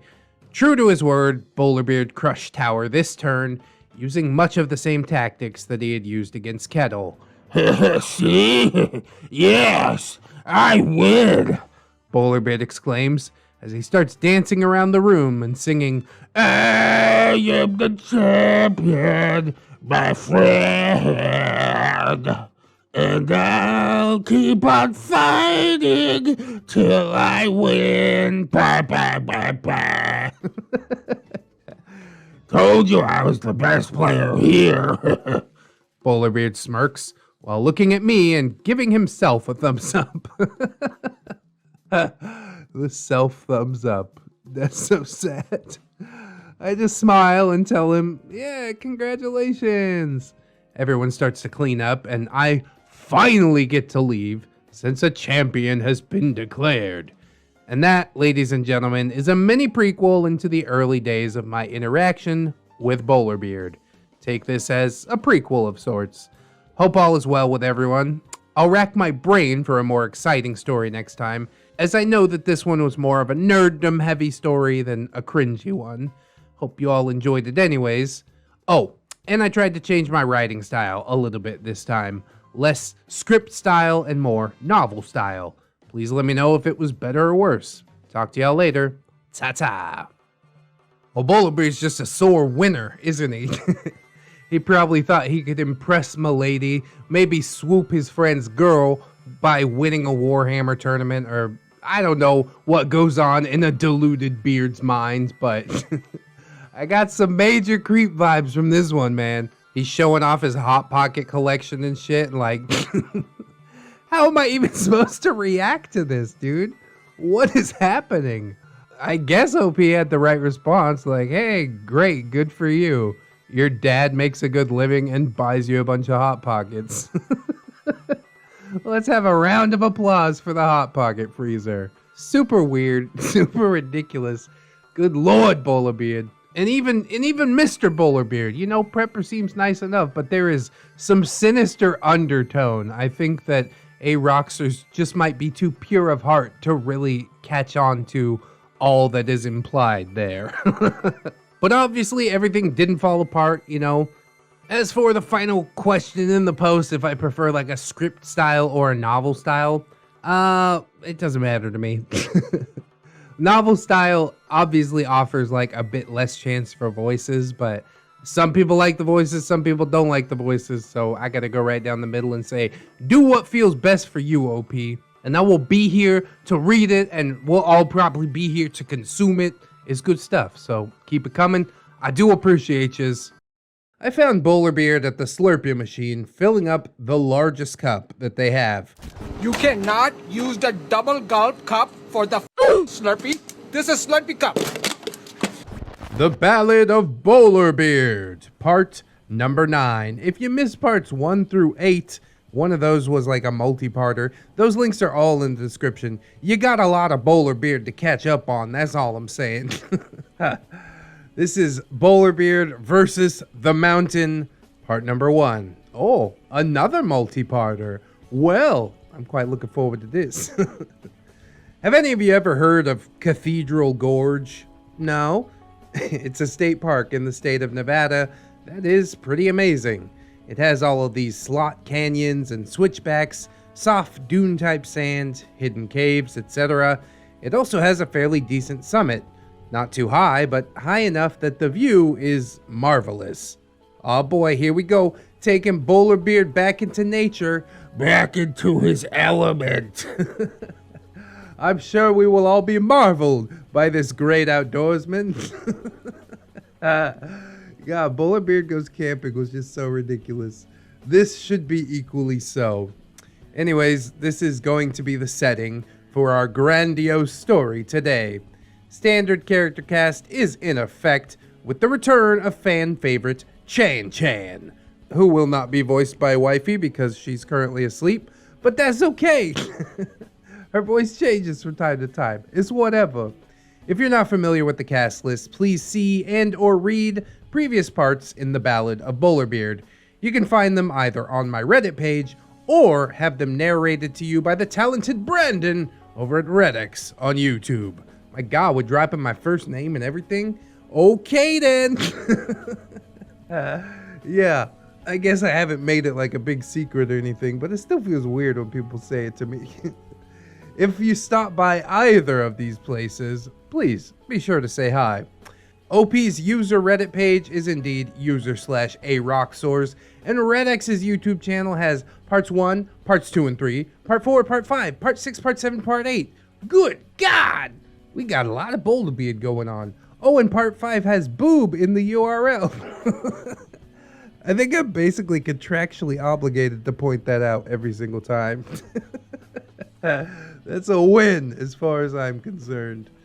Anywho, we shall begin our story in the small town of Caliente, Nevada, where our intrepid convoy has stopped in order to fuel up and get a few snacks. Yeah, road trip snacks, them's the best snacks.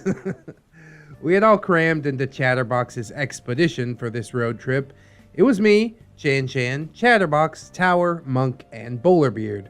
Unfortunately, Kettle and Curie were unable to join us since they were out of town visiting family. Oh, whose family? Are they getting that serious already? Alright, Kettle and Curie is together if you didn't know or remember from the previous parts. And so, with that, Chatterbox, Alright guys, go in and get some snacks while I fill up the tank. Whoa, be sure to buy plenty of water. Tower, grab me an energy drink and some jerky too, will ya? Oh my god. Tower, no prob. We all shuffled into the tiny gas station in this quaint little one-horse town. I should mention that this is a typical cowboy/rancher town in small-town America. Horse riders are going down the streets alongside tractors pulling bales of hay and other farming equipment. God bless you, small-town America. I'll miss you when you're dead and gone forever. The gas station attendant, GSA, says, "Howdy, folks. Y'all need some bait? We got a special today on night crawlers." Bowlerbeard, No, sir, but thank you. We are here to climb to the summit of the mighty Cathedral Gorge. Gas station attendant, while looking with a raised eyebrow at this kid wearing a bowler hat and a too tight DBZ tank top, aka Goku Orange. Did it have the emblem on it? It has to have the emblem on it. Well, I reckon you should be able to reach the top pretty quick like. It's not the highest mountain around, but it's fun enough if you're into all that. Chan, this is our first time, so we're very excited. Our friend Tower's been here before and has been wanting to take us. Tower, Yep, I did some contract work up by the mine a few years back. While they were chatting, the rest of us dispersed to use the restroom and start gathering snacks and drinks. Hey, comment section, what do you think of when you think of gas station snacks? I'm thinking like Arizona iced tea and maybe some of them cinnamon gummy bears. Yeah, that's what I'm talking about. Really gummy anything. I'm super into gummies, if you didn't know. You know my first name and now you know my favorite snack. I myself chose to take care of the former first, and upon coming out, I found Bowlerbeard at the Slurpee machine filling up the largest cup that they have. You cannot use the double gulp cup for the fucking Slurpee. This is Slurpee cup. I think it was maybe a super ultra mega gulp. It looked like it might as well be a fucking bucket. It was even hard plastic with a handle. His new hiking goblet. Oh god, dude. What do you go, build a sandcastle at the beach or something? And OP is thinking much along the same lines, saying, "Don't you think that's going to be counterproductive, Bowlerbeard? That is a lot of sugar, and we are hiking up a mountain." Bowlerbeard, It's fine. I need the sugar rush and energy to fuel my climb. oh god, just his ass backwards logic all the fucking time. It's a bit much, but it's perfect. Bless you, Bowlerbeard. Welcome back. We missed you. He then reached over and popped open a can of Monster Energy drink that I had failed to notice and poured it directly into his mega gulp. What are you doing? He then went on to continue filling his cup suicide style, pouring a little bit of slushy from each flavor into it. Yeah, eating like a 10-year-old, I would expect nothing less. Instead of one delicious flavor of Slurpee, now you have 4 flavors of Slurpee that have all been soiled by the other flavors of Slurpee, okay? I am a Slurpee/soda purist. You can write that down too. Bowlerbeard said, Don't worry though, I'm getting some water too. He then pointed to a single 16-ounce water bottle that he had on the counter. You know, the standard small plastic water bottle that gas stations sell for like $1. Yeah, stay hydrated. That's important. I'm gonna drink this bucket of sugar and wash it down with a teeny tiny thing of water. What? Really, you should be drinking as much water as whatever other thing you drink. You had a couple beers, have a couple glasses of water. You had a soda, drink a glass of water. You had a bucket full of Slurpee? I guess drink a bucket full of water. It good for health. I looked at him worriedly, but then just went off to find Monk and see what other snacks he had gathered. Monk, hey babe, so I got us some granola bars, nuts, jerky, and a couple of Gatorades. OP, that should be plenty, plus what we brought from home. As we enjoy the great outdoors regularly, we had also brought our camel packs and some light snacks. Monk, oh, and I got you your favorite. He smiled, a big goofy smile. As he said this, he handed me an orange pop-up. Or maybe you know it as a push-up. I think I know it as a push-pop. The Mandela effect probably comes into play here. Yeah, don't get me started on that. It's definitely a push-pop. Maybe it is a push-up, though. I just remember it had Flintstones on the package. Push-ups, Flintstones push-ups. A taste right out of history. That's how you know it's good. They make vitamins, they make ice cream. You have to do one and one. Just like the water and whatever drink. Flintstones vitamin and whatever food. God, I'm just full of advice today, aren't I?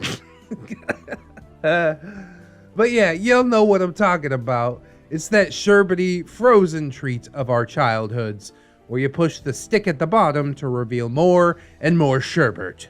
But never quite enough sherbet, is it? My eyes lit up immediately in happiness. OP, yummy. Thank you so much, baby. These things are basically like crack to me. Something about them brings out my inner child. The taste, the push-up mechanic, I just love them. In fact, I think I might go look for one right now. Hell yeah, dude. Hold on to that like your life depends on it. I bought a ring pop the other day. I'm a 33-year-old man buying a ring pop just because I wanted to fucking re-experience a bit of my childhood. And that's fine, even if it wasn't as good as I remember it. Eventually, everyone had gathered their snacks and drinks and other accoutrements and had rallied at the register to check out. Gas station attendant, you kids have fun up there. Should be dead right around now. Ooh, that's foreboding. Haven't seen much out of towners coming through, and I usually see them all. Just be careful. The rangers don't go up that way much, so if you get into trouble, it might be a while before someone finds you. The group, thank you, sir. That is still very foreboding. I don't like this conversation. Something bad's gonna happen. We all piled into the Suburban, jostling each other to get back into our seats with all of our snacks. Tower looking at Chatterbox. I got you a couple of Red Bulls and a sheet of jerky. Chatterbox. Thanks, man. Gas station jerky is the best. Whoa. I mean, he's not wrong about that. It's been a while since I had a good piece of jerky. They used to sell like those... I know what sheets you're talking about. It's like as big as a fucking book. God damn. If I find some of that around here in the Philippines, I'm gonna buy the whole case. It's been years since I had jerky, I'm pretty sure. And of course, I speak too early and OP starts elucidating. Okay, sorry. You guys ever seen those like sheets of jerky that are basically a piece of paper but meat? That doesn't sound appetizing, but it is. I always ignored them until this trip, but the guys let me try one, and I will tell you, they are pretty darn good. I would go even further than that. I would say they are amazing. They are the only food that I want to eat forever, at least until I'm tired of it. We all snacked, and our enthusiasm grew as our destination drew near. Our vehicle made its way down this dirt road, and we could see Cathedral Gorge in all of her splendor rising in front of us. Greeting us on our approach were the ruins of an old native water tower and a shaded picnic ground. The rest of the area was sandy, dusty desert, all butting up to the dunish mountainside of the gorge. Chan Chan says excitedly, "Is that it? That must be it, right?" She's turning into fucking Chatterbox.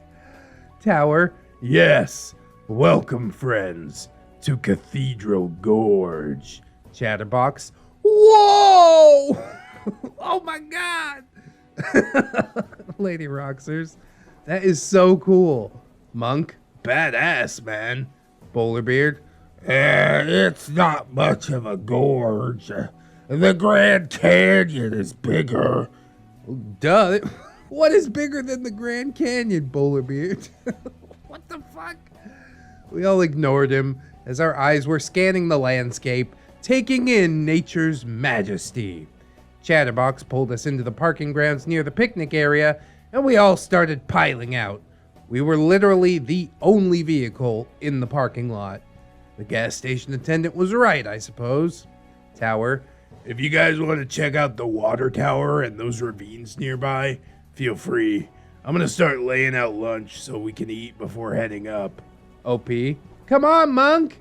I grabbed my man and dragged him to the water tower, gawking at the inside and seeing if there was a way to climb to the top.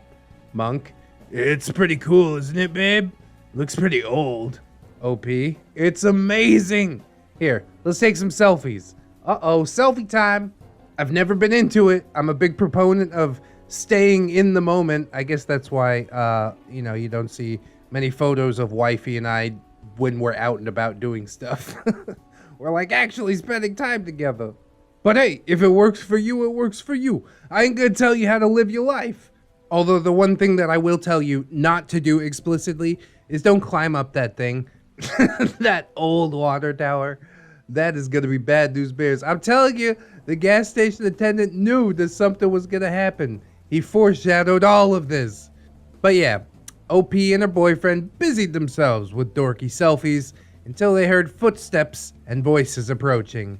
Chatterbox, check it out! I bet you can tell that this was built in the cowboy and Indian days, man. Just put a stagecoach right over there, and maybe a horse or two over yonder, and we could be in our own little spaghetti western. Oh my god! Bowlerbeard, breathing hard as he catches up. Did you say spaghetti? Oh, Jesus. All it does is remind me of Sir Sam. Chatterbox, not pasta spaghetti, Bowlerbeard. Whoa. I mean like a spaghetti western. You know, John Wayne, howdy pilgrim. Not actual spaghetti. Oh my god.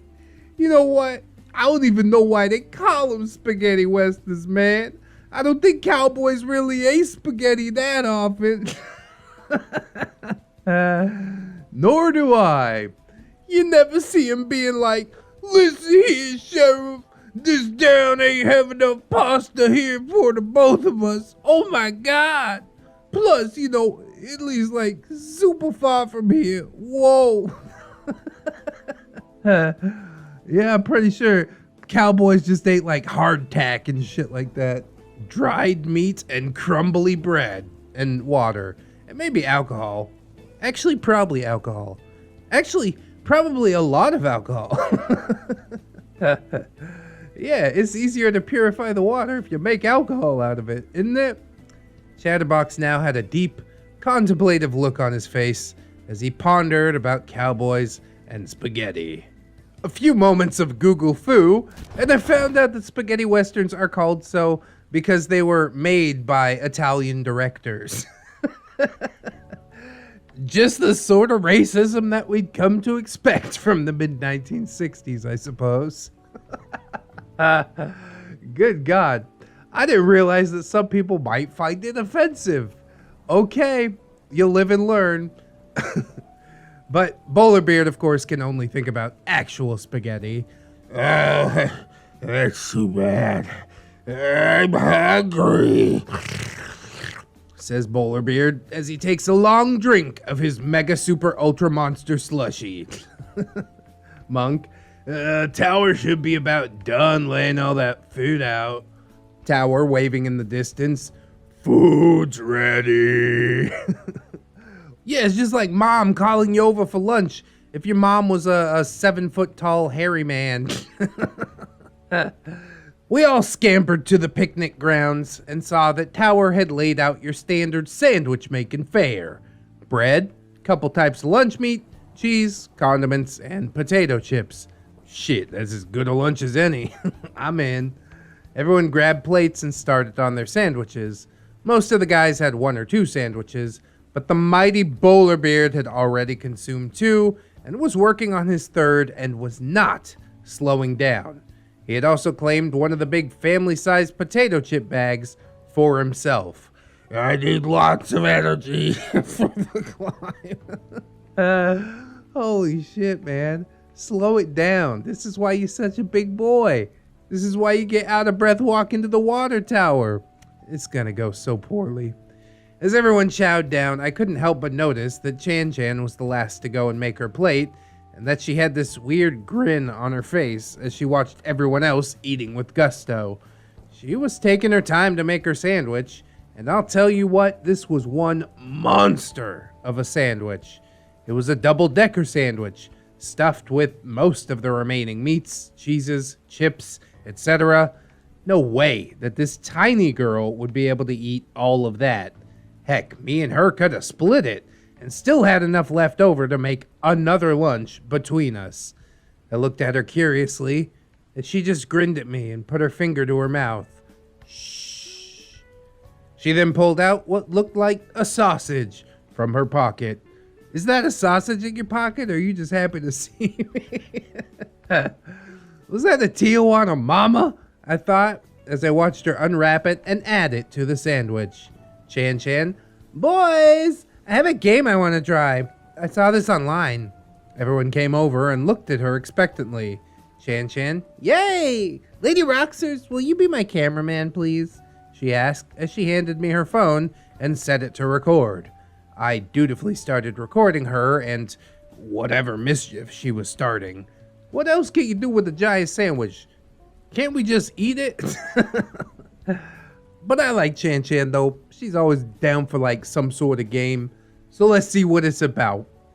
So this is like truth or dare mixed in with Russian roulette. I have this cup and a dice. And she held up a red solo cup and a small gaming die. She then dropped the die into the cup, clapped the opening with her hand, and shook it like one of those fancy flair bartenders that you see. I feel like Tom Cruise in Cocktail.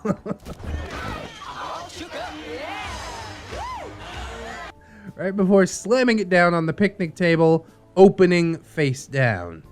Okay, the rules are simple. Everyone picks a number, 1 through 6. Once I lift the cup, whoever's number comes up has to eat this entire sandwich. What? It is a rather simple game, isn't it? Bowlerbeard. But we all just ate, and I'm full. I don't get it. He said this as he patted his prodigious gut. Chan Chan, that's the point, brother.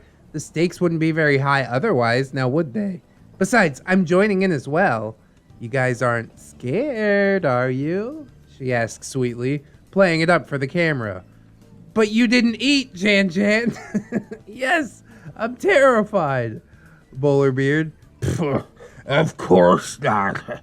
Fine, I'll take number 1. Monk shrugging. Number 2. Chatterbox. Wait. What happens if we can't finish it? Or if we puke? Is there like a punishment or something? Oh my god. Monk. Puking is punishment enough. Chan Chan. You're right. If you puke, your challenge is done. But there has to be a penalty if you don't finish it for whatever other reason. Lady Aroxxors. I have nail polish. Loser could have their nails painted. Bowlerbeard. That's not fair. What happens if you or Chan Chan loses? That was going to be my objection. Good job, Bowlerbeard. Chan Chan. Easy. You guys can use it to, like, war paint our faces. She said this cheerily. I looked at her, thought it over, and then readily agreed, nodding my head. I mean, there's nobody up on the mountain. What's a little war paint gonna hurt? It's fine. Tower. Sounds fair to me. I'll take number 5. Chatterbox. Okay, I'll be 4. Everyone was looking at me and Chan Chan. She said, doesn't matter to me. You can pick. OP. Okay, I'll take 6. Chan Chan. That makes me 3. And with that, she lifted the cup and revealed Oh, man. Wait, what? Oh no, it's over. Cliffhanger. Stay tuned to learn the results of the fateful cast of The Die. Will part 2 have beard nudity? Most likely. Uh-oh. What about copious amounts of vomit tinged with the stench of stale energy drinks and Doritos? Ugh. I went through the whole story without cringing, and then Aroxxors is like, oh yeah, just a punch in the gut before you go. Will the mountain itself be called down on our intrepid adventurers? I suppose we shall see in the next episode of Dragon Beard Z. So yeah, find out, but only if you return for part 2 of Bowlerbeard versus the Mountain. Talk to y'all later. XOXO Aroxxors. I just love the Bowlerbeard saga. Greenie, the unfortunate OP, is in the comments, and she called it some soothing cringe. Yes, indeed, it is. Basically, all we did in this episode was set up the next episode, but I'm cool with that, you know? We get to kick back, have a little bit of fun and conversation. We don't have to, cringe our souls out of our body every single day. Just a touch of cringe is fine for me. I really do hope that Bowlerbeard has to eat the sandwich. It's like just desserts for being such a pig. How many sandwiches did that boy eat before he had to go in on this one? And then Chan, I'm kind of mad at her, honestly, because she set everybody else up, waited until everybody's done eating, and then she's like, oh yeah, also, I made this mega sandwich from the leftovers. Maybe she'll be the one to have to eat it. And considering she's related to Bowlerbeard, I mean, she'll probably be able to choke it down, no problem. We roll the dice. Whoever's number comes up, I hit you with a rock.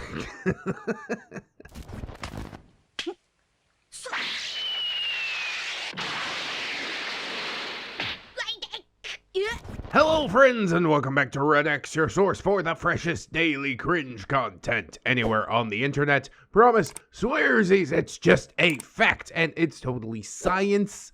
Go ahead and look it up. I dare you. Today we're jumping in r/tales of NeckbeardStories thing. That thing that we always do. It's posted in r/ReddX reads. As per usual, it is the continuation. The Ballad of Bowlerbeard versus the Mountain, part number 2. Hopefully it's a bit easier for you guys to find since I did start putting the names of the beards and the part numbers into the title, giving up a little bit of that title real estate, at least at the end, in order to make it easier for people to find stuff on this channel. Hopefully that pushes through to the search bar and stuff like that, but you guys can let me know if I'm still having trouble. It's hard to go back and edit the old videos because I lose search ranking if I edit the title or description.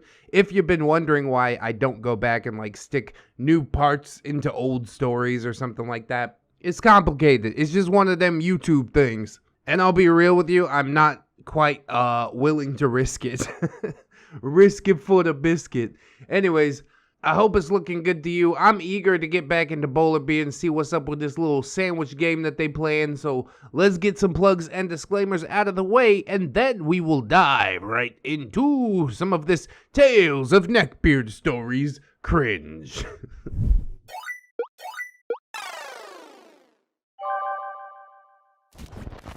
The Ballad of Bowlerbeard, Part 10. Bowlerbeard versus the Mountain, Part 2. It's like a sub-story. See what's going on there? Yeah, welcome back, Bowlerbeard. One of my favorite beards. If you remember in the last episode, Bowlerbeard's sister put together this giant sandwich.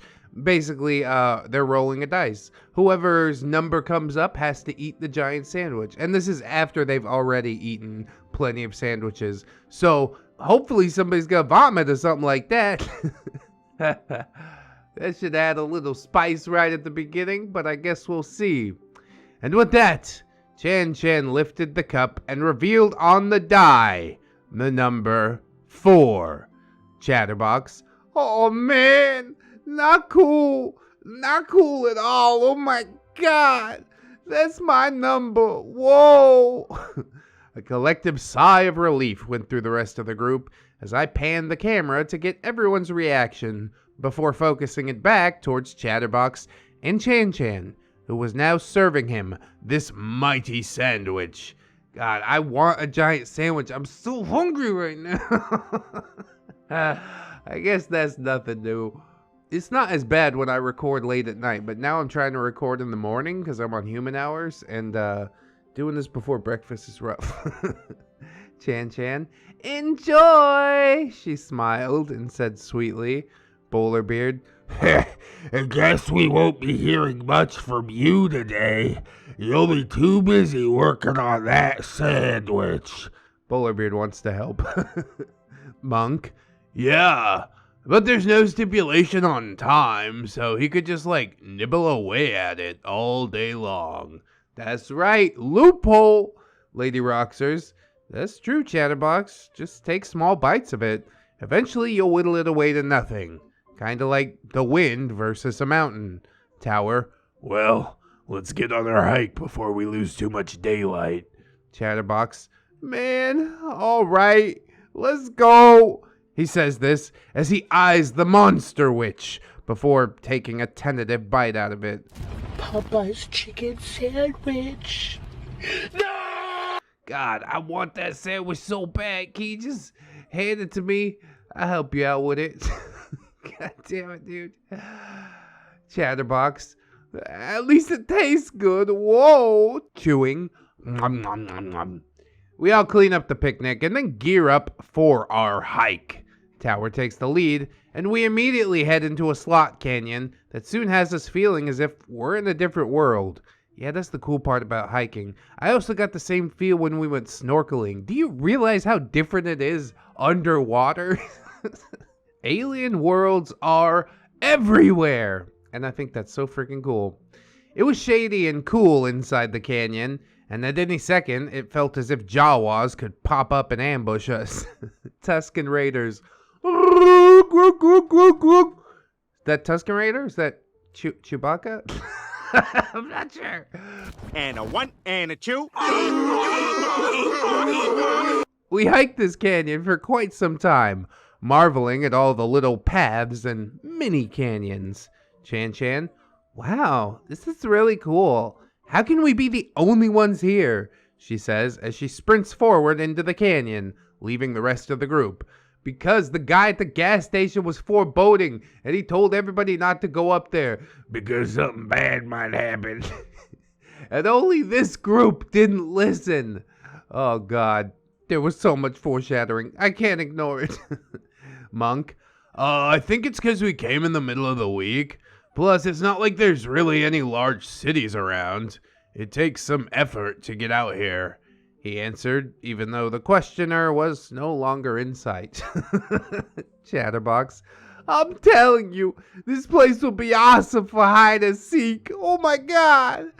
Bowlerbeard, I'd find all of you. None of you know how to hide properly.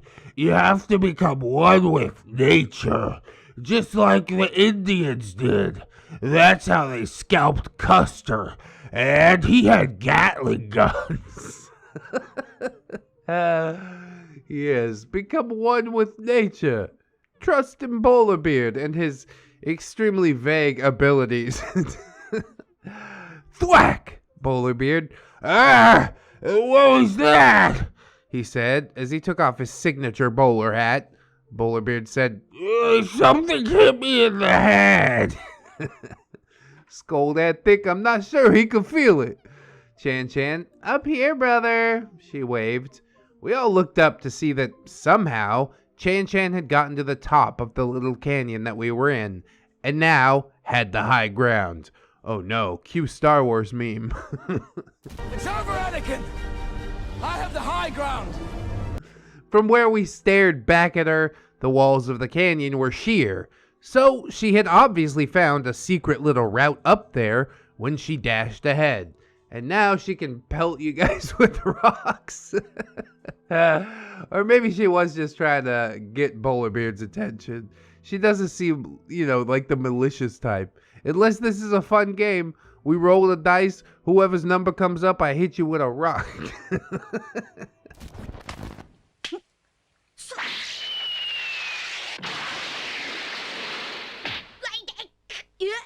Lady Aroxxors. Chan, how'd you get up there?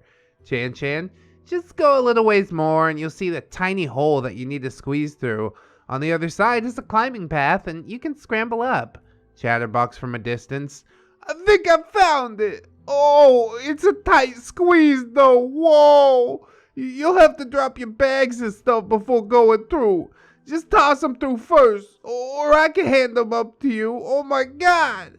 I guess this is as good a time as any to take a break and eat while you guys go first, man. We're eating again? How long has it been in the canyon? I guess it's just Chatterbox whittling away at the sandwich, but I'm surprised he's actually going for it, honestly.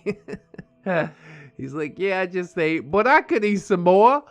Isn't that funny how food works? I'm like, oh my God, I'm so full, I couldn't eat another bite. And then a couple hours later, I'm like, God, I'm really hungry though. He said this as he took out his sandwich and began munching away. The narrow little passage was no more than maybe a foot or two wide. Maybe it was a little bigger. It was actually like a slit in the mountain. Two walls super close to each other, but no top. It's like that movie where James Franco has to cut his arm off. I ain't going in there. Chan and I were able to squeeze through with little issue, and so did Monk. But the other boys... Tower... Tower sucked in his gut as much as he could, but being quite barrel-chested, he scraped against the walls as he muscled himself through. Pebbles, rocks, and sand were broken free from the sides of the little passage as Tower emerged on the other side. His clothes were dusty and his arms were scraped. He dusted himself off and shrugged. Tower looked through the opening and said, "Next up." Chatterbox, mouth full, "That's you, Bowlerbeard, man." Bowlerbeard, "Yeah, I'm coming." And so the show starts. He stops short of the passage, eyeing it warily and sipping from his hiking goblet, slurping down his sugary mana. Yeah, you just need to fill up on dew and then you'll be able to get through easier. Lubricate yourself with nectar. Now, it's been a few stories since I've given a good physical description of Bowlerbeard. He is easily over 300 pounds of pure, unadulterated neckbeardian blubber. He does have some muscle to him, but it's the muscle that any large person has, just from carrying their massive bulk around. You can't see it, but every so often he does demonstrate that he's pretty strong. This strength lasts for like 2 minutes though, because he has zero endurance, and he gets winded from, well, everything. He isn't a very tall man either, so his weight lays quite heavily around his belly. He is quite, rotund. Think like the Michelin Tire Man. But along came the Michelin Man, who reminded them the right tire changes everything. But smellier. What smells worse than burnt rubber? That's right, neckbeards. Anyways, back to the matter at hand. Lady Aroxxors, Bowlerbeard, do you think you can make it through? Monk, he's got this, babe. Right, bro? Bowlerbeard, of course I do. God, don't encourage him. Don't make him do this, please.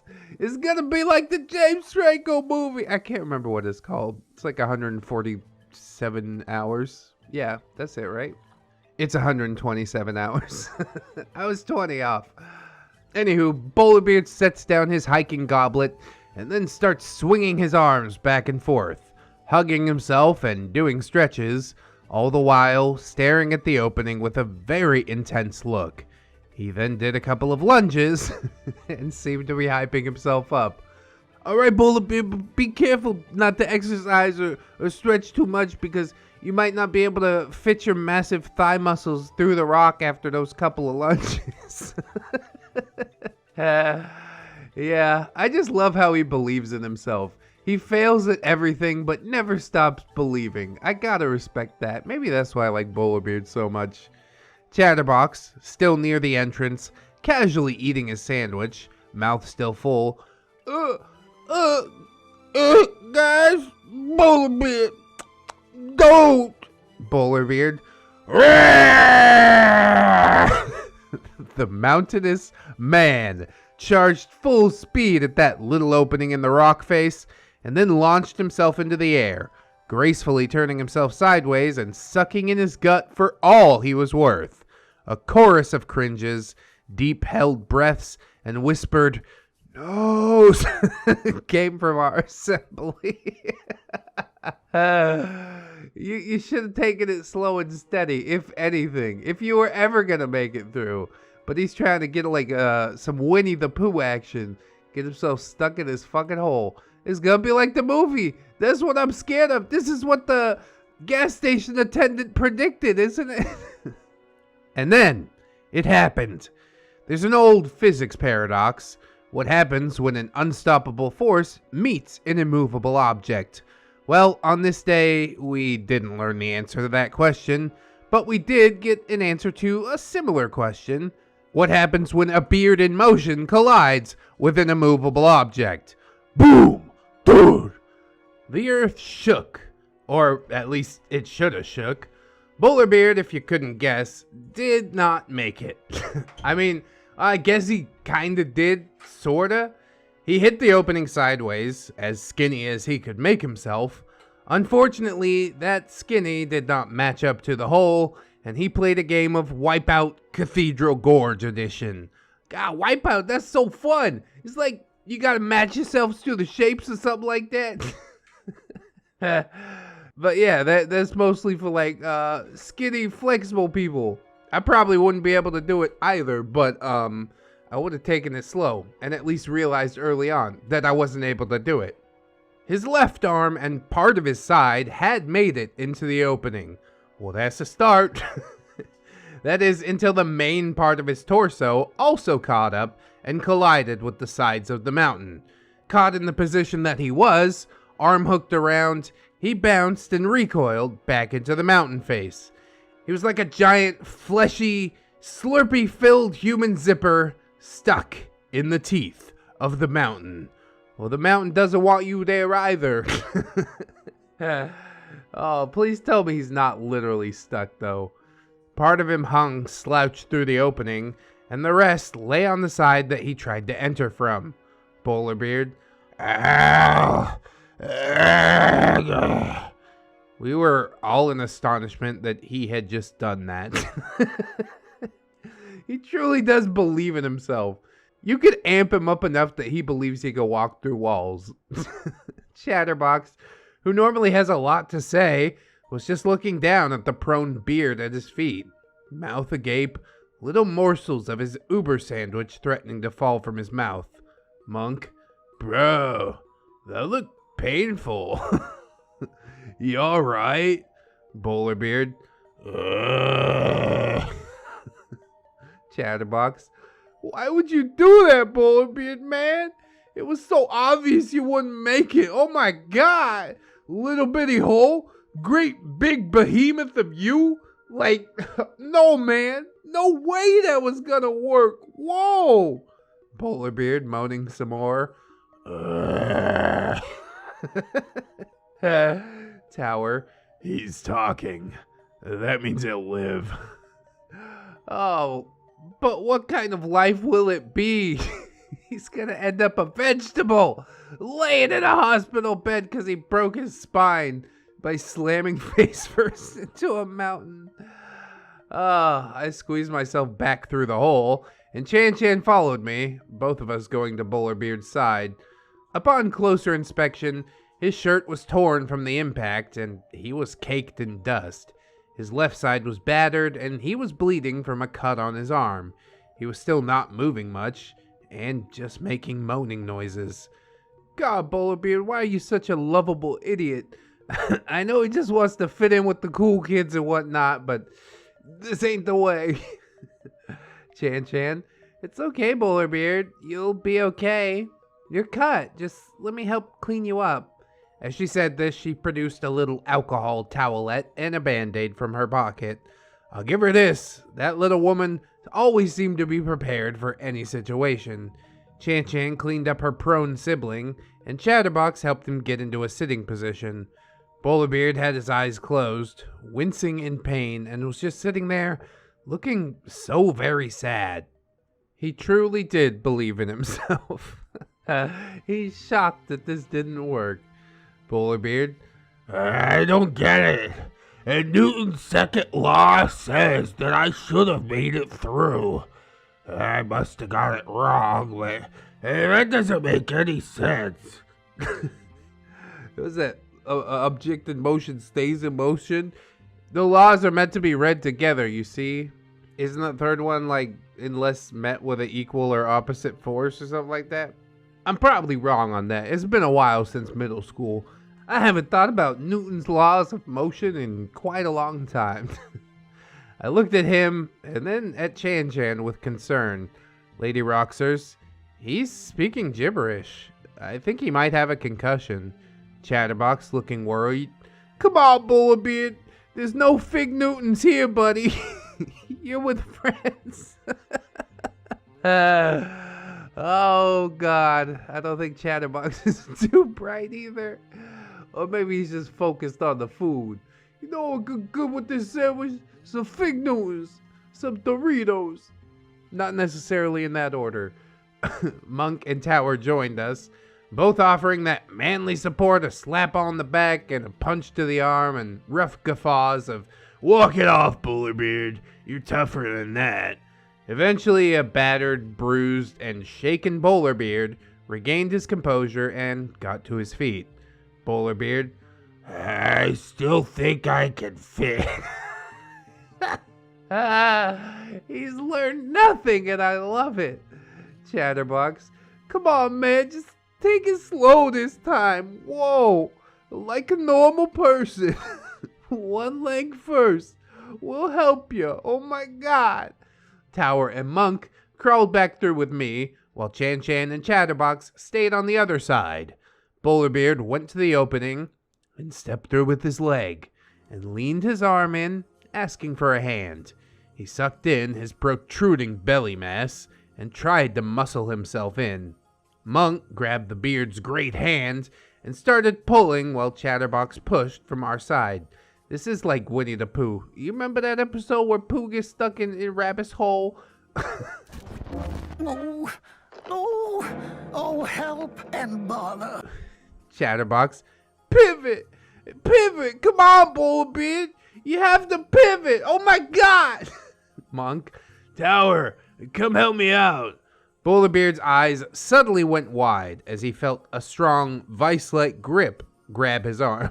Bowlerbeard, no, be gentle. Tower is not a gentle man. He is a giant. And then, pop! With a mighty yank from Tower, our giant friend was manhandled through that little opening, almost crashing to the ground on the other side, if it wasn't for Tower and Monk being there to arrest his fall. Bowlerbeard in the tiniest voice ever, thanks, while also rubbing his shoulder and arm. Well, now you're here. Now you did it. With a little help from your friends. The group all rallied on the other side of the opening, and Chan led us to a little scarp with natural handholds where we could climb up to where she had originally surprised us with her tossed pebbles. Chan quickly scrambled up the little climbing path. Chan, come on guys, the view's gorgeous up here, plus there's more paths to check out. I hope no more squeezing to be done today. Your brother seems to have had enough. Monk was the next to go up, and then me. Chatterbox came after that. Not wanting to leave the winded and bruised Bowlerbeard by himself, Tower volunteered to go last. Up you go, friend, Tower said, staring at Bowlerbeard. Bowlerbeard said nothing, and just grudgingly started his ascent right behind Chatterbox. And then, just as Chatterbox was about to top, he stopped dead in his climb. A look of pure horror passing through his face before he looked down and Chatterbox barfed everywhere. Oh, that sandwich is coming back on him. Stop trying to be the hero. Let the sandwich sit around for 12 hours or so. You don't have to push yourself, especially while physically exerting yourself. Holy God. You knew this was never gonna go well. A waterfall of Chatterbox's puke cascaded down from his position. Chunks of mega sandwich, chips, and other remnants of our friend's stomach made up a deluge of gravy-like vomit. Ugh. Strong whiffs of spicy Tijuana Mama, partially digested energy drinks, and the oh-so-distinct odor of stomach bile assaulted us. God, dude. Ugh. Aroxxors has a talent for describing smells in a way that just really gets me.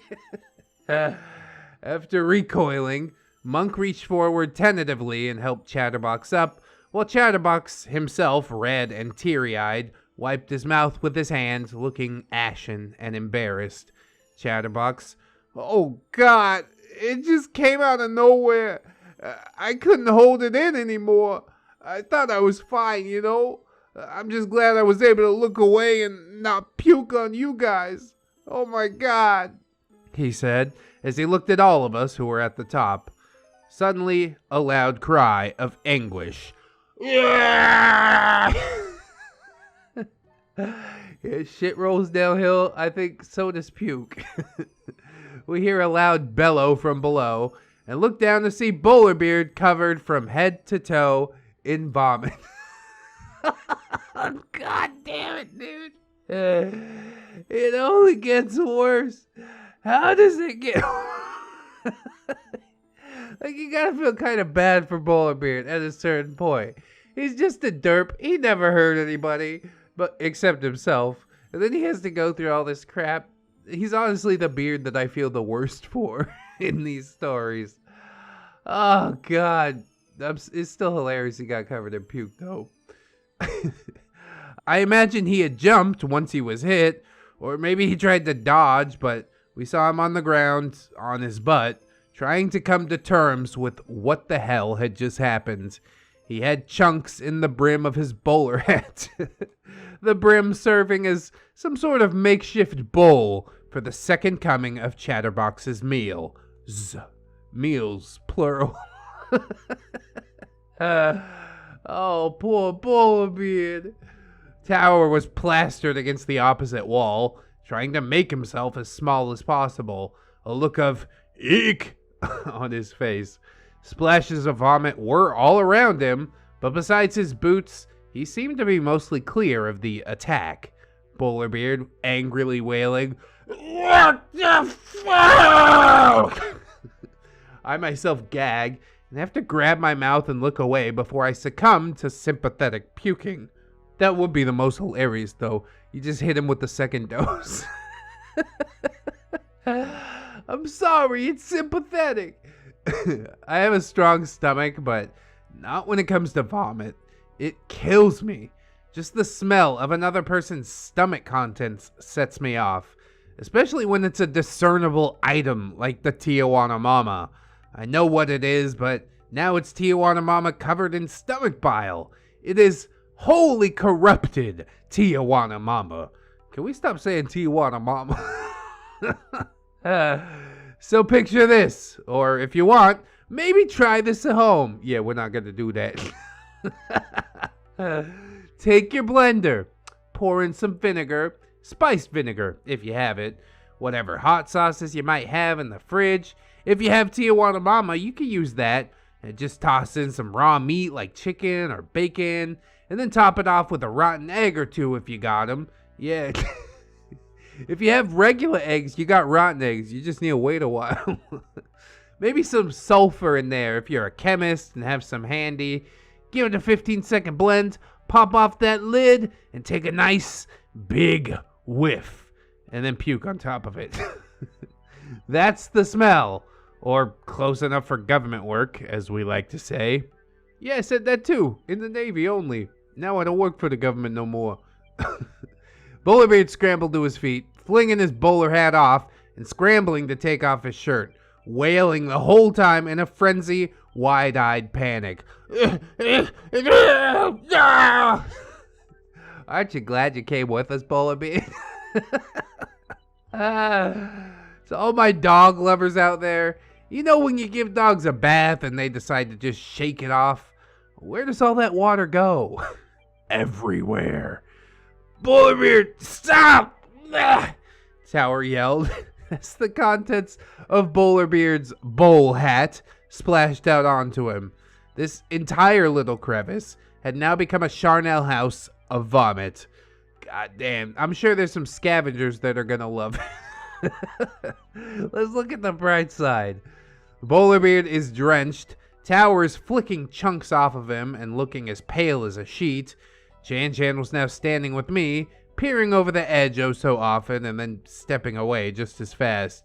Yeah, nobody wants to see that. I mean, I do want to see that, but I don't want to see that. It's just like every episode on this channel. A train wreck that I can't look away from. Monk, I know this is a dumb question, but like, are you guys okay down there? He asked with an I don't know what else to say face. Tower, water, please toss us down water. Bowlerbeard, no, this is disgusting. Chatterbox, you did this on purpose. You could have waited till you got to the top. Chatterbox, I'm sorry, bro. It just exploded out of me. I couldn't even swallow it back down, man. There was nowhere for it to go but out. Oh my God, he said, as apologetically as he could, looking like a sad puppy. We threw down a couple bottles of water, and the Vomit Boys did the best that they could to clean up. Oh, they're the Vomit Boys now. I don't like this nickname. Pick a new one. They both ended up shirtless, as they said the stench and the dampness was making them want to throw up as well. Yeah, don't blame them for that. Stinky puke shirt, throw it into the rocks. Never, never look at it again. Chan yelling down, are you guys gonna change? Tower, nah, there isn't much daylight left, and we'll lose a lot of time if we went all the way back to the truck, he said, staring at Bowlerbeard, who looked like he was about to protest. We'll survive. The sun isn't too bad now, Tower stated. And with that, they carefully rejoined the rest of us on top of the little cliff, making sure to skip or clean off any puke-flecked handholds. Vomit-encrusted shirts left at the bottom to be grabbed on the way back. Yeah, you know those scavengers I was talking about? They're gonna take that shirt away, I guarantee. 2 shirtless men standing at the cliff's edge. One winded and battered, the other stoic, but also queasy. Our talkative friend looking sick and ashen, as well as just generally horrified at the course of events. The rest of us holding counsel and saying it's okay to call it a day and head back. No shame in that. I don't know if we're gonna top that one anyways. And I guess that is where we will end part 2 of Bowlerbeard versus the Mountain. Will wisdom prevail and shall the day be called? Obviously not. The Mountain has now struck down 3 of our mighty party. Do similar fates await the rest of us? According to the gas station attendant, yes! I guess you have to stay tuned and see what happens in the next episode of Dragon Beard Z!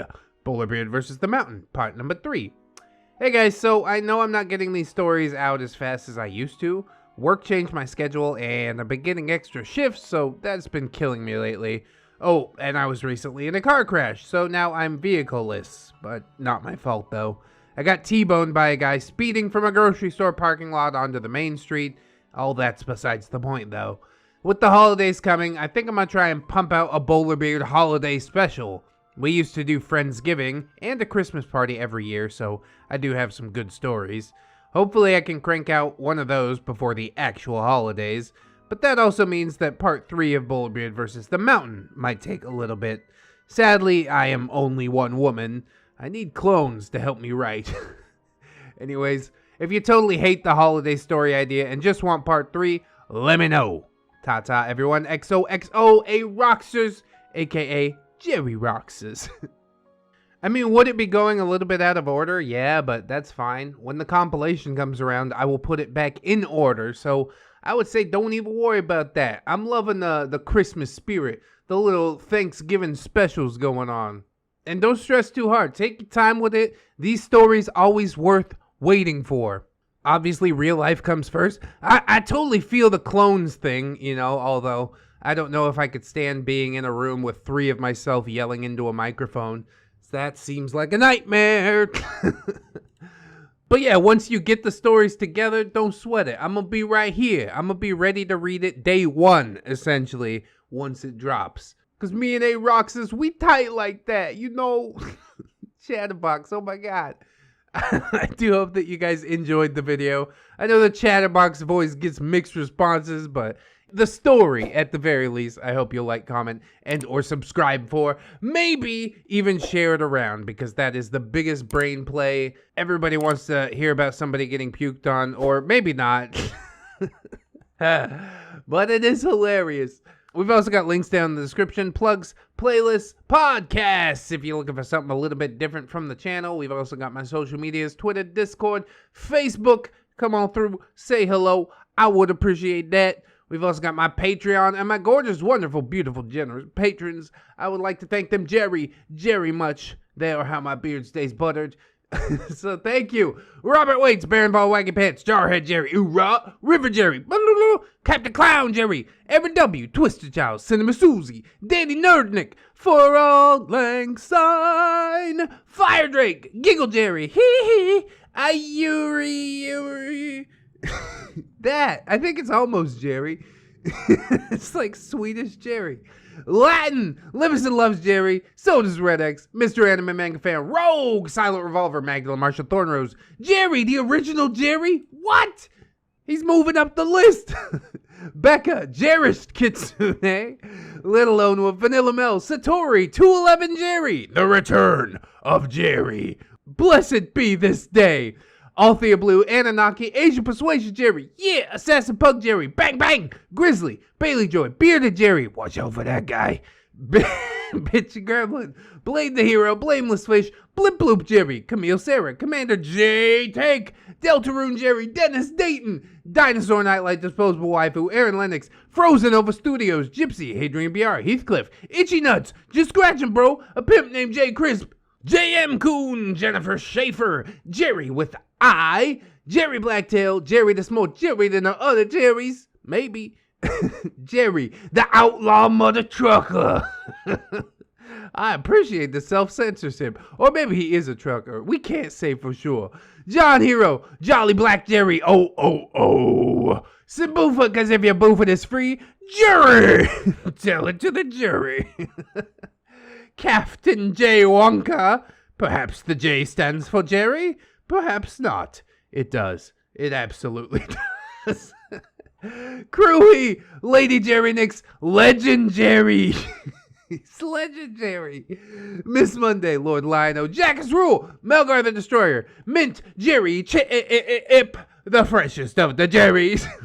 Mirthful Baker, my boy Nat one Nick, Natari, Nightmare Jerry, oh no, Orgama Jerry, gotta fold them all, Panda Prince Jerry, I like Bamboo too, Phantom of the Pines, Jerrykins and Jerry Beth, TSM Kirby, Sally Jerry, Raphael, aka Mr. Jerry, Sarita the Lolita, Serrated Ash, Staples aka Jerry Yeet, Stephanie Goodner, Synaptic Boomstick, Brilliant Tamago, Tapioca Boogaloo, Tato Ferret, Teddy the Police, 10-Ton Monster, the guy with the marble, I think his name's Jerry, the one true Fusky, Treeberg, Wilmags, yet another different Jerry, Comrade Mooney, Kira, you're a wizard, Jerry, Redwind, Goose Says Honk, Naga Viper, Saints Blessing, John Indoors, a normal Jerry. Can I power wash beard? I have to reduce my power level. What's even the use of a scouter if people can hide their power level? Hunter of Jerry's, of course. Yes, it is Tom, Admiral T Tank, who I think is also possibly a Tom. We got Amara. We got Atomic Jerryzilla, breaker of the Tom Army. I guess the Tom Army is pretty broken. There's only 3 of them, but they put up a fight. AZ, Banish Knight, Barbushka's Irradiated Jam, Broken Spine Horseradish, the original different Jerry, Cake Jerry, California Jerry Girl, yeah, Canadian Lynx, Chia Jerry, Chia, Chris Meska, Cinnamon Bunny Dog, Corporal Admiral Lieutenant Tigerian Furry Worry Jerry, Kryptonese Cuban Jerry, the Fawn Jerry, the Foxiest Jerry, the Ever Jerry. I can't speak to the legitimacy of that. Ever-changing Jerry, Ghost of Alpha, HMT Mayor, Holy Berry Jerry, Hydra Jerry, Irish Jerry, Jerry from State Farm. Jerry was a race car driver. He drove so goddamn fast. Never did win no checker flag, but never did come in last. Fuck. Of course, Jerry Aldo Rivera, Jerry Bean, Jerry Roxers, JRPG, that's Jerry role-playing game. Oh my god, how many Jerrys is that in a row? That's like 8 or 9 Jerrys in a row. My brain is absolutely melted right now. Also, I want to double thank you, Jerry Roxers, for the story today. Beautiful, lovely, pukey. King Tom, Smasher of Jerry Zillas, Kitsykin, Crafty Kitty Cat, Life of a Guardian, Little Ann Woods, maybe next time, Midnight Sun, Milkfed Gimp, Miss Duchess, Not Invisible Angel, I see you, One Leg Jerry, Origami Cam, Princess Rosalie Jerry, Ghost of Riga, Raptor Art, She's My Jerry Pie, Silurian King, Snary, that's Snom Jerry, Spoonie the Rogue, Steampunk Ellie, that one green Jerry, oh, yeah, I remember, she made the Jerry t-shirts.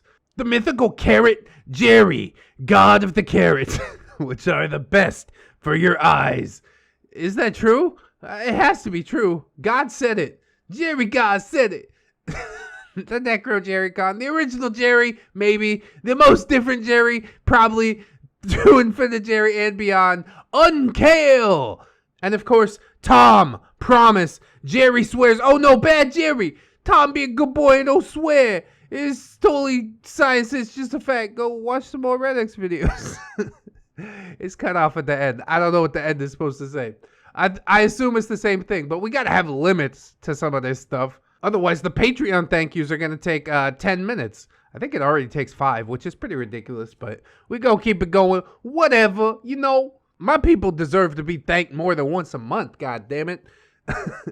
I do hope that some other people will consider supporting on the Patreon, but if you can't do it right now, don't sweat it too hard, friends. I just appreciate you coming on through, hanging out with me, and I hope that you'll come on back and hang out with me again tomorrow. In order to do so, you need to keep yourself safe out there, wash your hands, but also take some time out and do something that you personally enjoy today. Maybe like, watching some more ReddX videos. Please. Always remember, friends, that you are loved, you are worthy, and you definitely deserve it. I shall see you in the next one, and until then, bye-bye.